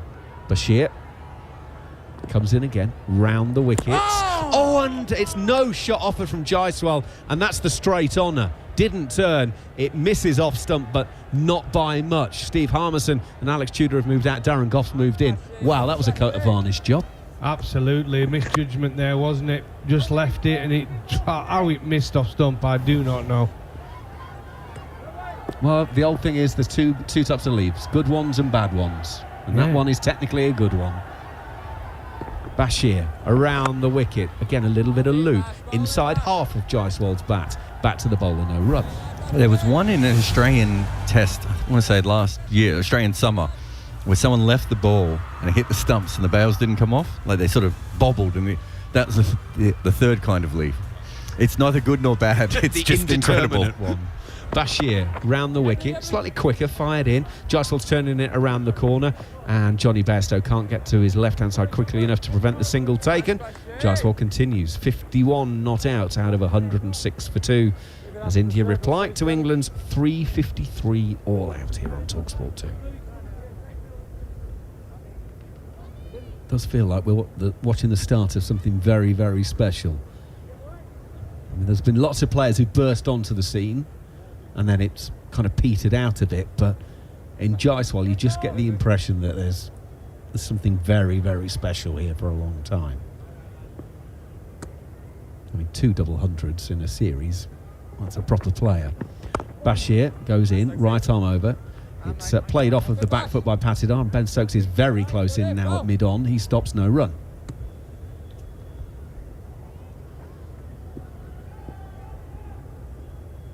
Patidar 12 from 33. He's waiting for Bashir. Again, it's a defensive shot to end the over. 106 for 2 at the end of 33. And you could argue, but the pitches have not been outstanding pitches, have they? They've been good cricket pitches because we got results in them all, and they tend to go to the 4th day. But they've not been flat, have they? So the bowlers are always in the game, whether it be the seamers or whether it be the spinners. So, and that's what's amazed me about this series. They talk about it being, the ball's turning, the ball's seaming, there's been lots of wickets. But there's been a few runs scored as well, by the way. A couple of hundreds, like doubles from Jaiswal, and a few other hundreds in their side. And same with England as well. They've scored hundreds. I think they've been great pitches. There's been something in it for everyone. Vizag was a great pitch. Really good cricket game. Right, Hartley. Around the wicket to the left-handed Jaiswal. That one's pitching round about leg stump, turned to deep mid-wicket. And they will take the single, 107 for 2. But that's what I like about Jaiswal, but he goes in spells. When he has to sit in, he can sit in. And when he feels as though he can attack, and it's comfortable, and he can sense the opposition are a little bit more on the defensive mode, he goes on the attack, and that's what I like about him as a cricketer. It's the ability to go up the gears but then also come down again. That's the great skill, isn't it? That's a talent. Hartley, left arm around to the right-handed Patidar, who guides it through gully. There is a slip in place, Joe Root, but it was well wide of him, and Bashir will retrieve that one as it goes away for a boundary. It's another boundary for Patidar. He goes to 16, 111 for 2, but you heard the cries of catch it, because it did turn and bounce. It did turn and bounce, but it was well played actually. Washed it right onto the end of the bat, patted out, and it's a big. He went exactly where he wanted it to go, but it's a big innings for him, isn't it? You could have a couple of players, well, at least one coming back. Hartley in once again. Patidar playing it out off the offside to point, no run. And he saw Sarfaraz get runs the last Test match, so it puts him under a little bit of pressure to perform. But he's got to start. He's 16 from 36 deliveries. As India trail by 242 runs, as you're listening to us on TalkSport 2. Yeah, could Kohli be back now? The his son's been born? Probably not. If he's taken all that time off, he might just say, well, look, I'll sit out the rest. KL Rahul could be back. Hartley around the wicket, bowls. Patidar pushes out on the offside, no run. But he wasn't fit enough to be part of the squad for this game, KL Rahul. There's 6 or 7 days rest between, so he's got a bit more time to get fit before Dharamshala. So, be interested in that one. Hartley goes in, bowls on leg stump. Patidar again is covering up, no run.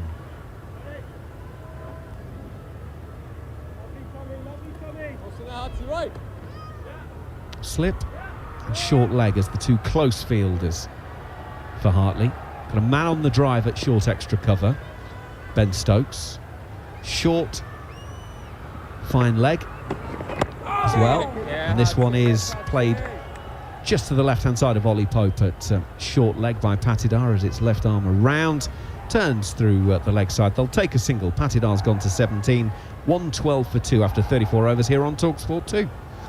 I think that's a good shot as well from Patidar. You know, we talked about Joe Root, how well he got deep in his crease and played with a straight bat, and that's what he did throughout his innings. And I think there it's quite easy to really be risky and try and get it too square, especially when you got someone like Hartley turning it away from the right-hander. But he tried to play it straight and it just squirted off a little bit squarer. So that's the right shape. So well played from Patidar. Moves to 17. Just got quite a big close-up on the ball as James Anderson was holding it. It's 34 overs old, but it's looking pretty worn already. Bashir will start a new over. Patidar coming forward, pushes out to Stokes at short mid-on, and there's no run. Well, it was about this stage in the England innings, of course, after 112 for 5. It was about this stage where it started to look a lot easier to bat as that ball got softer. Bashir goes in. Plays around the front pad, does Patidar to short leg, no run. Yeah, I think Anderson was just having a look to see if it's ready for a reverse swing again, and his massive size suggests not so much. So I don't think we'll be expecting that. But no, you're right. This is when it went very, very soft. And, you know, having watched Test cricket. In goes Bashir, this occasion, Patidar in front of the stumps, hits on the pads and given LBW. Is it doing too much? India will get together and have a conversation. It kept low, it did spin, and they are reviewing. You said that before he reviewed, but it's almost like they forgot to. They both agreed with each other. Yeah, we're definitely reviewing it. And then Jaiswal said, have you made the sign? It did forget. TV umpire to director, we have a player review for LBW. The original decision is out. We've checked the feet, it's a fair delivery. Front on, please. It was a quicker ball from Bashir, wasn't it? Fired it through, but it did turn. Okay, so we get the first replay. Oh, it pitches on the edge of a crack and goes. There's no bat in that. There doesn't appear to be any bat, but just to confirm, ultra edge, please. Clip it. I don't think we need to confirm there's no bat in that. There's definitely no bat in it. It's just about the line on the leg stump. There's a gap between the bat and the ball. Jeez, it's going to struggle to clip, isn't it? The ball passes the bat. I'm satisfied. No So bat because involved. it's out, umpire's Ball call tracker will when be in available. England's favour. Rod, the building ball tracker, stand by. We're standing by. Don't worry, Joel. Yeah, just it's spun so much. I just wonder if it's just going to miss leg. Still waiting. Stand by. This is why it's so important for India to go past England. Did you see the turn? It took a piece out of the pitch. Well, that actually hit like a T-section crack, didn't it? Yeah. Like the rope. It's like they're joining up the cracks out there now. Just caught the edge of it, crumbled, and just went off of it. We're still waiting. Now we get the Original ball decision tracking. is out. Ball tracker coming up. Ball pitching outside off, impact in line. Wickets umpire's call. Rod, you'll be staying with your original decision of out. Stand by. I'll let you know when you're on screen. So the The umpire's on-screen call signal now. works in England's favour. Rod Tucker raises the finger, and India are 112 for 3 halfway through the 35th over as Patidar has to be dragged off after making 17 from 42 balls. Yeah, look, obviously he's played a lot of cricket in India. He's probably seen that given out quite infrequently in just because of the amount of spin. I think a lot of umpires might have said chances are that's going to miss leg stump, but it's just clipping the outside. But the bigger problem for India is what Goffey said, because It's not them getting par that we're interested in here. It's getting that 50 to 100 runs above par, because they don't want it to be a final innings shootout. You know, that's Indian cricket is more than aware that anything can go wrong in that sort of situation. And they've now got the two left-handers. I thought they might send Sarfaraz out with a right-hand left-hander, but looks like Jadeja is coming out to bat in his new position of number 5, newish.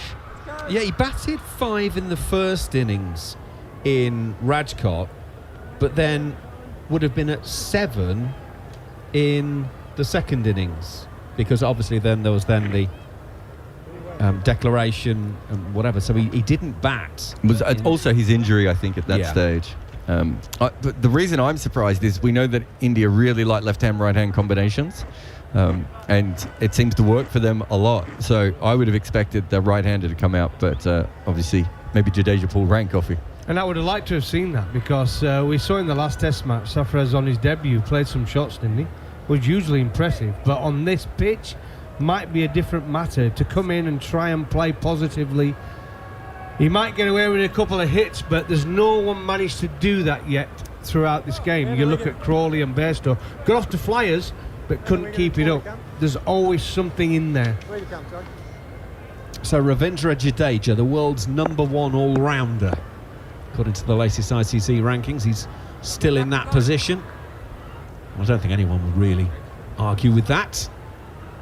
Right, England are just making him wait for the first ball. Slip and silly point, and a fairly close straight mid-wicket for the clip off the toes. Bashir is around the wicket. Big stride forward for Jadeja, uses the face of the bat to guide it to short, fine leg, no run. How big a wicket is that for England to get things moving? It does feel like in the last hour a few more balls have hit cracks and started to turn a bit. Bashir is in. Big strike forward from Jadeja, pushes out back to the bowler, no run.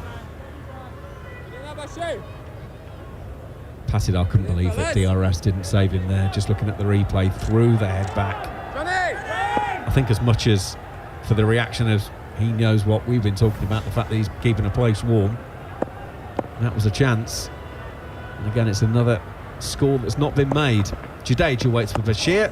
Bashir goes in and bowls. Forward defence from Jadeja. End of the over. More thoughts from Jared and Goffey, and I'll get out the way because Manners is coming in. So CricViz looked this up, I think last test, and we never got to use it, but when India have they same batters with the same either two right-handers or two left-handers at the crease, they average 36 in their partnerships. When they have a left-hander and a right-hander together, they average 44. So it's a 7.7 run bump. The only other team that has a bump when they have a combination at the crease is Australia with 7.8. Most teams actually are negative when they have a combination together. I don't know what it means, but I do know that India are quite obsessed with this stat and that they like having left-hand, right-hand together, probably because they're from a finger spin background. And so it makes more sense to them to do that. That's why I thought we might see the right-hander come out. Can you translate that into language that we will understand? Here's Hartley over the wicket and clipped around the wicket, actually. Clipped away by the left-handed Jaiswal for another single to mid-wicket. And move on to 113 for 3. Two right-handers batting together or two left-handers batting together, India average 36. When you have a left-hand and right-hand together, it's almost up at 44. So they get a lot out of their combinations. And I think that is because they play finger spinners. And so it means that the finger spinner, you can't just bowl two off-spinners against them. You need to have one bowler bowling in one direction and one going in the other direction at all times. But it is interesting that the only two countries that are better when they have those combinations together are India and Australia, and everyone else is actually better when they have two right-handers or two left-handers. What that tells you is that India and Australia have got the best batters. Right. Okay. I'm not sure. Do you think Australia have the best batters? Here's Hartley once again, and he's round the wicket to the left-handed Jadeja. Well, they ain't bad. Plays back to this one. Well, New Zealand average 43 when they have two batters of the same hand batting together. So two lefties and two righties.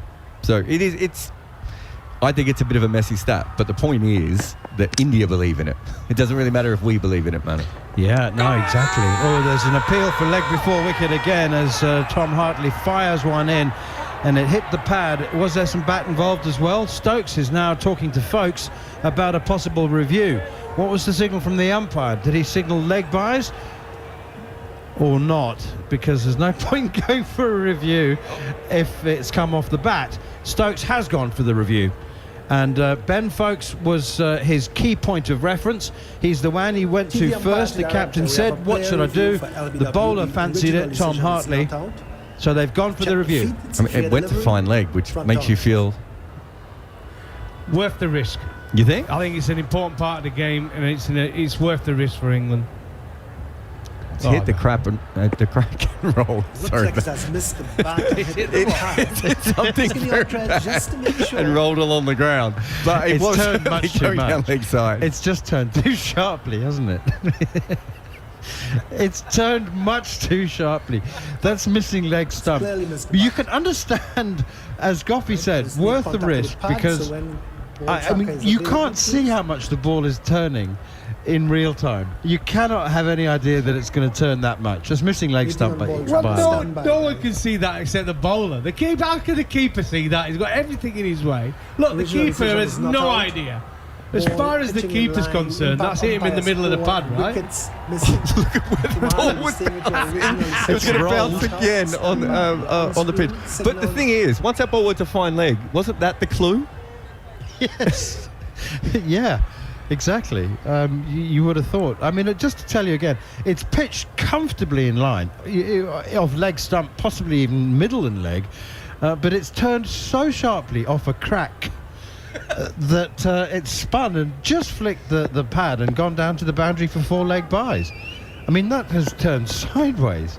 Hartley in again, and Jadeja rather has gone downtown, straight back over the bowler's head for 6.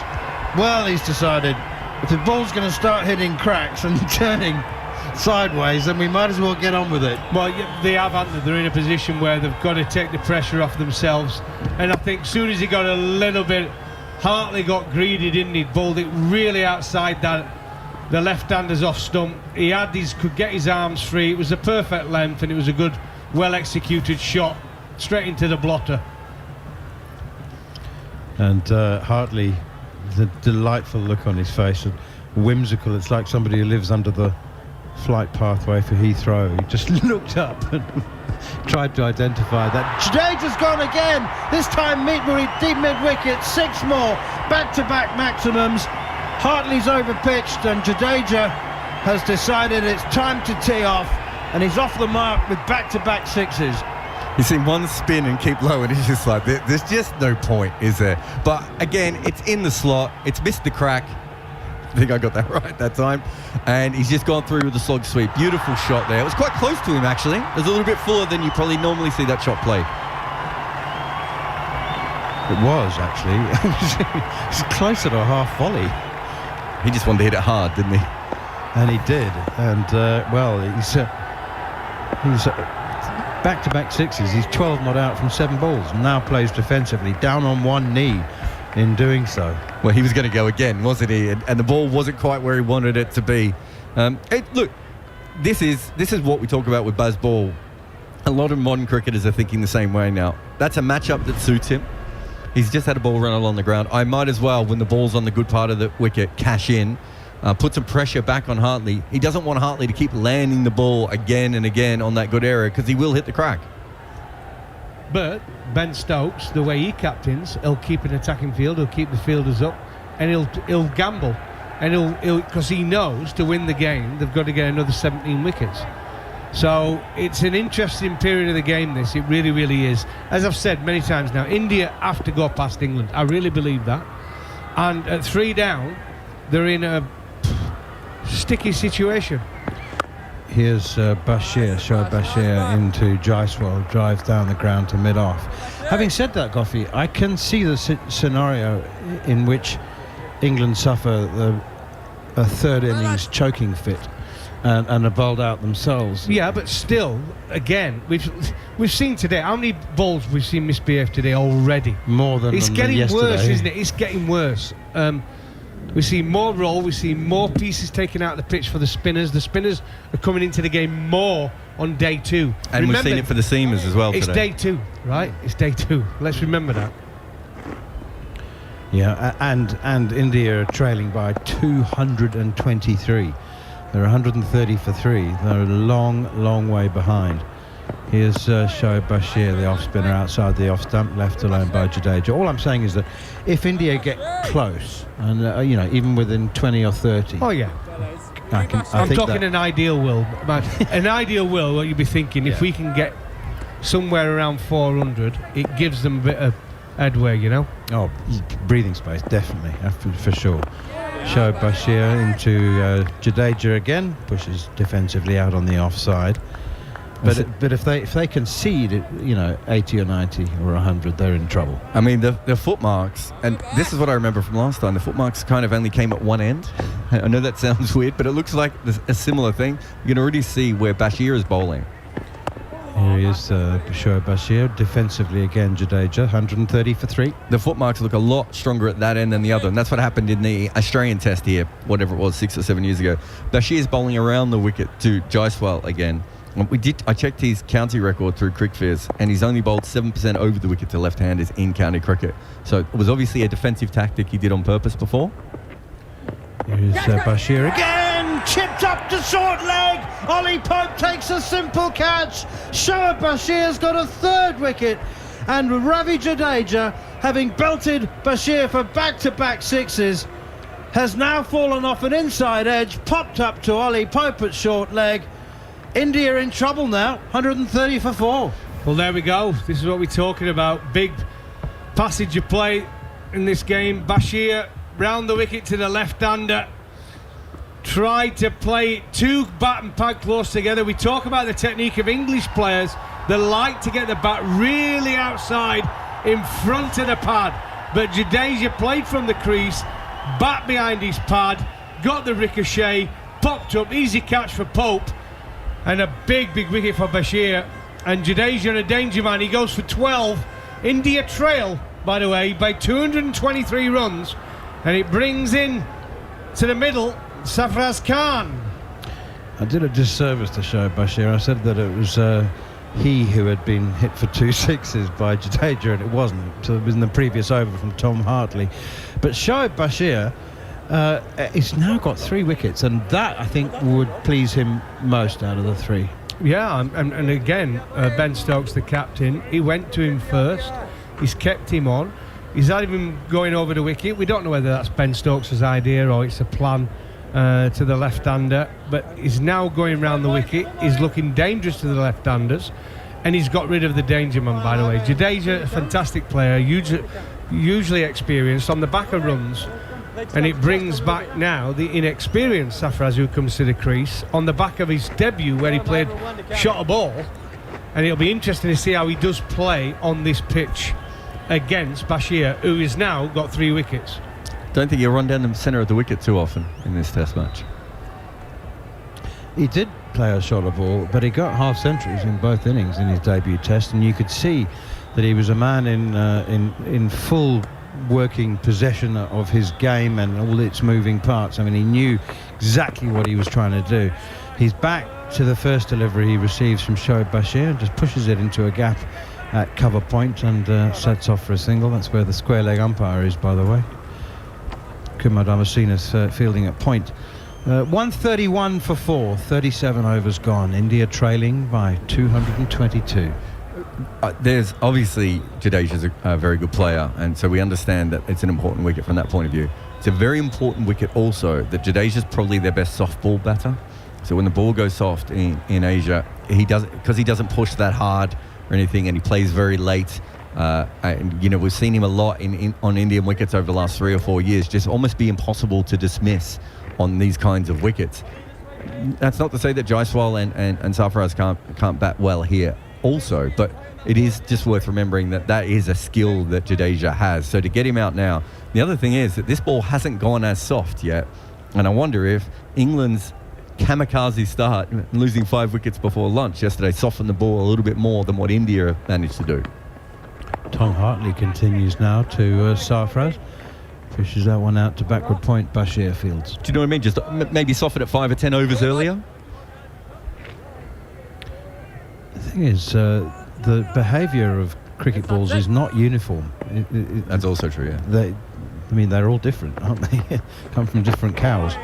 That one is pushed away out on the onside, and there's no run. It'd be a hell of a cow if they all came from the same. Did you? There was a really interesting article. It was so interesting I didn't know if it was serious or not, about whether organically grown reared cows make different cricket balls to those that have received antibiotics and the like. Hartley in again around the wicket, nudged out on the onside. Wagyu cricket balls. It's not a subject you want to get Jason Gillespie talking about. He's a confirmed vegan and advocates very seriously the cricket should be played with artificial cricket balls made of artificial substances. This one is pushed out again towards point and fielded by Zach Crawley, and there's no run. How did he go about in the night? He's shining the ball. Yeah, well, he wasn't a vegan then. He's a late convert to veganism. I should know that really, as soon as I played with him at Yorkshire. Yeah, well, exactly. Here's Hartley once again, and this one's thick outside edge and nicely fielded by Joe Root at slip diving to his right. He says that we should be using plastic balls. They just don't degrade the right way. That's the problem at the moment. And also, as you know, I've written a lot about this. There isn't enough money invested in cricket ball technology because none of the companies make a lot of money. Now, what's Ben Stokes upset about here? He is upset, and that's why we're talking, because I'm hoping that Darren Gough has spotted what it is that has... Oh, the lights.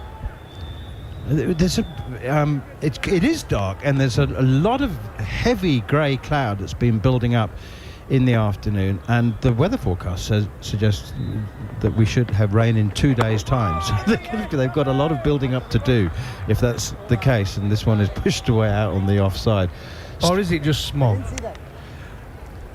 It was clouds on day one. It was definitely clouds on day one. It does. I know what you're saying. It looks a little bit more because we've all been to India. We have seen that before, haven't we? And in plenty of places. Ranchi is a very heavily industrial city.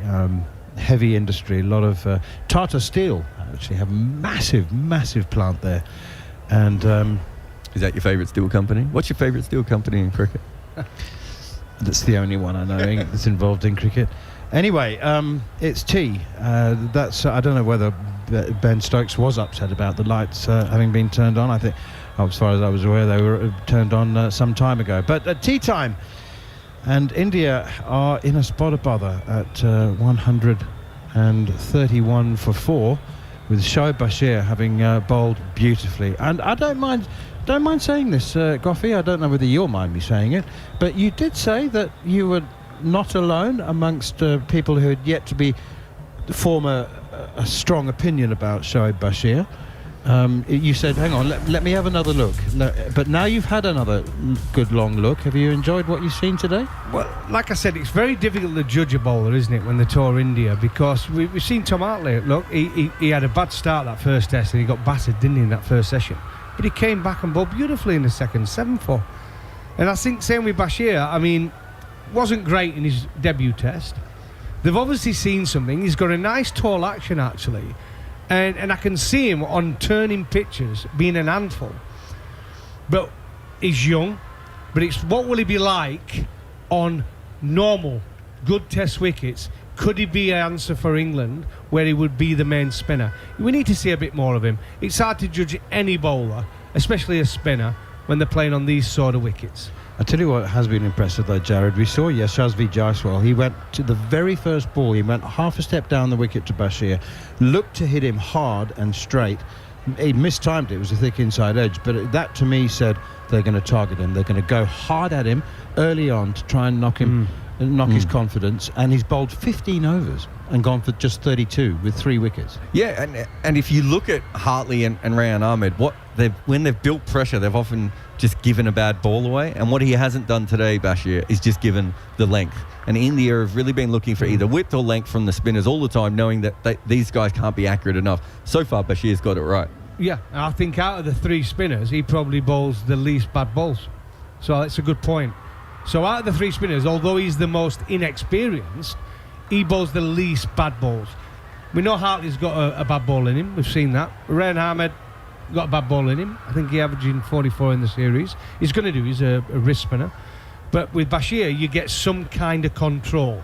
But again, they might try and attack him, but they can't attack him on here because the ball is turning and he's tall and he might be getting a bit of uneven bounce. So it's a very, very difficult place for the Indian batters to attack him. Well, the magnificent Yashasvi Jaiswal has been the splinter in England's eye throughout this series. He's already up to third place and the most runs scored in a test series for India against England. He's 1 run away from 600. He's on 599 runs. He's 54 not out at tea on the second day of this 4th test match in Ranchi. Every ball live and exclusive right with you throughout the series and for the rest of the day. Yeah, Shoaib Bashir to start after tea. 3 wickets to his name already. Here we go then. Around the wickets. Off the back foot is Jaiswal punching out on the offside. And there's no run. Did I do that all right, Macca? Did I? Beautiful, mate, beautiful. I didn't quite know what to do though next. I didn't know what to say. He's in, he bowls. All those years doing drive time, they paid off, haven't they? Hey, we're not playing games here. Oh, we are playing games because we're waiting for Spider-Cam to move once again this series. Right, everyone is now happy. I'm afraid to say Spider-Cam's not had a great series. It's caused so many delays. Bashir around the wicket to Jaiswal. Solidly forward, outside half of the bat, goes to backward point, no run. So India 1-3-1 for 4.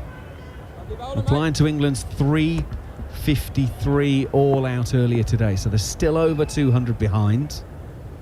Jaiswal with a brilliant 54 so far. Bashir is in, bringing Jaiswal forward, pushes into the offside. And Sarfraz sends him back after taking 3 or 4 paces. Bairstow fields at mid-wicket, no run. How many overs left today, Macca? That's a very good question. I will check for you. We're in the 39th of the innings.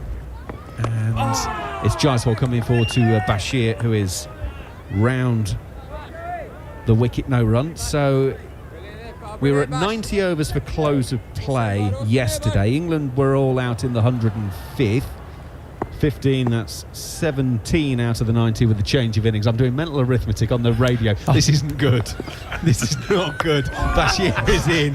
He's bringing... I've thrown him under bus. Well, it's lucky that he's doing it and not both of me and you, bigger.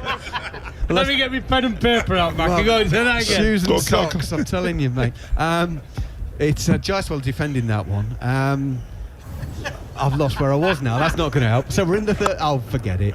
Let's call the whole thing off. Jaiswal is meeting Bashir coming forward, and it's driven to long off, and they will take a single. Jaiswal goes to 53. It's the end of the 39th over, which means there are 34 overs left in the day. Darren Gough. Good effort. That's about right. Look, it looks like we might finish somewhere near on time. But it'll be interesting. The game's going forward. I think England have had a good day so far. In fact, England have had a good match, let's be straight. Other than that first session where they lost 5 wickets, they could have totally been dominating this game now. But losing 5 wickets that first session, recovered beautifully. Joe Root, magnificent. And then England have bowled really professionally. They've got the lines right, they've got the lengths right, and there's enough happening off the pitch to make India worry. Absolutely. Right then, Tom Hartley for the second over after tea. He's bowled 4 so far that have gone for 20. You will be continuing left arm around to the left-handed Jaiswal, who comes down the pitch and gets the outside half of the bat on this one. He's aiming it much straighter. He gets it to Ben Duckett. A sort of extra cover in the ring. Single taken, 56 for Jaiswal, 133 for 4. So yeah, we're going to be done round about 11 o'clock-ish. We'll then bring you the reaction of the day with the following on podcast, which is going to be perfectly in time for Hull West Brom in the Championship. 12:30 kickoff coming your way on TalkSport 2 before Aston Villa Forest as well in the Premier League. And over on TalkSport this evening, more live sport. Arsenal Newcastle get underway at 8 o'clock. Right, for the left-handed Sarfraz, for the right-handed Sarfraz, Ollie Pope is right under his nose. Hartley goes in, a little bit too short to bring the silly point into play there this occasion. But Dan Lawrence, who is doing 12th man duty at the moment, will do the fielding, and there's no run. So slip and silly point. Hartley, left arm around. It's running in onto the off stump, chopped into the offside to Bashir, no run. Tell you what, Dan Lawrence, he'll have the platinum card, won't he? With air miles he's done this winter. Couple of franchise competitions, England Day, England. Don't you get a platinum card just by joining Surrey, though, anyway? It's one of the perks, isn't it? All right, now.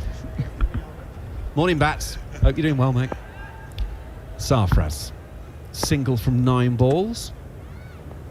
Hartley, left arm around the wicket. A little bit leg side-ish, but it's taken on the front pad by Sarfraz. And there is no run.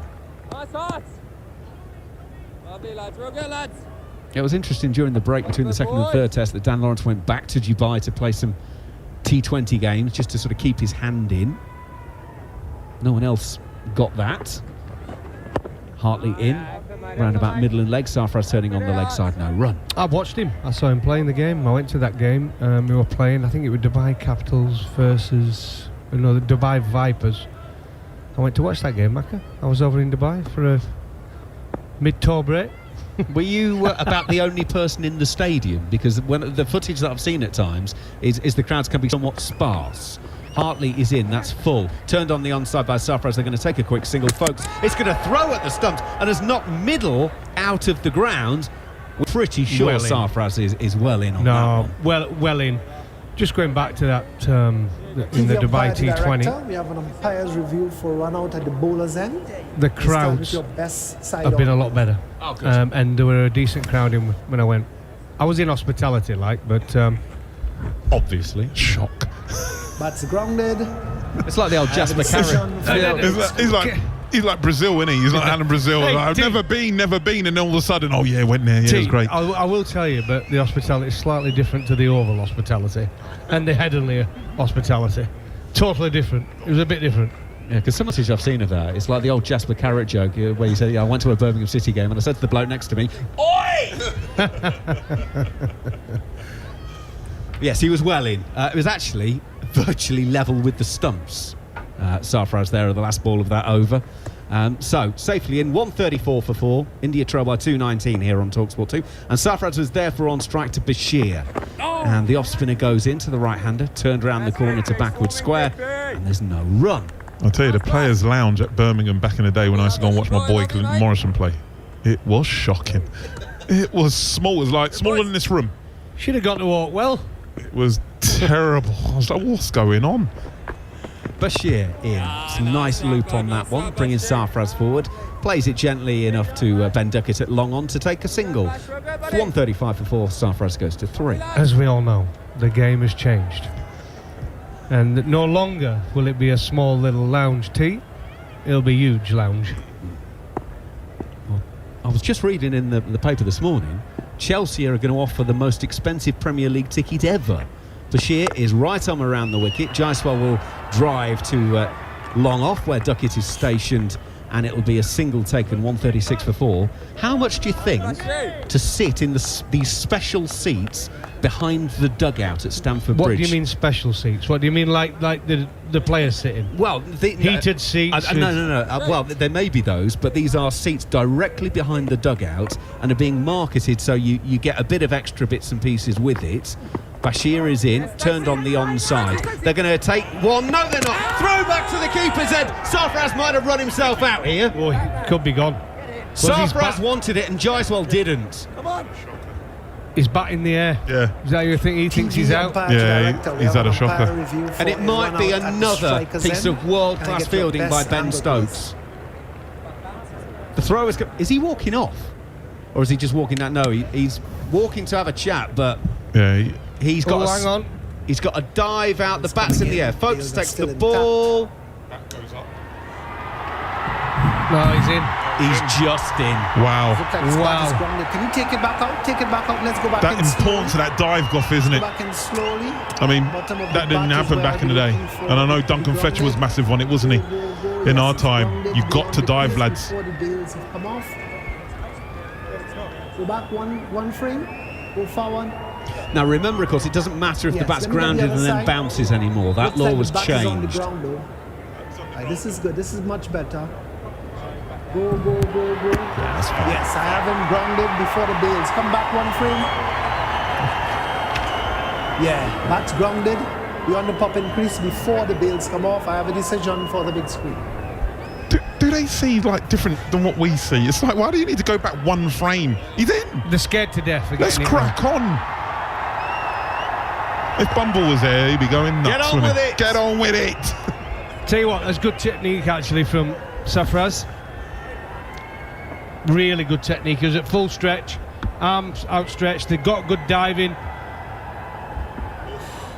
He knows he's a lucky boy, Sarfraz. Actually, mentioning Bumble, he was due to be with us, but he's been a bit poorly this week. So, Coach, if you are listening this morning, hope you're feeling a bit better. Right then, Bashir to continue to Sarfraz. Bat and pad close together. Inside edge onto pad. Goes out towards mid-on though, not short leg. 136 for 4 it remains. Well, that's why I'm in. Replacement for Bumble. Well, when you lose one plain-speaking northerner, you've got to find a replacement. Where do you turn? You turn to Darren Goff. Might be the first time Goffey's ever had to be a replacement. Bashir is in. Oh, Sarfraz almost gets completely squared up by that one. Plays it back down the pitch, no run. End of the over, 41 gone. India 136 for 4, trailed by 217. Yeah, so just finish on those Chelsea seats. You're directly behind. Mate, keep going. You're not even close. 4.5. If you're going West Ham, fella. $5,000 each. Wow. Yeah. I reckon Alex gonna buy one. Money's on it. Sorry. Give him one. Give him yeah, one. well, that'd be a championship winning bonus, won't it? What's that? 4 in? When was that? What? They 3 and 2? No, 3 and 2. One more time. 3 and 4 is it? Championships for Surrey, is it? Does the director of cricket take credit for that now? I mean, or is it the coaches? Listen, you know Alec better than anyone. Are you It's on asking his just watch. in case Yorkshire have a good season this year? That's how much you can take. Right, Hartley Jaiswal. He's trying to force off the back foot. Weight wasn't really going into the ball there, and he can't beat Stokes at mid-on, no run. I think like anything up north, the problem with the north is the weather. You know, every championship game Yorkshire played last year was rain affected. Every game, every single one, all 14. Wow. Hartley, left arm around. Jaiswal clipping nicely to long on. Crawley will field, single taken, 137 for 4. Well, Harmy was saying when he arrived yesterday morning that since August, where he lives up in Durham, there's been 11 days when it's not rained. Since August. Yeah, absolutely. Can you imagine Worcester and Norway playing the start of the season? No, they're off to Kidderminster for the first couple of games. Well, they've already posted pictures of the pitch being flooded again. Hartley in, left arm around. Sarfraz playing defensively, no run. Well, they get round it on a boat, don't they? They've got boat there. Actually, they have. You don't believe it? Honestly, they got a boat there. It's incredible how they get through it every year. Absolute lake. I don't know if they need a groundsman or a pirate. Hartley around the wickets. Sarfraz coming forward, pushing on the offside, no run. Well, it's no wonder the Seamers get all the wickets. I think we're the only team that played there. We made them follow on, but then it rained for a day and a half, so we couldn't win the game. Were you in Bushwhackers? Is that still going? I don't know. Hartley left arm around. Let's move swiftly on. Sarfraz playing defensively on the offside, no run. Surely can't be. I mean, we talked about 20 plus years ago when we got Bushwhackers.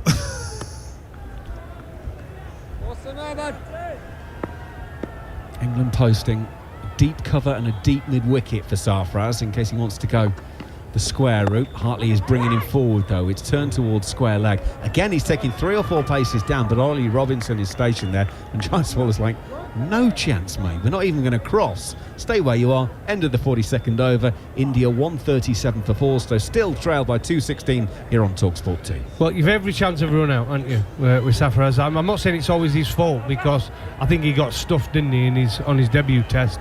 Was it by Jadeja? Jadeja, right? Trying to go to 100. But he's one of them. He's excitable at the crease. He sets off and then he stops, and that can be confusing. Especially, you've got 2 really inexperienced cricketers at the crease. Even though one of them's averaging 109, they're pretty inexperienced. So they've just got to calm down a bit. It's an excitable part of the game. He's like Chris Schofield between the Bashir to start his 18th over around the wicket. Oh, Jaiswal cuts hard, and it's just wide of Joe Root at slip, and it'll go away for 4. He was looking to play the shot much squarer than that, and he got a bit of an edge on it. It goes away for 4. He goes to 62, 141 for 4. Now what saved him here? He's gone hard at it. I know he's played that quite late. I think he's meant that, Mac. He played it really late, but he played it with, well, the way that he's played it and late. I don't think he was trying to hit it square. He was trying to get it down there, but because of the pace and the velocity he went for it, he was safe. Bashir is in. This time he's playing defensively back to the bowler, no run. Well, there's playing it late and there's playing it almost through slips. Well, as my dad always used to say, taking out the keeper's gloves. He played it so late, so I think he meant it to go there. Well, he's a confident lad, I'll give him that. Bashir around the wicket. This time Jaiswal defending, no run. I love T's dad. Absolutely, honestly, he's a diamond. Seriously, T's dad makes so many appearances on this commentary. He puts in an invoice. I quote my dad a lot, I do. He's a great man. The accountant department want to know was 2 invoices from a man named Tudor. In goes Bashir around the wicket. Lovely shot from Jaiswal. Inside out over extra cover. That's a beautiful shot away for 4. 145 for 4. Jaiswal goes to 66. That's one of the shots of the game for me. Hitting with a spin, Bashir around the wicket, a little bit of turn, a little bit more air actually from Bashir. Give himself a bit of room. Oh, what a shot that is to control it on a pitch like this where you have got uneven bounce. The follow through to it as well. Outstanding. Bashir goes in again. He's played it again. This time it goes squarer, nearer to Zach Crawley, and it'll just be a single. He's playing like a prince at the moment. Jaiswal, he's got 67 out of 146. Well, he's just playing on different wickets, isn't he? He's in the form of his life. I mean, he's only 22 years old and he's only fresh into this test match game. But he's making it look extremely easy with confidence. He's got that steeliness in his eye, which I like. He's flamboyant. A lot of power as well. Bashir is into Sarfraz, who just wants to defend because it's the final ball of the over. 146 for 4. It remains India here on TalkSport 2. Well, there's no doubt he's got the power. You see him playing the IPL for the Royals. It was a bit of a risk when they brought him in. They came from nowhere. They put him into the team and oh dear me, he's took straight to it. And he does. He's got such fast hands and he times the ball so well. And that's why he hits so many sixes. And it's like the modern day player now. They all do it. You see Harry Brook. Harry Brook, it's the ball's so clean and he's not a big lad. Step and fetching it. Poor bowlers. Hartley, left arm around to Jaiswal, who gets one that barely gets off the surface. It rolls, goes between Ben Foakes' legs, and Joe Root's going to have to run back to the boundary directly behind the keeper, and that will be a couple of byes. But we are now seeing them misbehaving more and more regularly. Well, let's remember, we just have to tee on day 2. Those cracks are getting wider. The ball is going down a lot more. I just thought I heard on the replay as the ball went past the bat that there might have been an under edge on that one. That might be my hearing that's completely gone. Hartley is in. Jaiswal is now getting his feet to that one to come down the pitch, to push out to Bairstow at deep cover, take a single. And there's another one to the total. Yeah, this is the replay of that one again. Let's just listen as this goes past the bat. Yeah, there was definitely a noise. Sounding like Gary Neville though. They go, oh. Yeah. It was given as byes. So it's England having a lead now of 204. 149 for 4. Hartley into the left arm around the wicket. Sarfraz defends. And there's no run. He's got 3 from 22. Jaiswal 68 from 113. Well, we normally see Sarfraz. He likes to come at the bowlers, but he's finding it difficult. They're bowling quite well at him here, England. Well, bowling really well at him. He's 3 off 23 deliveries. The field as well. The field's set really well for him. Just a slip in around the bat for Hartley as this one goes in towards the off stump of Sarfraz. He's playing from the crease, no run. So his attacking shots that he would normally play are covered, and also they've got their catchers in, and just to keep him on strike as well.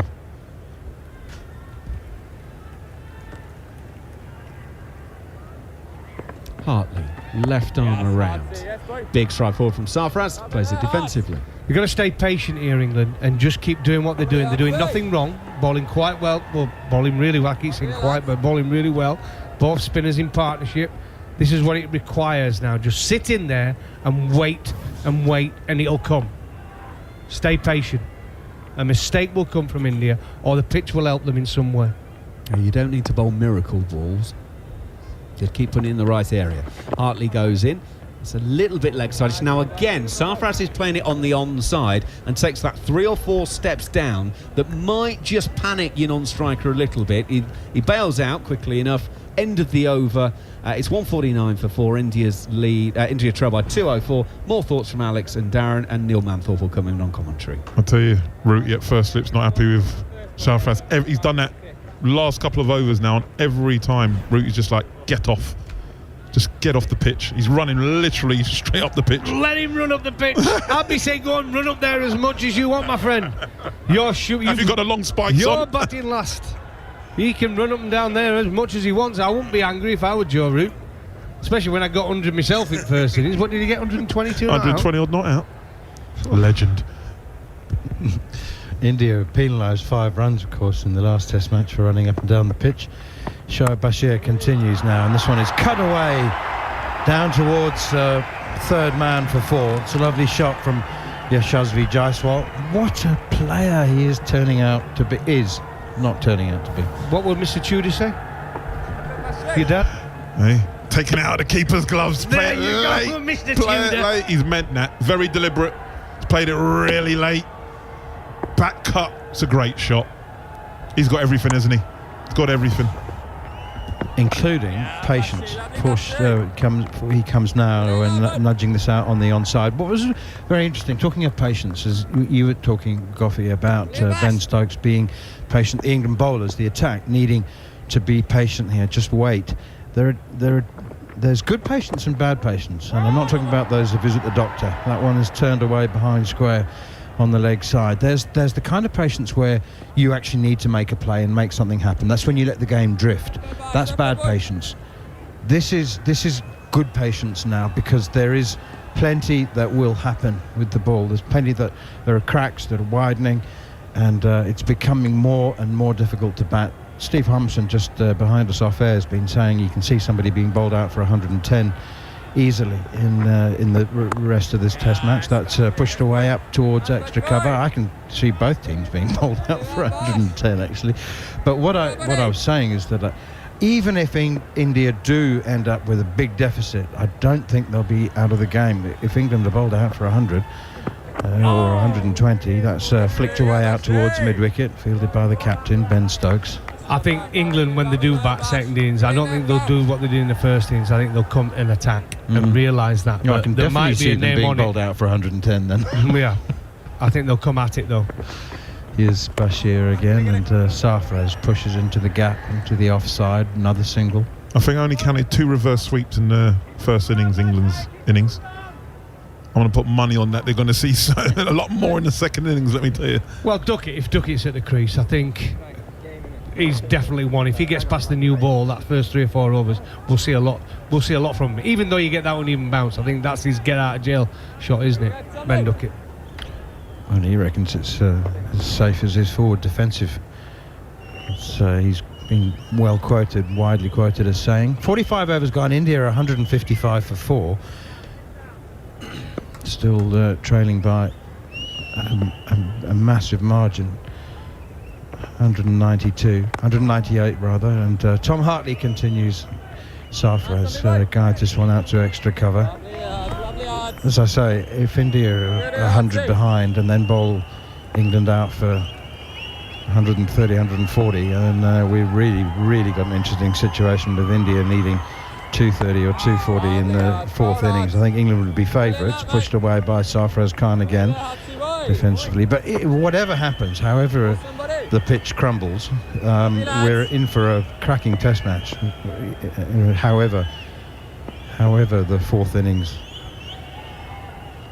transpires. Here's Hartley again, and Sarfraz nudging that one up towards mid-off. fielded by Stokes. They have to get within 100, though, at least, manage to have any chance, right? I still believe they have to go past England, but they have to get within 100, no matter what.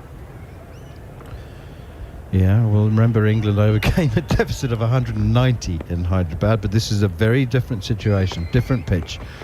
Much more difficult for batting, and it's deteriorating, whereas it didn't really in Hyderabad.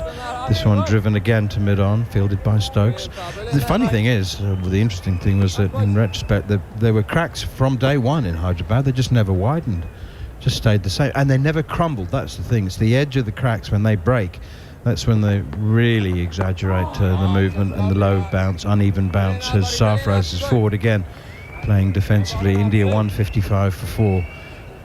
So when the ball hits the edge of those cracks and they break, and then you hit the front of a crack and it keeps low, hit the back of a crack and it leaps up, bounces more.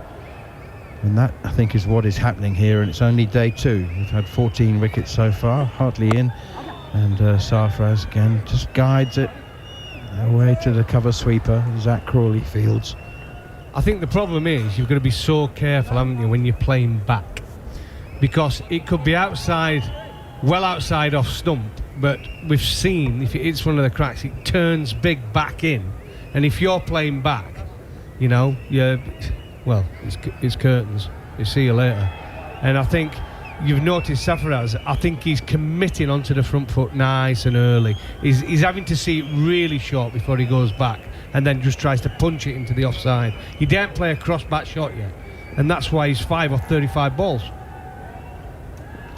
And that's very unlike him. I mean, not only is he averaged 70 in first-class cricket, he's got a strike rate of just under 70. So he scored them quickly. And this is unfamiliar territory for him in just his second test. Plays back here to Shoaib Bashir. That's right in front of his Exactly stumps. what I'm saying, you know. It's risky to go back to something that's outside off. If that would have skidded low, it's gone. Yeah, he's got both feet behind the popping crease when he played that. Slipping a short leg in, Bashir forward. Oh, it's edged and missed at slip by Joe Root. It's gone very quickly, a flying edge, and Root to his left just couldn't get his hands to it, so it doesn't go down as a drop, but it is a life certainly for Sarfraz. It's done them all for pace, a little bit quicker, just under 95 Ks on that delivery. Just goes through, gets a big thick edge, it's on top of the bat. Joe Root has no chance to try and stop that. It's just flown past him. He went hard at it, didn't he, Sarfraz? And I think that rescued him in the end. Down the wicket now, using his feet. Sarfraz Khan drives it to Ollie Robinson at mid-off, and again they scuttle through for a single. It's just impossible to. You get a flying edge at slip, and you're standing too close, too wide, but then you get a soft edge, and it's falling short. So where to stand at slip for somebody like Shoaib Bashir, who's actually varying his pace quite significantly, is difficult. Bowled him! He's bowled! Yashasvi Jaiswal! Shoaib Bashir has a 4th, and Jaiswal is human after all. 618 runs in the series, and the prolific left-hander has gone for 73. India's woes deepened. They're 161 for 5. Shoaib Bashir with 4 for 55. Now England are in control. Well, the young man Bashir is come into this test match, just his second test match, and he's bowled beautifully. Round the wicket, good length. Yes, it kept a little bit low, but Jaiswal had given himself a bit of depth in the crease and a bit of room to hit it through the offside. It skidded through low, and he finds the stumps. And Jaiswal played well, 73 from just 117 balls. But India are in trouble here, 161 for 5, and they trail by 192. Massive wicket. You can see the importance in Ben Stokes and all the players around him. Fantastic delivery from Bashir. As you said, he's been working him really hard and just bowling it in the right areas, and you just try and let the pitch do the rest. And that one scuttled through. It took some serious rope to drag young Joshua off the pitch. He couldn't believe it, but this wicket does have that delivery in it. And Bashir 4 for 55 from 19.4 has bowled tremendously for his team here. And for me, that's a huge wicket. I mean, England be trying to...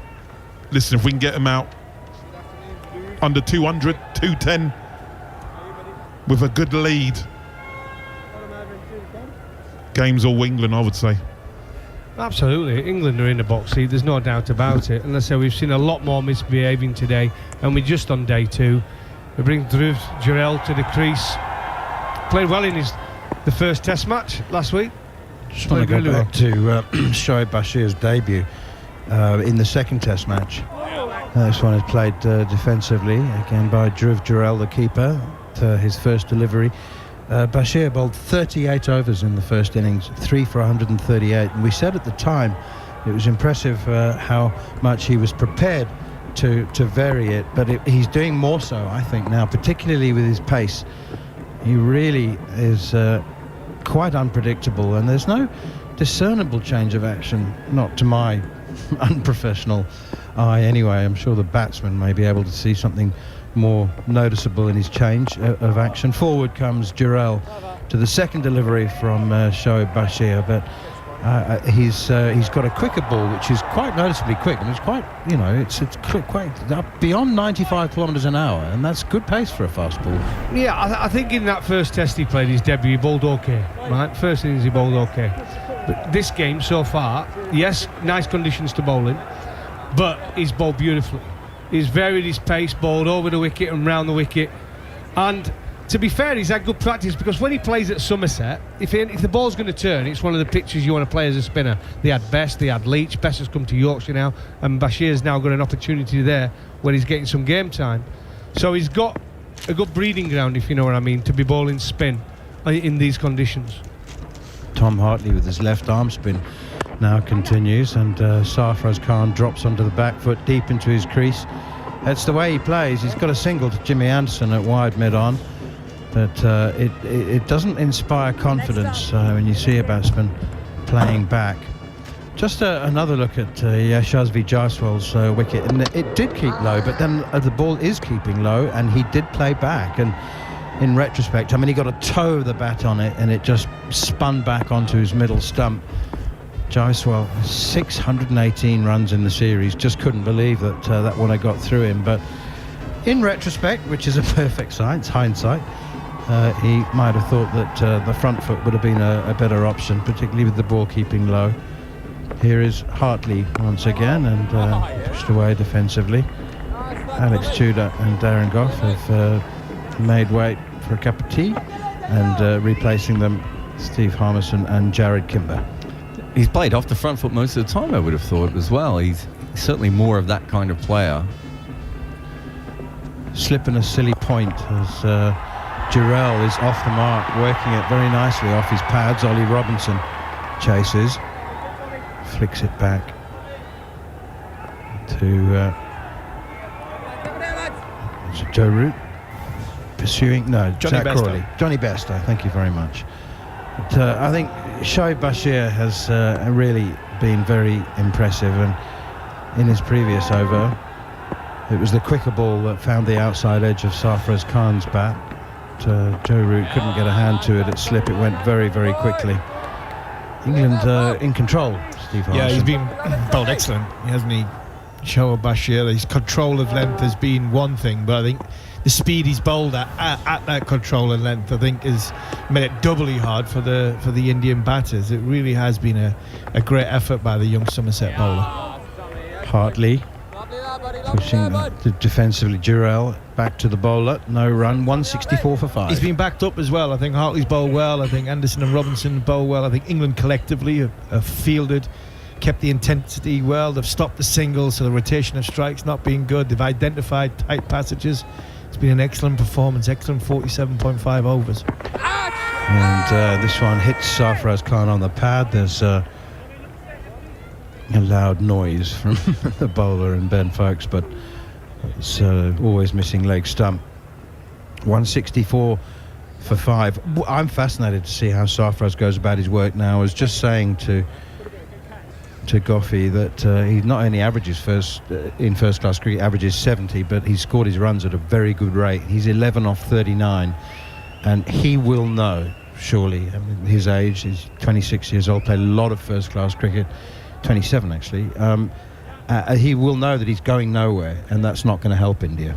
No, it's not going to help India, and you'd like to think that he's learnt from the first innings and the way Joe Root batted, that it's not the big shot pitch that he had in his debut test match when he got a pair of 50s. He hit, every time he seemed to block 2 or 3 balls, it was like by numbers, and then he'd hit a big shot. It's not like that, this surface.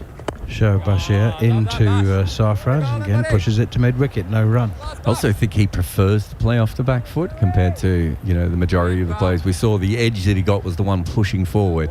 He likes to wait for the ball to be under his eyes, use his wrist. This is no longer that wicket. He does seem to be very much a back foot player against the spinners. This time, though, onto the front foot, pushing it straight back to Shoaib. And just to show you how rare this is, Patidar has been dismissed 4 times playing off the back foot.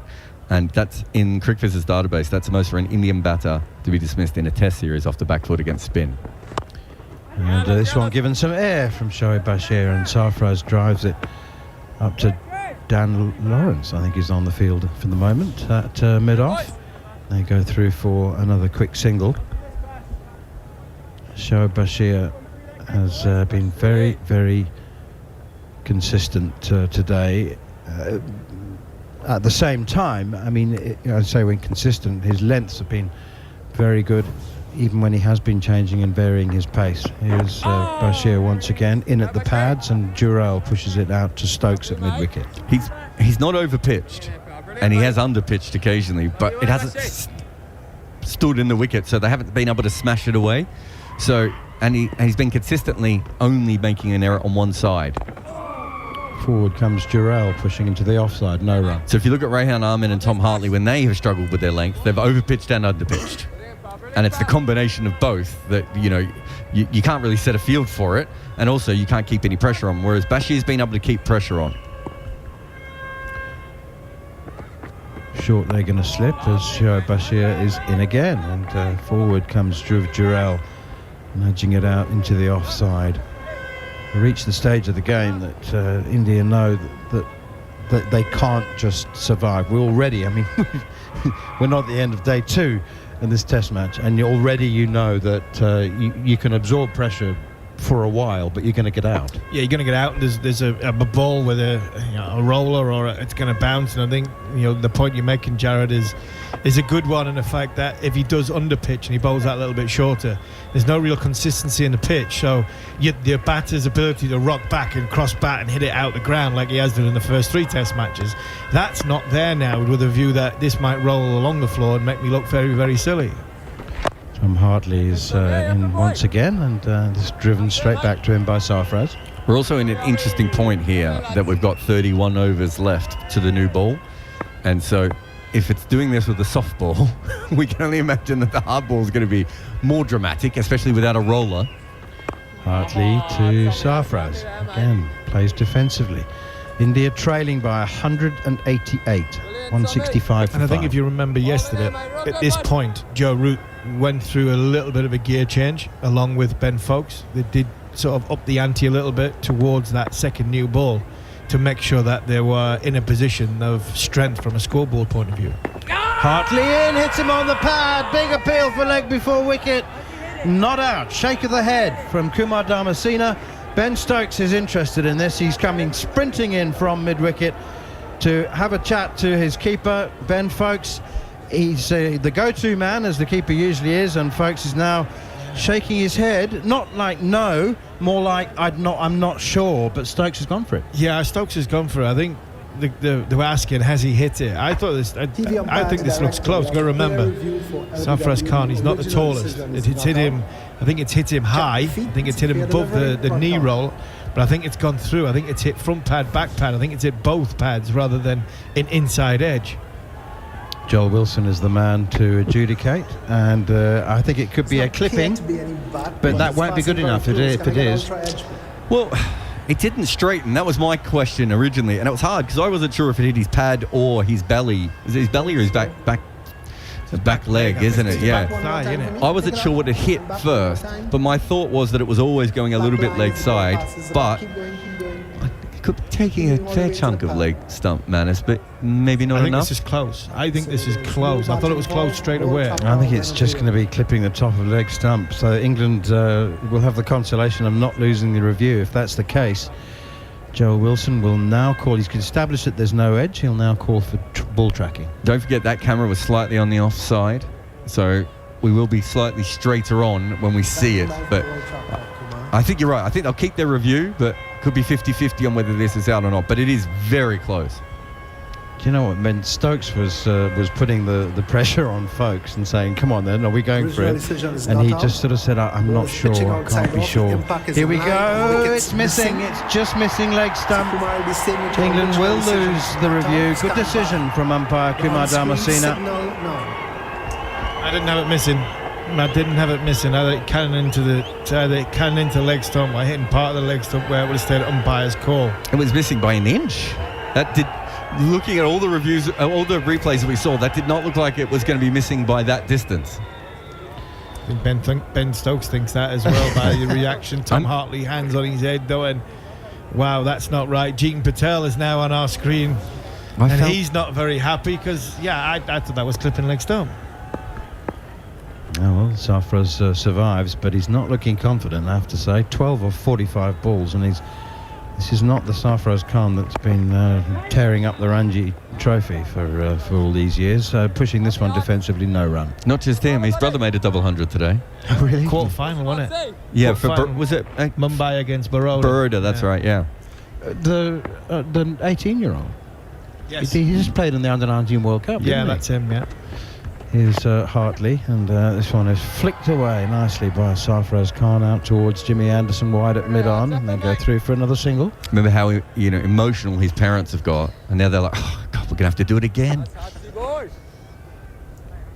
He might get a game instead of Patata for the next Test match because I'm not sure he's going to go to Dharamshala. Do you know how Ben Stokes always talks about he doesn't want players to have regrets? He doesn't want anyone to think I didn't give it my full go. Rajat Patata might be thinking that about his Test career. Shame, he's found some unusual ways to get out. Dreadful ways to get out, actually. 2 long hops have done for him in his first 2 tests. 50 overs gone, 166 for 5. More from Jared Kimber, and then it'll be John Norman. 2 long hops. He also defended a ball onto the pitch that spun back onto the stumps at one stage, didn't he? That was in Vizag, wasn't it? Yeah, I mean, you saw him when he, just a moment ago when he was being dismissed, and you just saw him. It looked like someone who's like, that's it. I'm not going to get another chance. 30-year-old player. We talked about it before. Gets a professional contract as a seam bowler. That doesn't quite work. Turns himself into a spinner. That doesn't quite work. Works out his batting. Moves all the way up, keeps getting injured, has one great year in the IPL, misses the next year, and gets a surprise call up to the Test team, but it just hasn't worked for him, sadly. Here's Bashir. Down the track is Sarfraz. And Stokes fields at short mid-wicket. You're listening to TalkSport 2. You're watching us via the TalkSport Cricket YouTube channel. Head there, subscribe, and also a daily highlights podcast available via the Following On podcast feed. One slip in place and a short leg as Sarfraz tries to flicker a delivery from well outside off stump to mid-wicket, but the ball just squirts out into the offside. He's had a couple of dicey moments. He could have been run out. It was LBW decision that went his way as he's forward playing with the bat well down the track. They're trying to get on top of Bashir, who has taken 4 wickets today, playing in just his 2nd Test match. And there's a couple of players new to international cricket, both of them at the crease. Jurel, the keeper, and Sarfraz Khan both made their debuts in the 3rd Test match. This the 4th. Down the track, and Jurel frees his arms and he goes all the way. 6 over mid-wicket. A release shot from the keeper.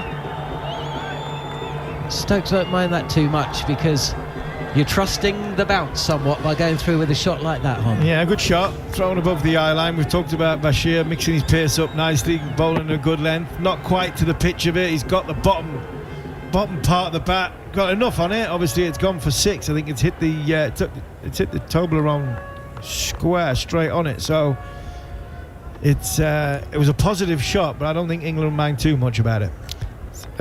Very tail end type of shot, really, Yeah, for it a guy who's quite Shuffled. organised. I mean, that was. I'm pretty sure I've seen Steve Harmison play that shot. Probably at the Oval. Yeah, I was probably a little bit further away from it when from a feet point of view, but my hands were probably in the same position. Was that versus South Africa? Did you make runs versus South Africa at the Oval? He's got the highest average at the Oval of any batter in the history of the game. Oh, that's right. Yeah. But forget that. You've just given 4. There was 4. It just bounced. Just bounced. Did it bounce? before. Yeah, they found another angle where it just bounced. So 4 runs from the bat of Giral. 171 for 5 as Giral pops the ball into the offside. Point comes in. And there's no run. India still trail big time on first innings. England earlier, 357. Joe Root top scoring with 122, unbeaten as well. And Jared, you were saying during the tea break, it's crucial for India this year and again. And I'd like to see the speed of that delivery. 88 kilometres an hour on the pad of Giral, who plays it comfortably enough, who looks to the heavens. It is a little bit moody. Certainly not the kind of conditions that we've seen at times in this series so far. There's some cloud cover. There's someone doing a burn off next to the ground. There's this smoke coming across from a garden. Floodlights are on. There's a burn off taking place. And England are enjoying their cricket. It would be an incredible effort for India to get anywhere near 353 from here. You know, they've lost half their wickets already. The pitch is playing up. The softball still seems to be running along the ground occasionally. I can't see how they're going to score that quickly with this softer ball. No, and with Folkes and Root at the crease yesterday, in a similar situation, you got 2 batters that are... They were set suits, for a while right? as well. But Sarfraz Khan, 14 runs from 50 deliveries. That must be one of his slowest first-class innings as he comes forward, pushes this ball from Tom Hartley to the fielder at mid-off. Even that boundary from Giral didn't look at all fluent, muscled the ball really over to the boundary as Sarfraz again pushes the ball out to point. And Stokes is just pushing the fielders out now, so there's a man going out to deep point and there's a man just pushing back towards deep mid-wicket. Long off as Hartley is in and he beats Sarfraz Khan with an absolute beauty that doesn't just beat him, it takes the outside edge. Joe Root diving to his left at first slip, and England celebrate. Wicket number 6, Sarfraz Khan walks off. 14 runs from 53 and India in all sorts of trouble. 182 runs behind England's first innings.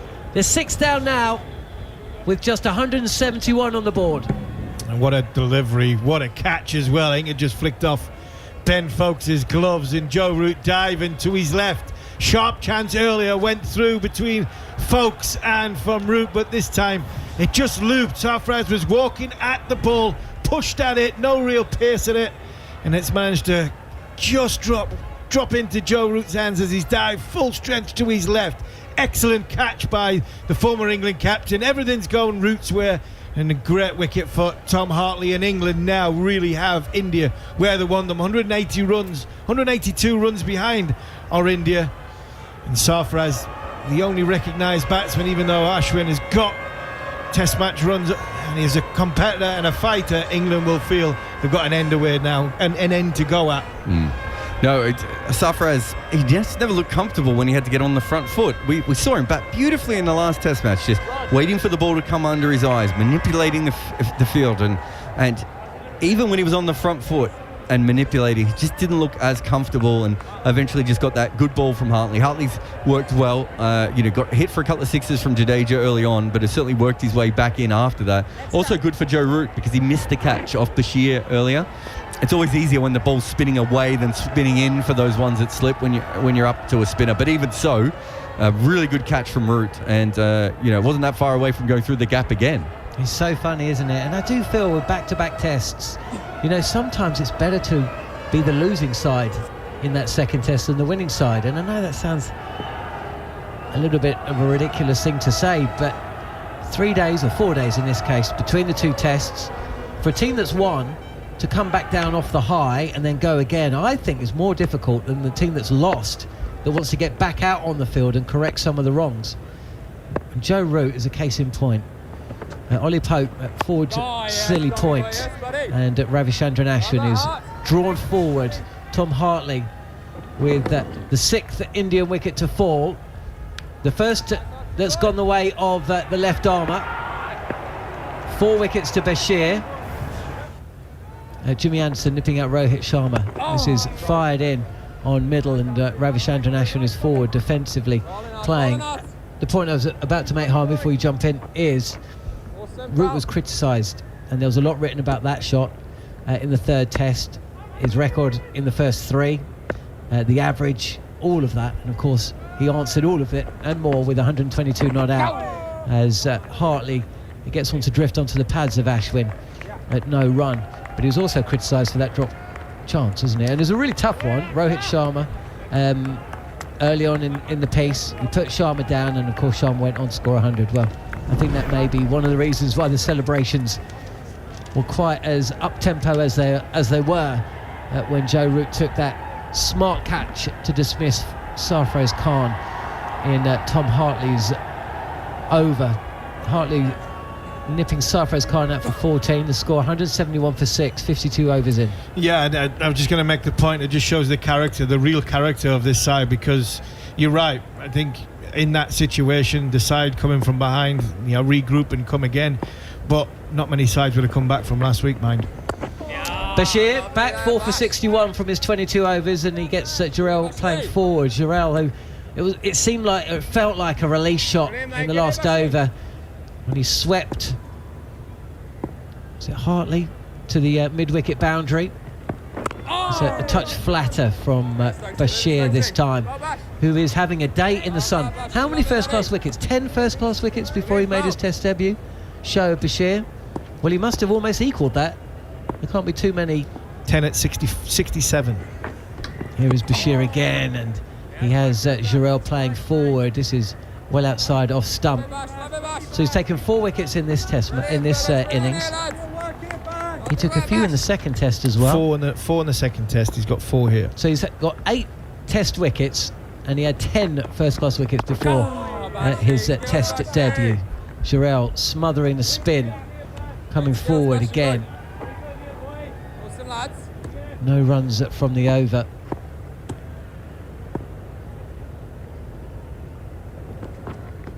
Here is Bashir. Jarrell wants to get off strike and get Ashwin onto it, but there's no run there as the ball races to point. I mean, how many English bowlers? 200 first-class overs before that, before his test debut. Well, I wonder how many English bowlers have, forward again is Jarrell, have gone past their first-class wicket tally inside their first 2 test matches. Never. I imagine not English. Not English, any bowler. Wow. I mean, he's still got to take 3 wickets. There are England players who made their first-class debut on Test cricket back in the South Africa-England series of 1890. Yeah. So Charles, I can tell you that Charles Aubrey Smith, the Hollywood actor, he took 5 wickets, but he had first-class wickets. But there are other bowlers in that game who I assume had never taken a first-class wicket before. So there might be some more, and there might be some batters as well, right? That might have done that. Yeah, bowler. Yeah, bowler. I'd say it's a fair point. Interesting one as Hartley is back in, and Ravichandran Ashwin new to the crease after that dismissal of Sarfraz Khan in Tom Hartley's last over. English cricket is so county dependent, it's almost impossible to do it. I'm sure it's happened overseas in other nations a little bit more, as Hartley a touch wider on the crease this time. Again, draws the batter forward, defensively played. Well, we've seen India and Sri Lanka, I think, both picked net bowlers before who'd never played first-class cricket based on how well they were bowling in the nets before a game.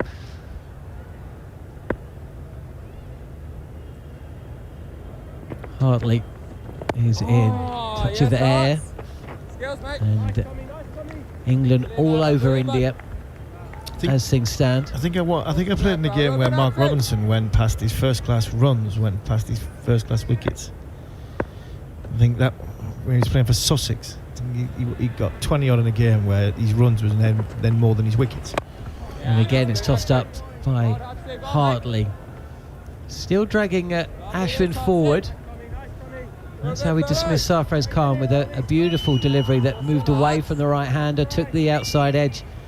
I think it might have taken a slight deflection off of Ben Foakes standing up behind the stumps, which obviously made it even more difficult for Joe Root.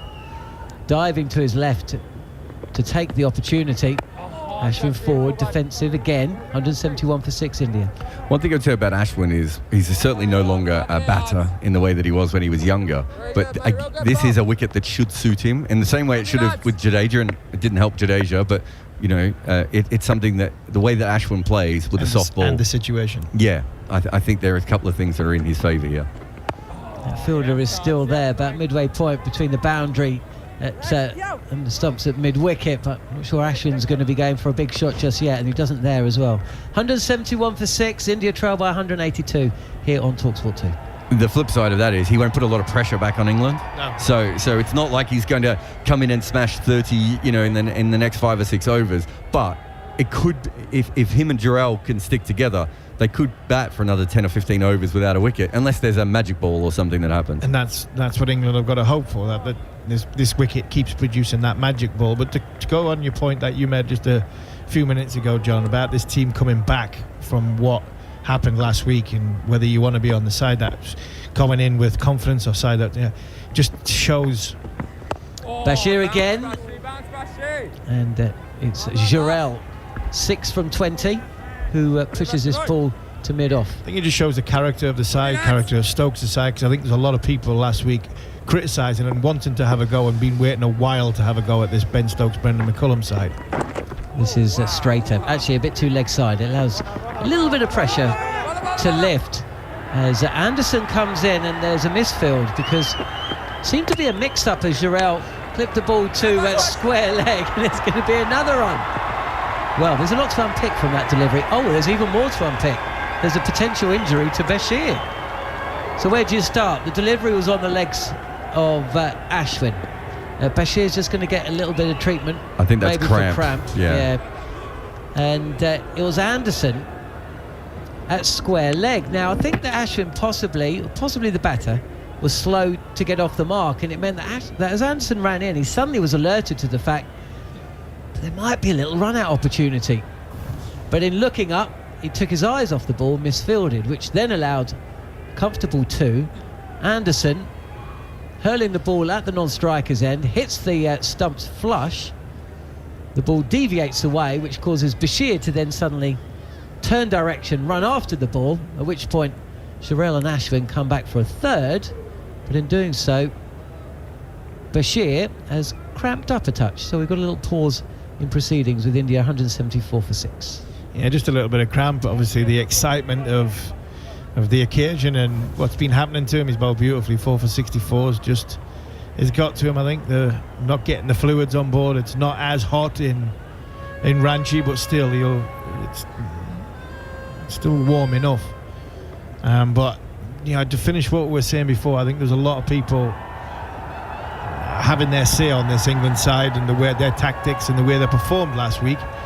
And I think there's a few come out of the woodwork who have been waiting to stick the boot into this Ben Stokes side, and it just shows the character for me of what this dressing room is, and their ability to stick together and put the noise to one side and not interested in what's happening. This is how we see the game needs to be played, the processes we go through to get ourselves in a position to win a cricket match. So to see them come back the way they have done in these last 2 days, I think has been brilliant. And the selection, John, by the way, the selection of Bashir is another feather in the cap for the likes of Key, Stokes and McCullum. Absolutely. One other reason that possibly Bashir is cramping up, CricViz have just got in contact. This is the 24th over in a row of his spell, and Ashwin defends his delivery at 3 balls left of the 55th. So that is something to also factor into proceedings. He might be a 53. spinner, but 23, 24 overs in He's in one bowled go. 200 first-class overs. He bowled 53 in the second test. He's now bowled 24, 25 in a row. Keeps a little bit low. Ashwin jabs his bat down. So what you're saying is essentially he's just bowled 10% of his career first-class overs coming into this series in one spell. One spell, yeah. Crazy, isn't it? They love numbers. Yeah. It's probably more than that, though, isn't it? Because he played in the last test. I said before the series, I was bang on in what I just said.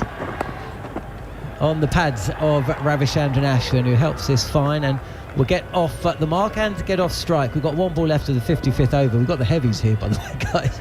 Look at these three. Macca, Goffey and Tudes, and you're all in a nice order as well of height. They'll be in one ball's time, one delivery's time. Macca's in with his security team.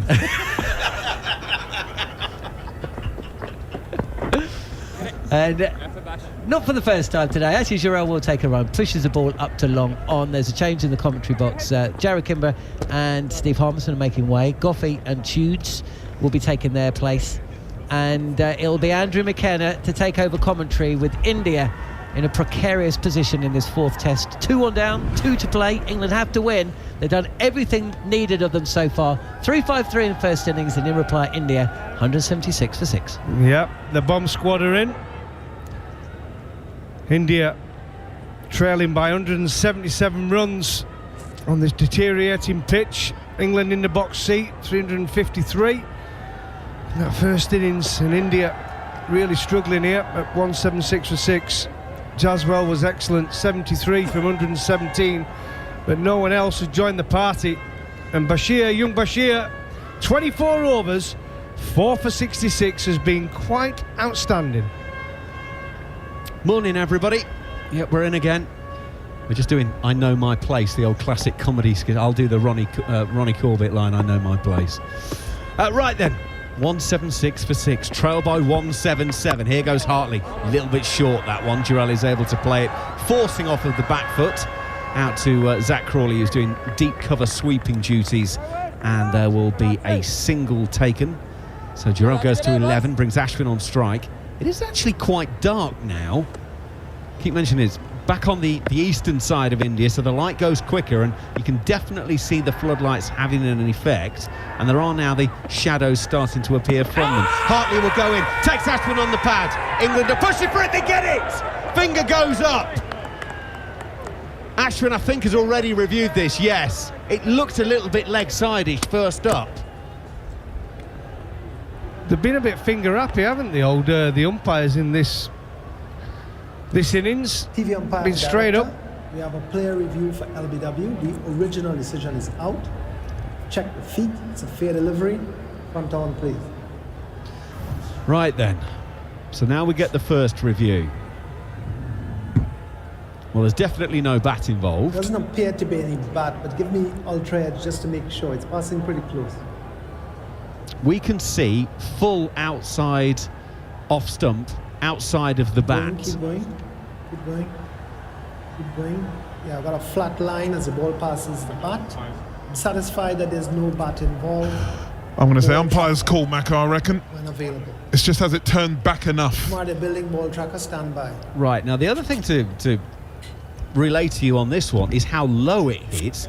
Remember the Ben Stokes one that hit the logo on the bottom of his pad? That's the same kind of height, and we've not seen many stay that far down in this match. Hitting leg stump, I'm saying. But you're not surprised there, but it's keeping low. I mean, No, it's obviously absolutely. going to happen. We only have to look at the pitch at the start of the game. England knew it, India knew it. Original Here we decision go. is out. The ball is pitching in line, impact is in line, and wickets umpire's call. Told you! You'll be staying with your original decision of out. Stand by. Your on-screen signal now. The finger goes up. India 177 for 7. And Hartley gets Ashwin for a single for 13. Hartley has 2 for 30. It was umpire's call, and because the umpire on the field said out, it went England's way, and this game is definitely moving England's way. Absolutely going forward. I mean, credit to England's spinners, really, both in experience. Bashir has been outstanding. Hartley has joined the party now. picked up a couple of wickets, important wicket as well. Sarfaraz Khan, great catch by Joe Root at slip, and then trapping Ashwin, just hitting leg stump there, kept a little bit low. But as I said, I mean, trailing by 176 India, silent crowd, not many people in today watching, and it's a good job because they're struggling. India, England are on top and on fire and full of it. There's still 17 overs after this one left today. I mean, this game is really now starting to motor along, isn't it? This is progressing. So England have got to be thinking of bowling India out this evening. We're at 54 minutes left in the day, 17 overs with spinners on. We're going to move on apace. England have got to be thinking batting sooner rather than later. This lead, as it stands, 176. I mean, if England are rolled out for 100 in their second innings, I know, they're still setting India 230 to win, and you can't see that. Well, normally in cricket around the world, scores tend to deteriorate from the first innings. Normally. Unless you start off on a green seamer, and then, you know what I mean, and then they do get a bit higher. But normally on a normal deteriorating test cricket wicket, that's what happens. The scores get lower and lower. I mean, first of all, you wouldn't want to be batting last, but I mean, to have to make more than 100 batting last, whee. Things were different in the first test. You go back to it when England were 196, was it? Or 190. 190 behind on first innings and won the game. But this is slightly different. This pitch is not even in the same league as Hyderabad, that first test match. But I'll tell you what, England now will be thinking, I know it's a long way to go, but the media, the fans, commentators will all be thinking, we could be in for one hell of a series. It could be 2-all going into the fifth one. A long way to go yet, but England are in a great position, absolutely belting position. It's drinks, by the way, which is why we've got a pause in play, and I'm also going to apologise in advance because I think I'm going to sneeze any moment now, so just stand back, boys. Right, so Kuldeep is now out there and has taken guard, and it's going to be Hartley, left arm over to him, coming forward, playing defensively back up the pitch. Of course, Kuldeep came in as night watcher in the second innings in Raj Cotton. Made a quite decent 27, actually, doing that. Here, he's got a slip. Joe Root has already taken one beauty today. Kuldeep on the reverse. Well, there's a confident man. And he's got it past Ollie Robinson at what was originally backward point, and it's away for 4. Well, that's the way to do it, everyone. 181 for 7. Well, I don't think they've got any option. I think they've got to try and score quickly now. I think you've got to try and change the momentum. It's a big thing in cricket, and I think even though it's a high-risk shot on this sort of wicket, I think India have been left now with no real option. They're 170 odd behind. They've got to try and get another 70 at least. At least. Jarrell's on 11, Kuldeep on 4. Kuldeep is now getting Hartley going left arm around, and it goes past the outside edge of his bat. Bounces as well. Goes shoulder height on Ben Foakes in the end. It's well taken, and there's no run. Just seeing a replay of the LBW for me, and remember Nasser Hussain did a really good piece on it with the importance of the umpire's call. It gives them that sort of extra stump because of the technology. Hartley, left arm around. Oh, it's a full toss in the end. Kuldeep was missed out on one there. He's punched it straight to mid-off. No run to end the 56th over. 181 for 7. India still trailing by 172. Alex Tudor. So the umpire's got bigger margin, I think, you know, when it goes on umpire's call, because for me, that ball didn't really spin back. And I don't think it, even though it says clipping, I don't think it, this is only my opinion, I don't think it was clipping, but I think it was hitting full stump. Remember though, T, the camera is off centre. Yeah. That's what throws everyone. It's very difficult to kind of work out because it can't be behind the bowler's arm, so it's just slightly off centre, isn't it? So it can have that illusion, but I get 100% what you're saying, and you're right. Because when you watch that replay, you think it's going down, right? Bashir to start a new over, turned around the corner by Jarrell through deep square leg, and they'll take a single. 182 for 7. Jarrell goes to 12. So it just gives them the bigger margin now, doesn't it, with the technology? That's why the umpire's call is so important, isn't it? Well, the umpires shouldn't be giving those out, and it shouldn't be going to umpire's call. That should be there's a lot of doubt there. I can't give that out, but if they decide to have a review, they can. I don't think it should be first choice to give it out. Bashir around the wicket to the left-handed Kuldeep, off the back foot to Stokes at short extra no run. The other thing about this is that technology is improving all the time. You know, we all know that just in our daily lives. I wonder if there's a case that actually the umpire's call margin gets reduced. Bashir goes in, bowls, leg stump, Kuldeep pushes back down the pitch, no run. If the accuracy of technology is improving, can we reduce the error of margin? Because that's what umpire's call basically is. It's an error of margin, just in case. So maybe at the end of each 4-year World Test Championship cycle, we can say, well, we'll pull it in a little bit more. Bashir around the wicket, Kuldeep defends on the onside, no run. Have you seen what they're trialling now? What's coming out is the ball tracking in the ball, and it gives you the amount of swing and the length you ball and everything. Really? Honestly, it'll be used this year. Absolutely. Bashir around the wicket, Kuldeep defends. Ollie Pope fields under the helmet, no run. I'll not give the company away, but I've got a meeting about it on Tuesday actually. But there is a county team are trialling it at this moment in time as well. It's not us. There's a lot of technology creeping into sport. Bashir around the wicket, Kuldeep defends, no run. Ends the 57th over here on TalkSport 2. 182 for 7. India's trail still by 171 runs. TalkSport 2, TalkSport Cricket YouTube channel. If you are heading out this morning, heading maybe away to a football game this afternoon, well, of course, the app or the DAB radio, easiest way to listen. You can listen online as well, or get your smart speaker. You'll need it for all the football later on this afternoon. You can simply go between TalkSport and TalkSport 2 and enjoy all of your live sport. Yeah, we've got chips in cricket balls now. There's smart chips in gum shields for rugby players, so if there's too big an impact, they're looking at the numbers off the field. There was a player in the Six Nations who was taken off because of an impact level. Hartley bowls are around the wicket. Jarrell pushes out on the offside. Really? Yep. It's all about head injury protection and whatever. So if the chip in the gum shield measures a force too great, they say, look, there's a chance of a concussion, therefore we'll take you off while we check you out. Hartley in, Jarrell pushing out on the offside, no run. Interested. No, Mako, did you listen to the Jim White, Simon Jordan when they had the professor on? I missed it, but I it was heard classic. about It was the mad classic. professor? Yeah? No. Just about Nutty. Hartley bowls left arm around. Jarrell clips to mid-on. And there's a single Which taken. professor? Professor Plum. Professor Plum. From a professor from... No. A professor. Where was he from? School? Lincolnshire area, whatever. Anyway, he was, he'd done a lot of research. There's a lot of data, and he was saying it was wrong to throw kids under the age of under 18 into rugby. Some sort of bullying. There was a report that said allowing your kids to play rugby was almost akin to child abuse. Left arm around the wicket is Hartley. Kuldeep pushes back down the pitch, no run.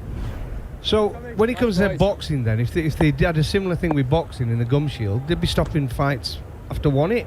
That would be absolutely. Hartley, left arm around. Kuldeep, I tell you what, Kuldeep's playing like $1 million at the moment. He looks the part. He's clipped it straight to mid-on, there's no run. But everything looks good. He's got a good technique. Yeah. Really good technique. Saying that, Monty Panesar had a good technique, right? I mean, he shaped it well, Monty. He just didn't get any runs. Yeah.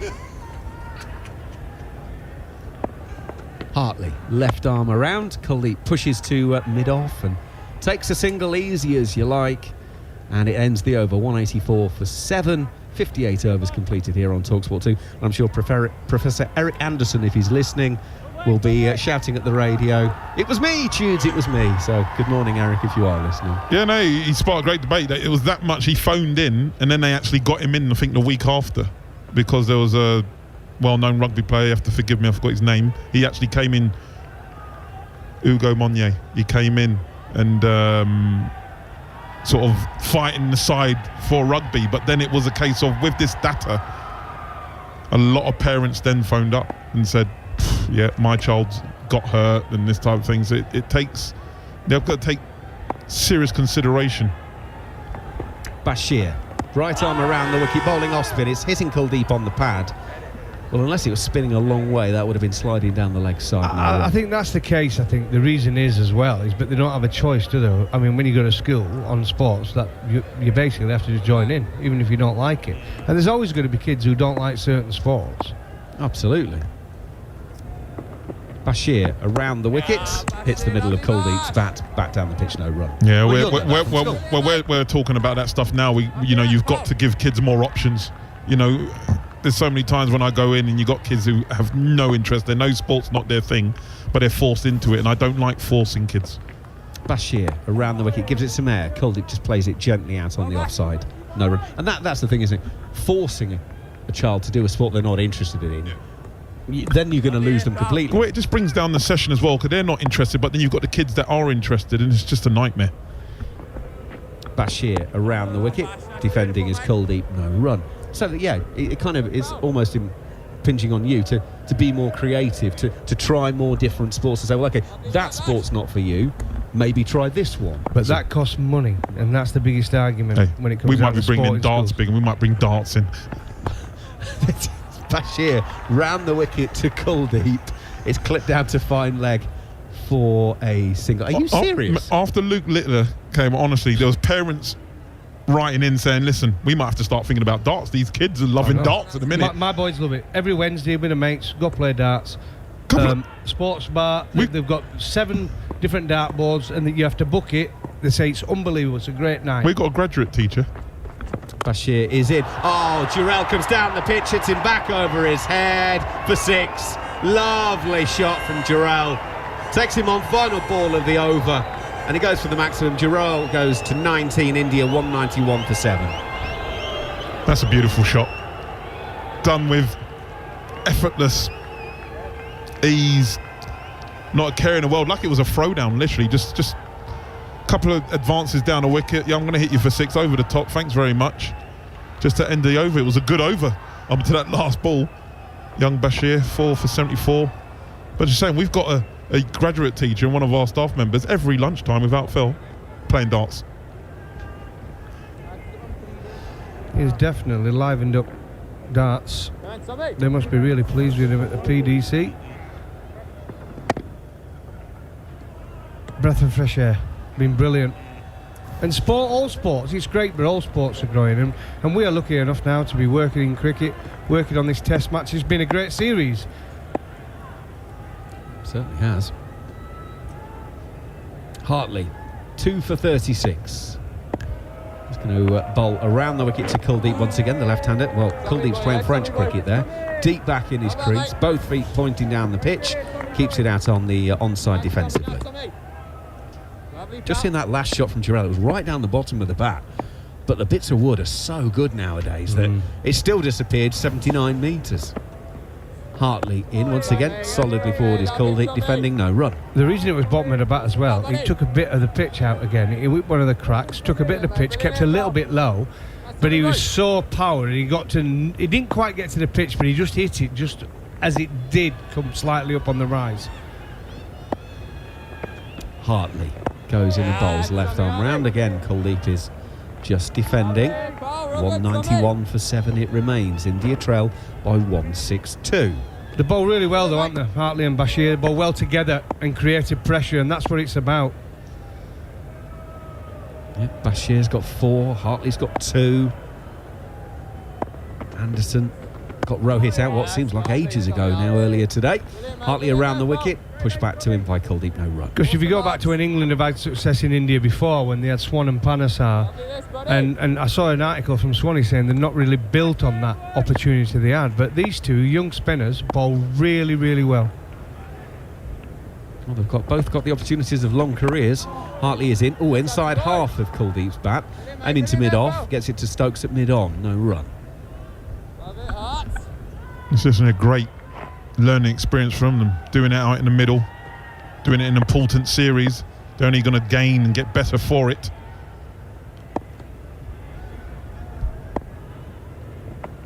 Hartley goes in and bowls. Lowish full toss in the end, outside of off stump to Kuldeep. They'll get it out to Johnny Bairstow, sweeping on the offside. Single to end the over. 161 India trail by. They're 192 for 7 after 60 overs here on TalkSport 2. One question though. We're talking about Hartley and Bashir, and they are still learning their trade. When they go back to county cricket, they're not going to be captained by Ben Stokes. The things are going to be very, very different for them. Well, they're not going to play. They're not going to bowl, are they? When are they going to bowl? First 7 games, there's no way they're going to play. But the only way Bashir might play is because Jack Leach might not be fit. So he'll play. But how is Hartley going to play when they've got Nathan Lyon? Yeah. They've signed him for the whole year, all cricket. Hartley's going to play in the white balls, 100%. But he'll be second choice. Bashir is in to start a new over around the wicket to Kuldeep, no run. But also the county season, how it is and how it's structured. When they should be bowling, there's no red ball cricket. There's no red ball cricket at all. So when how are they learning? So essentially we're saying that 2 England's premier spinners might be having to go out on loan. Kuldeep gets this one off the inside half of the bat as Bashir goes around the wicket, and it goes down to fine leg, and they take a single. I suppose Bashir at least plays at Hyderabad. So yeah, exactly. He's a better chance of playing. I think with Hartley, unless they're playing and they just decide to go, I can't see it though, because that means Lyon doesn't really bat. Hartley can bat, but he has to get in really as a number 7 and bowl. That's the only way he gets in. Bashir in. Oh, now that one turns to Jurel. He turns on the onside to Stokes, no run. You see, with Rayan, he plays there as a batter and he can bowl, so he could be second spinner anyway. And they've lost Ackerman, who's gone to Durham. So Rayan's going to play 100%. Bashir gives that some loop. Jurel coming forward, defends, no run. And to be fair, Hartley, if he doesn't play for Lancashire, I'm sure there'll be plenty of counties out there who would have him, because he can bat, he's a good fielder, and as he's shown here, he can do a good job with the ball.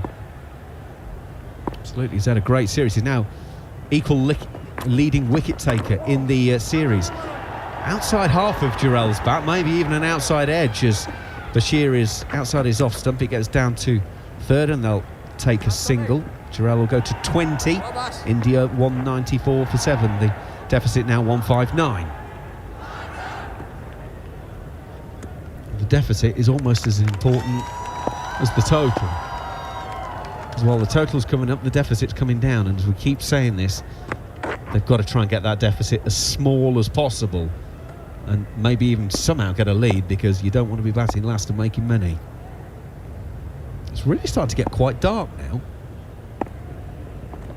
Bashir in bowls. Kuldeep pushes into the offside.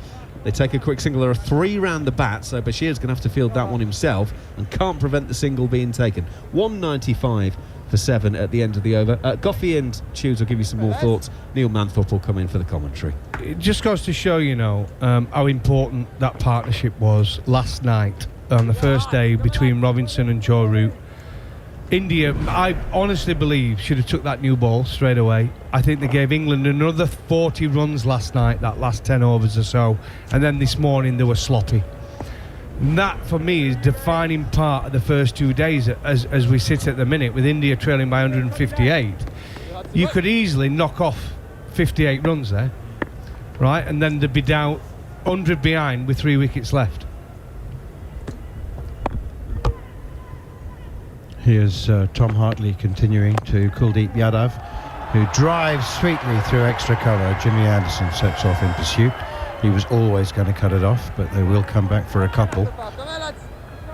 So you never really know until the very end when you actually need 6 to win. You never know at any point during a test match just how important a session, and I'm not talking about a 2-hour session, I'm talking about a 20-minute stint might be, ultimately.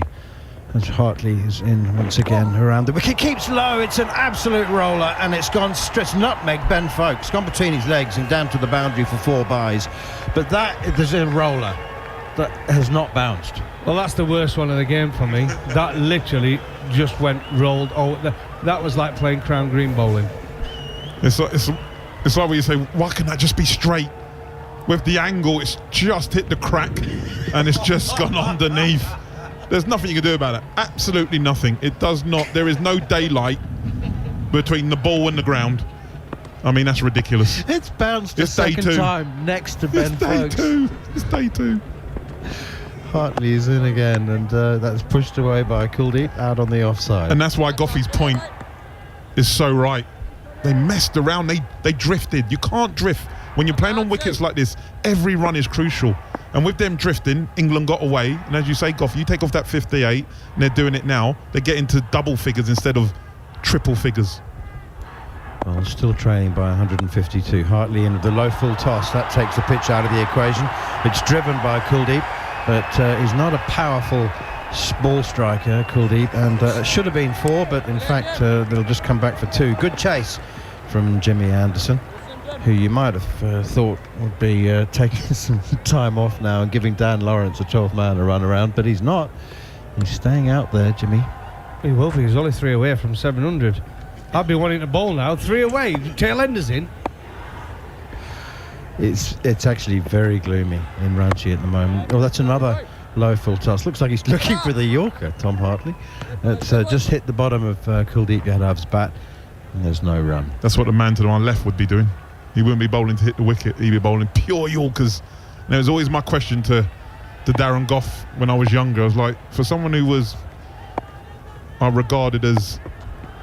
Here's Hartley. Forward comes Kuldeep. Opens the face of the bat. Runs it down past slip.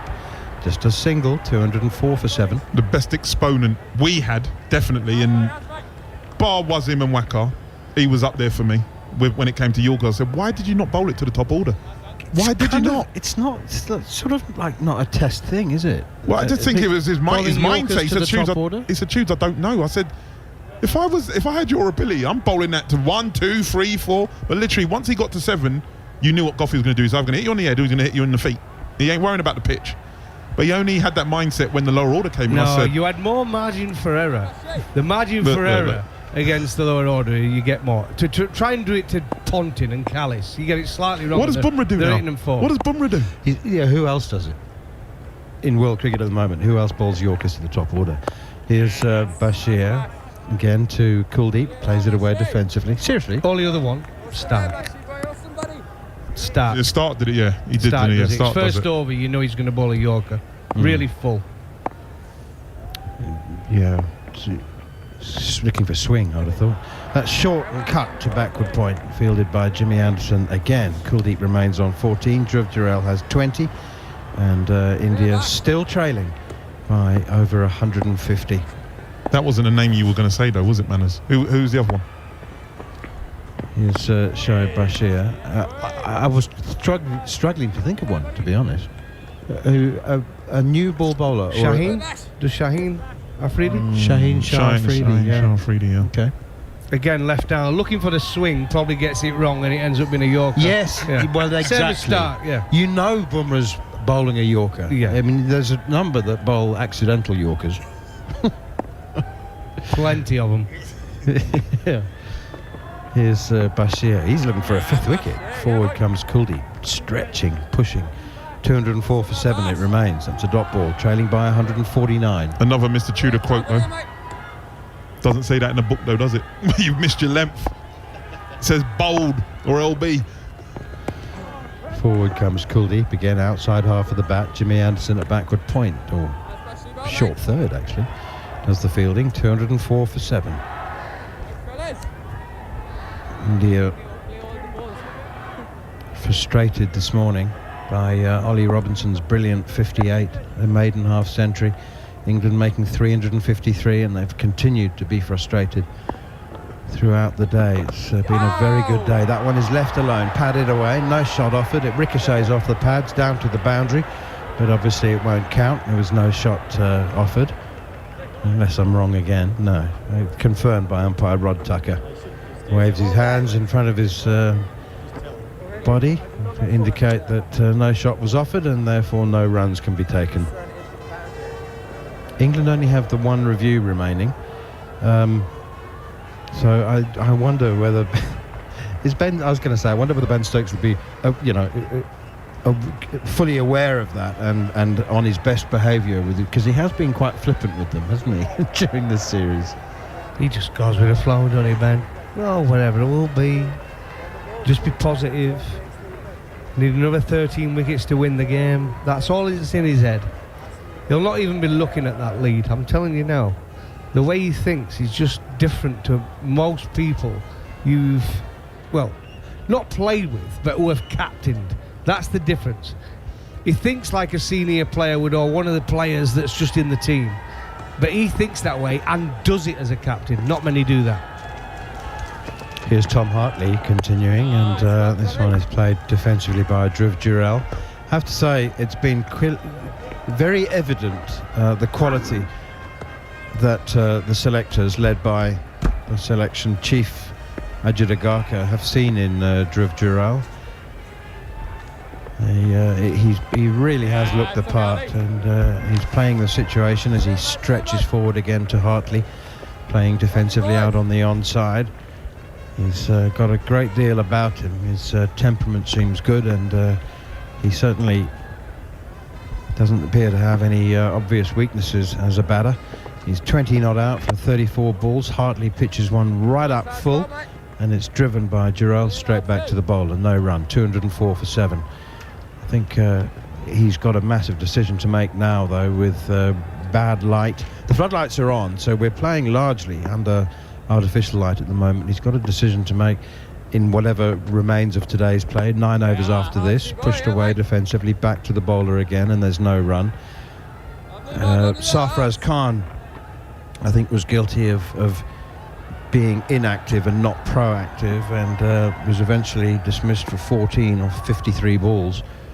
Dhruv Jurel, he knows that there's going to be an unplayable ball sooner rather than later. Hartley in again, he pushes this one away on the onside, but does he try and play for the close of play? Does he think the umpires will take us off any minute now? It's dark grey clouds. As I said, the floodlights are on, artificial light taking over. You just try and play for the close and try and do something more proactive tomorrow and reduce this deficit, which is currently 149. Hartley in once more, and Jurel drives. Again, he's pitching it up, he's getting the batsman to drive, and Ben Stokes fields. No run.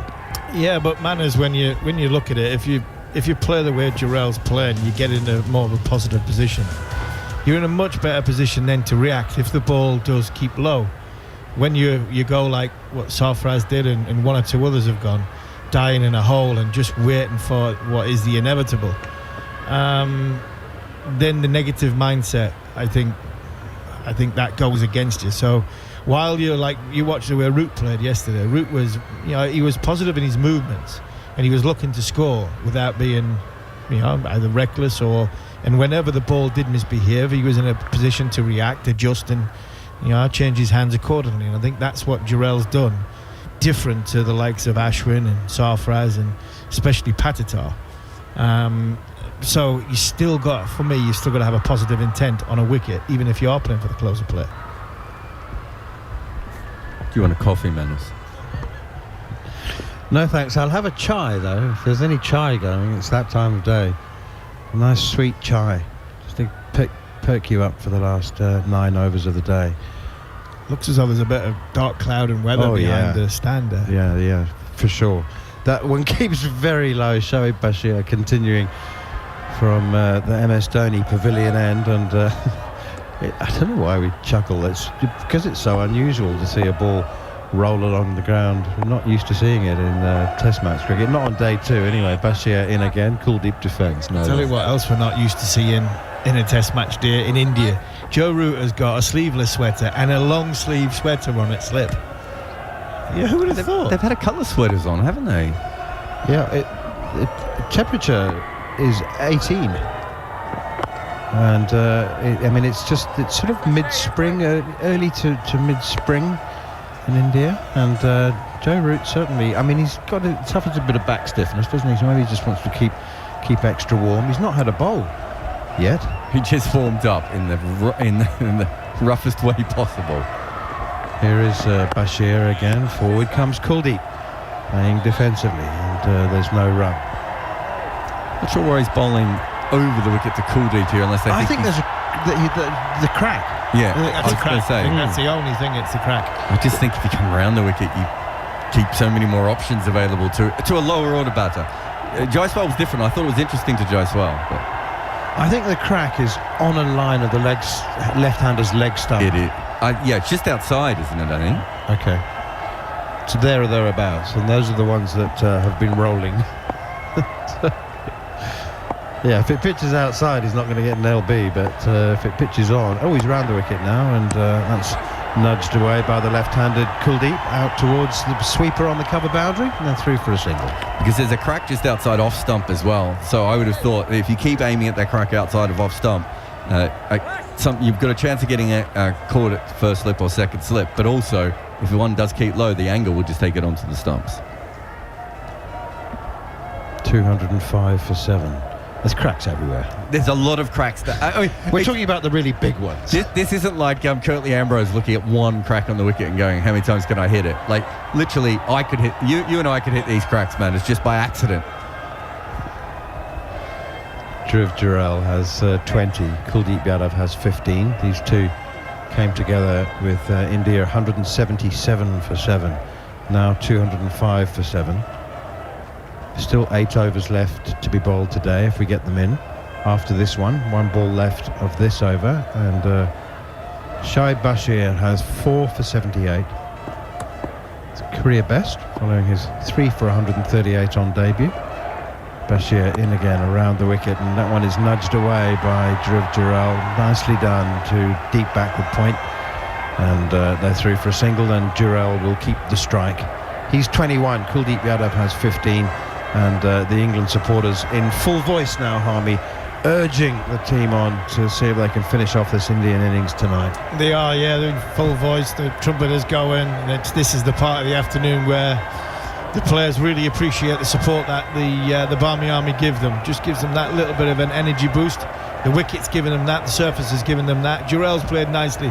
So's Kuldeep, to be fair. Kuldeep's he's bowled a lot. He's faced a lot of balls in this series so far. As Kuldeep Yadav, as a number 9, he's showed that he's got the application, the appetite to hang around and play for the partner at the other end. But Bashir's bowled nicely. Hartley's bowled well. Be interesting to see if, with the clouds coming over, whether Ben Stokes looks to Jimmy Anderson for a little short spell of 2 or 3 overs. Does he give Joe Root a go?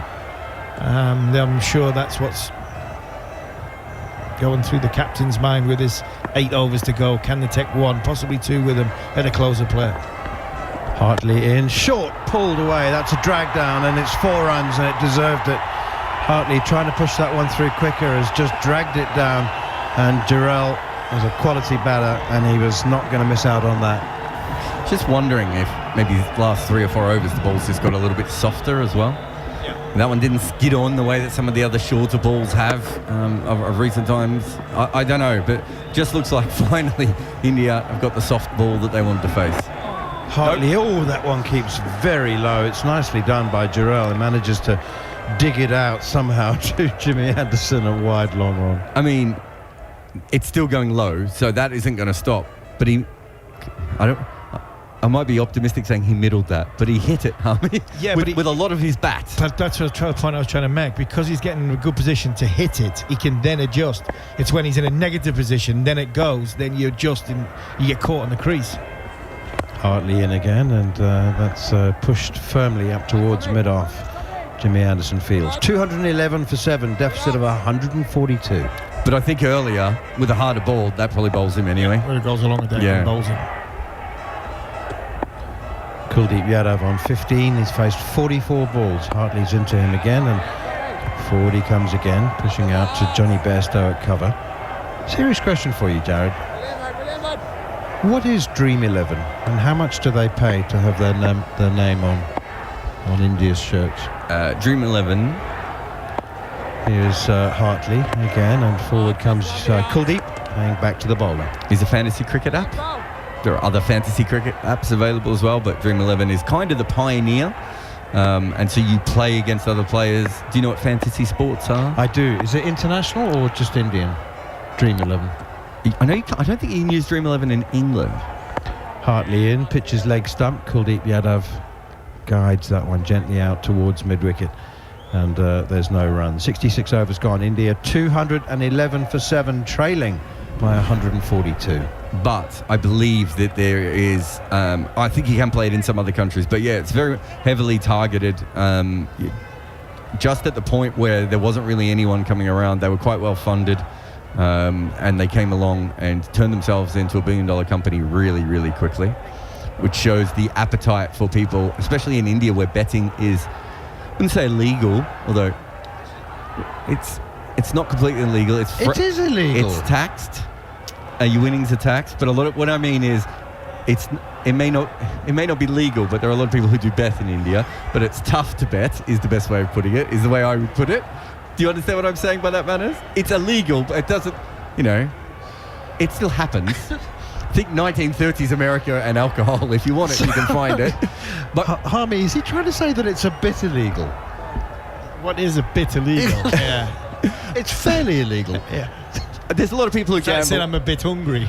So I think there's a whole generation of people who maybe didn't bet in India and have gone straight to fantasy sports. Okay. All right. 211 for 7. Shoaib Bashir looking for a 5th wicket is into Dhruv Jurel, who remains on 26 as he pushes defensively out on the onside. In the era of Telegram and WhatsApp, I don't think betting in India is quite as illegal as it was when we first started our careers, is maybe the best way of putting it. Said it again, quite as illegal. Here's Shoaib Bashir again, and that's pushed straight back to the bowler, and there's no run. Put it this way, there are no betting shops on high streets. So it's not like most of the high streets in this country where there's at least 4 or 5 betting shops on each corner. My point would be, it's harder to bet in India, which is why a lot went to fantasy. Here's Shoaib Bashir, how well he's bowled and how long he's bowled as well. That one is driven off the back foot by Jurel for a single to long on. Of course, the argument against fantasy sports is it is another form of gambling. It's just a little bit more skill-based gambling than normal gambling, is what the fantasy people suggest. I would think it's pretty much exactly the same as gambling, but... Well, 212 for 7. This is an interesting concept. As Bashir is in again, well left outside the off stump. Put it this way, when you are in India, as Harmy and I were not so long ago, you are acutely aware that it is a thing. But you are also aware there are parts of India where you can't get alcohol, but you can get alcohol. There's illegal and there's illegal. Yeah. Here's Bashir, forward, outside off stump, left alone by Kuldeep. Huge admiration for bowlers who started out as hopeless batsmen, but knuckled down and developed away, and Kuldeep is one of those. Massive admiration for him. He's started with defence, that being the most important foundation. He's got a couple of attacking shots, but mostly he's defensive, and he bats time very well, even in difficult circumstances. Guided here, that is one of his scoring shots. Dan Lawrence is down there in the deep. Work out who he's on for. Jimmy Anderson's still on the field as far as I can see. It is the end of the over, however. 67 gone now. Just 6 remaining in the day, if light permits. India 213 for 7. India trailing by 140. More from Steve Harmison, and then it'll be John Norman for the next few minutes. Yeah, 6 overs to go. Just eat into that little bit extra time. And Ben Stokes probably having his thinking cap on now, Jared. Whether does he go? Well, he has gone. He's going to go Anderson. Our screen tells us that Jimmy Anderson's going to come on. I think this is a good move. The light's a little bit gloomy. Whether there is any heavier atmosphere, is the ball going to reverse swing? I think it'll be I think it's a good move to have a look at. England's most experienced bowler. Yeah, I don't think there's any issue there. We saw Root warming up. I didn't think that was a good. Also, Root warming up looked like it was unable for him to warm up. He looked very stiff. He looked like Jimmy Anderson in the summer towards the end of a day, as if he's bowled 40 overs. So no, this is much better. Jonathan Norman. Yo. 213 for 7 then. India, it looked for a large portion of today that would be pushing 11:30, but now with the amount of spin that we've had, we might even, we won't finish on time, and it is a bit gloomy, so potentially we might see a halt to proceedings. Either way, we've got 6 overs left to be bowled, 15 overs until the scheduled close of play. And England have had a great day. Anderson, who picked up the first wicket to fall, is back, and he is bowling round the wicket to Kuldeep Yadav, who defends.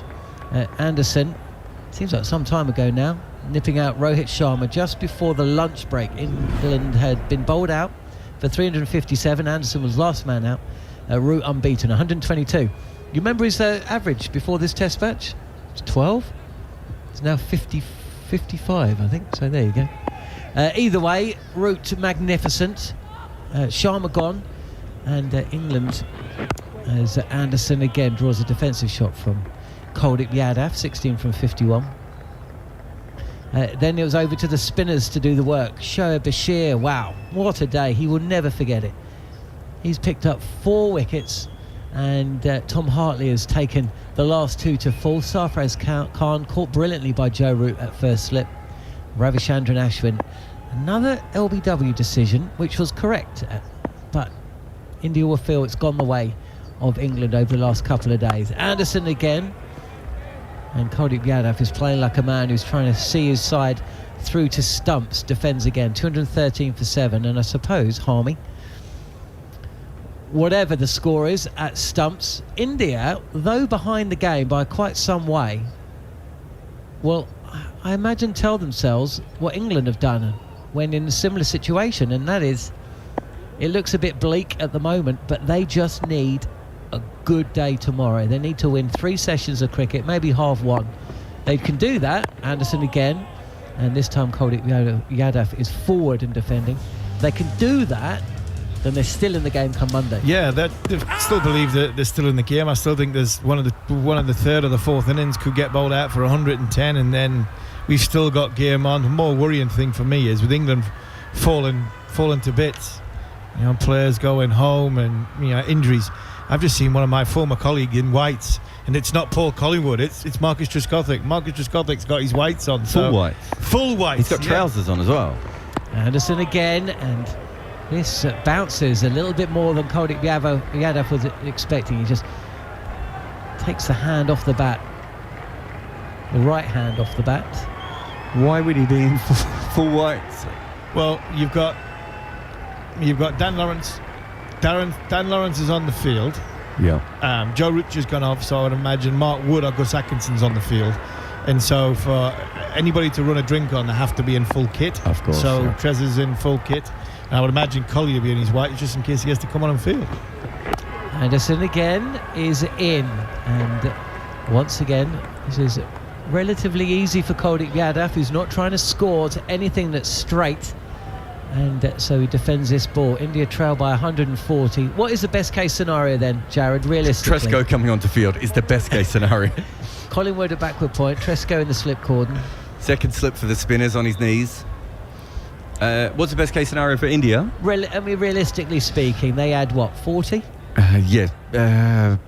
60 is, and then England come out and try and pulverise them and lose a bunch in a row, get themselves in some trouble. They lose a couple of wickets. Even then, I just don't see how India can handle this wicket for a chase of 150, 180, 200. I think you've got to look at it and think, what best case scenario for India, what can we chase on this surface? And I think once it goes over 180 to 200, and I think you're asking England, I think England could chase probably 210, 220 because of the way they score early in their sort of innings. 5 overs remaining in the day as Shoaib Bashir delivers the ball to Jarrell, which the wicketkeeper bat deals with by punching down to long on for a single, gets off strike. He moves to 28. Anything over 200, I don't know. How many overs is that going to take? Let's say they score another 50 runs, so that takes them another 15 overs, and then England score 140, 130. Yeah. And how many overs would that be? 35. So it's another 50 overs on this wicket. It's hard to see a way out of India unless someone just plays that Sehwag type innings. I think one of the biggest worrying things for me from an Indian point of view is who's going to get me 10 wickets other than Jadeja and Ashwin, because the other 3 haven't really bowled that well. Round the wicket and down the leg side, there'll be runs here. This is wayward from Bashir. Won't reach the boundary at fine leg. Hartley will dragged the ball in from inside the, well, it's not a rope, but you know what I mean. By signalled. There'll be a couple more runs. The deficit down to 137. Big shout out to Nathan White, who's listening from Lincoln. He's got in contact via cricket_TS. Bashir again, and inside edge onto the pad of Kuldeep Yadav. An extravagant forward defensive from the left arm spinner, wrist spinner. Did bowl a lot of overs in England's innings, Kuldeep Yadav. Fifth bowler. Sometimes you just get forgotten when you're the fifth bowler. Yeah, 10 overs he bowled. You know, Akashdeep bowled a good first spell, but then was ordinary after that. Siraj has been poor throughout the series for me, and it's Jadeja and Ashwin. That's it. Wide of the crease from Bashir, and this is defended to silly. Ollie Pope just at short leg, who fields. Late in the day. We've seen a lot of action over the last couple of days as Kuldeep Yadav props forward again and defends. Highest fourth innings chase in first class cricket at this ground is 210. 5 wickets down. There was that high scoring draw. Was it a draw, the Australia game a few years back? You were at the... Australia weren't chasing anything. No. That was a tough pitch to score on at the end. Well, this has been a tough pitch to score on as well, hasn't it? As Bashir, again, bowling straight, and the ball deviating off the outside edge of Kuldeep Yadav's bat and squirting out to backward point for another single. 4 overs left on the day. It's been England's day. India trail by 136, and Jarrell and Kuldeep just trying to get them through to stumps. And Rohit Sharma doesn't give me a huge amount of confidence in his captaincy ability to manoeuvre and change and inspire his unit to bowl England out for under 150, and that's what's going to happen for India to win this game. You know, changing the bowlers. Does he go with the 2 seamers at the start? When does he take them off? How does he get his spin bowlers in? How does he rotate everything that's going? Because he likes to start with his 2 seamers, but his 2 seamers have been, you know, relatively ordinary. So just don't think he can in this game. I just don't think he can. Yeah. Anderson again, and once again Kuldeep Yadav coming forward and defending, no run. I'd probably give Akash 2 up front with Jadeja or Ashwin, depending on who he wants from that perspective. Probably Jadeja, just because I want Crawley to be in more trouble at early on, and I give him 2, and if he doesn't take a wicket in those first 2, Ashwin just comes straight on. And that's with England's game plan will be, let's get at them. Let's get at them. You know, Duckett and Crawley does it naturally. So I think it's a big test of shot with Rohit Sharma. Here is Anderson bowling on the stumps as Kuldeep Yadav defends again. I mean, we know how England will go, and I think that they will be pretty confident that, you know, they get to 40 or 50 without losing a wicket. The game goes for India, and the body language of the fielders will start to show that. And that's where you need your captain to stand up, and that's the difference for me in Stokes and Sharma. Be interesting to see the reaction as well. Will Indian cricket fans kind of throw this one out there as a lose the toss, lose the game kind of match, as Kuldeep Yadav tries to play one of his few scoring shots, dabbing the ball down to third, but Stokes is aware of that now and he's brought Hartley up, so cuts that single off. And partnership is 40. They're still fighting, these 2, you know, showing great character, Jarrell and Kuldeep. So they'll not see it as, you know, lose the toss, lose the game. They'll feel as though they're still in the game. They've still got a chance of a fight, and well, they have. You know, India will still believe. 40 off 85 balls have been there a while now. It is a difficult pitch to bat on for sure, as Anderson pitches a ball up a fraction, and Kuldeep defends to short cover. What impressed me, I suppose, is the proactive nature of the way England went about things yesterday. There was it didn't always work, right? But it was a very clear plan. You saw the clear plan from Crawley. You saw it from Bairstow. Pope wasn't there long enough, but we all know what his plan is. They tried to get on the front foot, metaphorically, figuratively, And then when the game changed at lunch, they were happy to soak up the pressure, touch wide or attempt to for Kuldeep, but he's not chasing anything as Jimmy Anderson goes over the wicket to the left-hander. And then we saw Folkes and Root, and they played the match situation.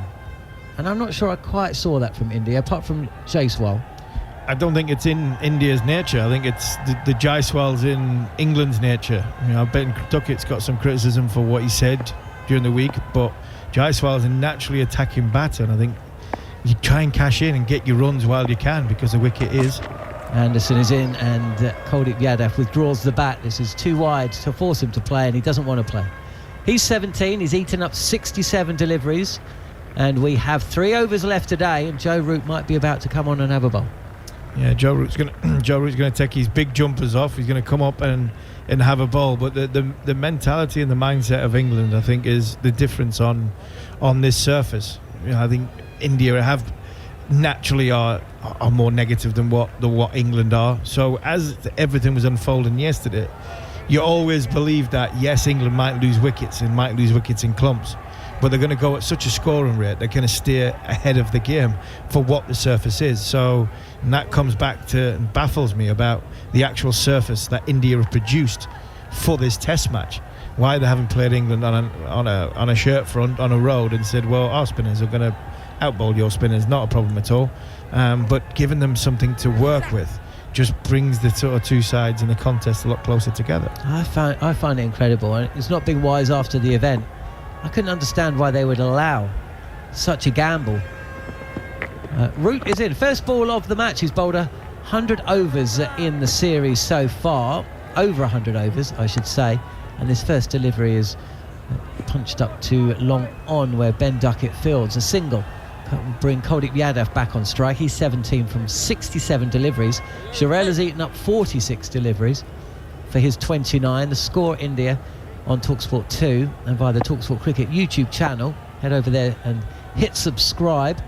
India 218 for 7. Start the 71st over as Root angles the ball in on leg stump, and it's clipped away but fielded at short leg.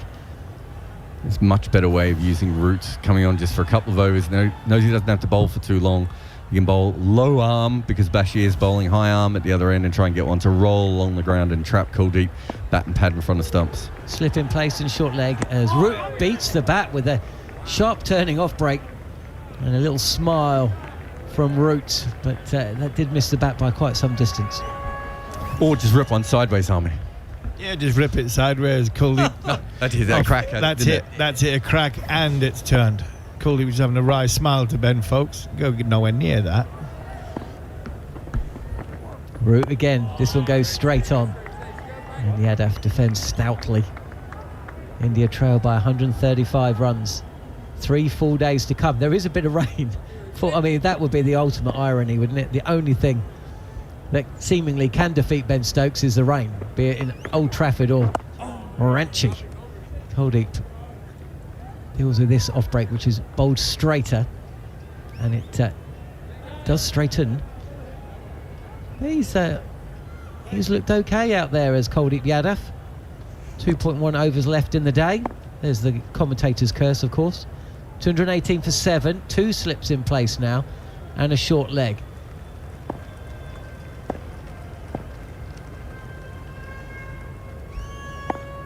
Stokes is hungry for one more as Root wide of the crease gets Kuldeep Yadav to shoulder arms. He whips the bat out the way of the ball, and it's no run to end Joe Root's first over. 2 overs left in the day. India 218 for 7.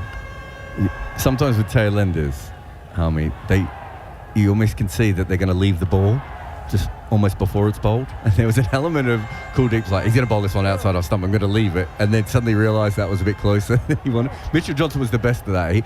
Sometimes Mitchell Johnson, you could tell as the bowler was running in, he's like, I'm not going to play at this one. I've seen Mitchell Johnson be out bowled leg stump, I think, leaving before. There's just an element of Kuldeep there making that decision. Yeah, you do try and sort of preempt what's coming and have an idea. There's a million things going through your mind as a tail ender, but Kuldeep, for me, I think he's a proper player. He's got a good defence. I think he faced over 40 balls in an innings in Vizag, over 90 balls in an innings in Riyadh. So he's no mug with the bat. Very good in defence. But they've just stalled a little bit, Jurel and Kuldeep, in the last 2 or 3 overs. And I know there's only 2 overs left, and they probably are playing for stumps. But they still need to have that positive movement, positive mindset to get them to the end of the day. It's Bashir to bowl, and Jurel just reacts as though the ball has just kept a little bit low. It was outside off stump, gets the bat down, jabs it down. That didn't keep low for this wicket. No, well, that is very true. That was good bounce. His reaction was like he was surprised by something. The umpires had just got involved, actually. There was a change of gloves with 2 overs left to go. Forward this time is Jurel, which seemed a bit pointless if it was time wasting, because these 2 overs have to be bowled, and we are past the allotted closing time, so it's not like any more overs are going to be bowled. But if you delay it a little bit and it gets a little bit darker, perhaps they can come off? Possibly, yeah. Either way, 10 deliveries left in the day. And what a day it has been for England.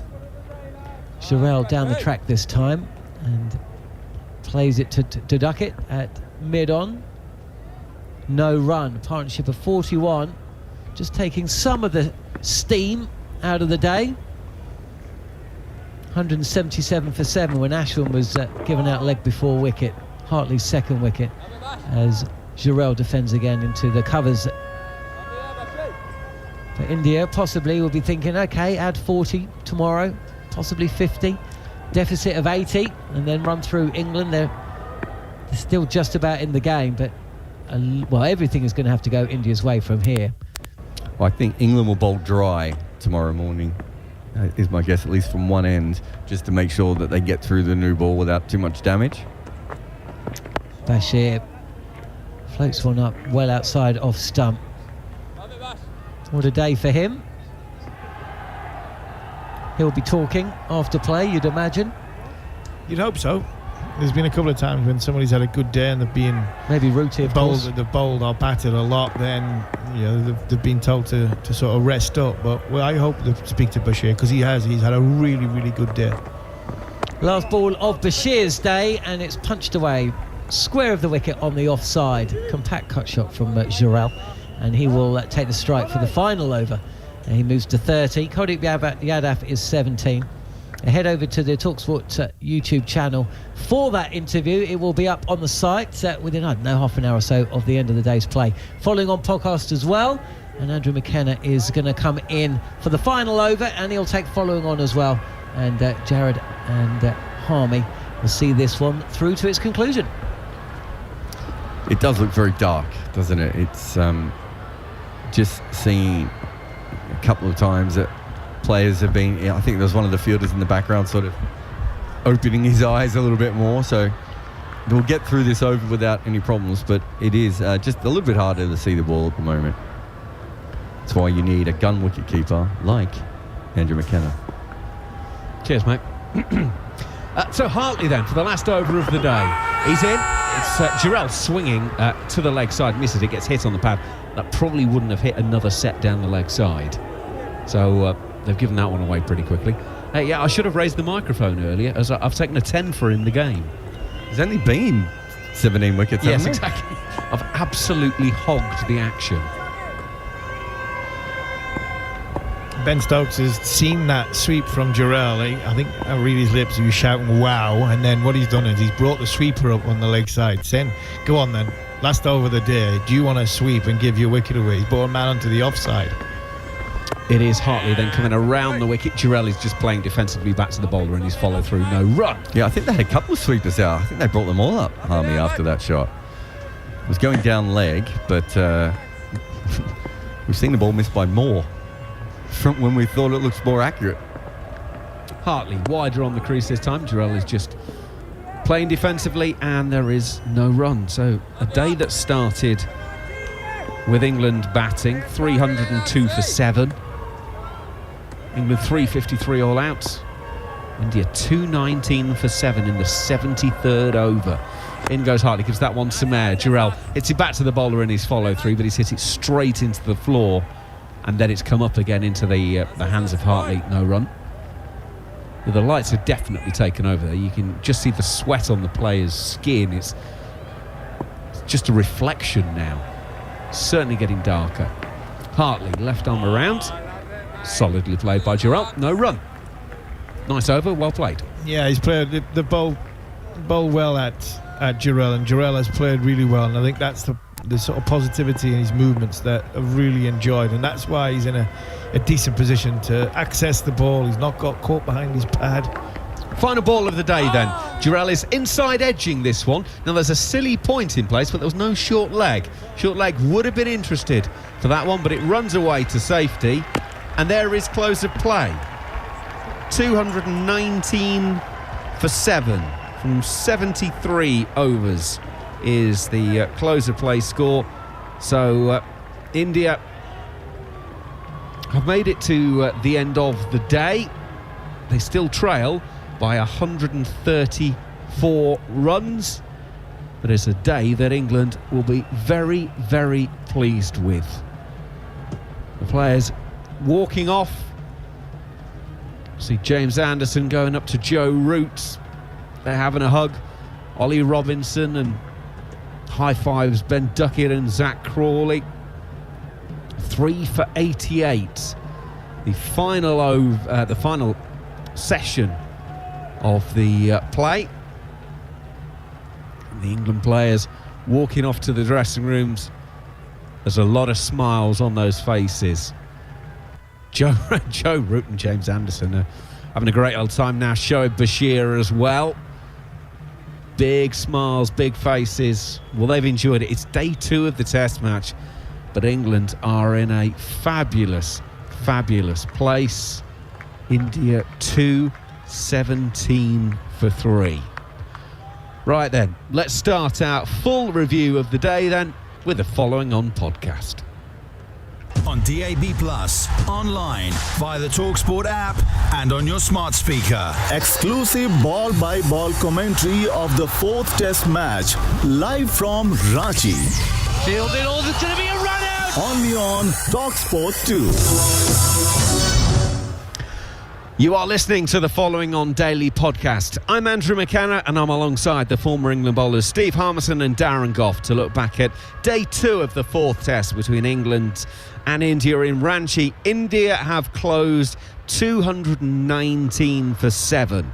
We'll be reflecting on another good day for the visitors, with them holding a crucial 134-run lead.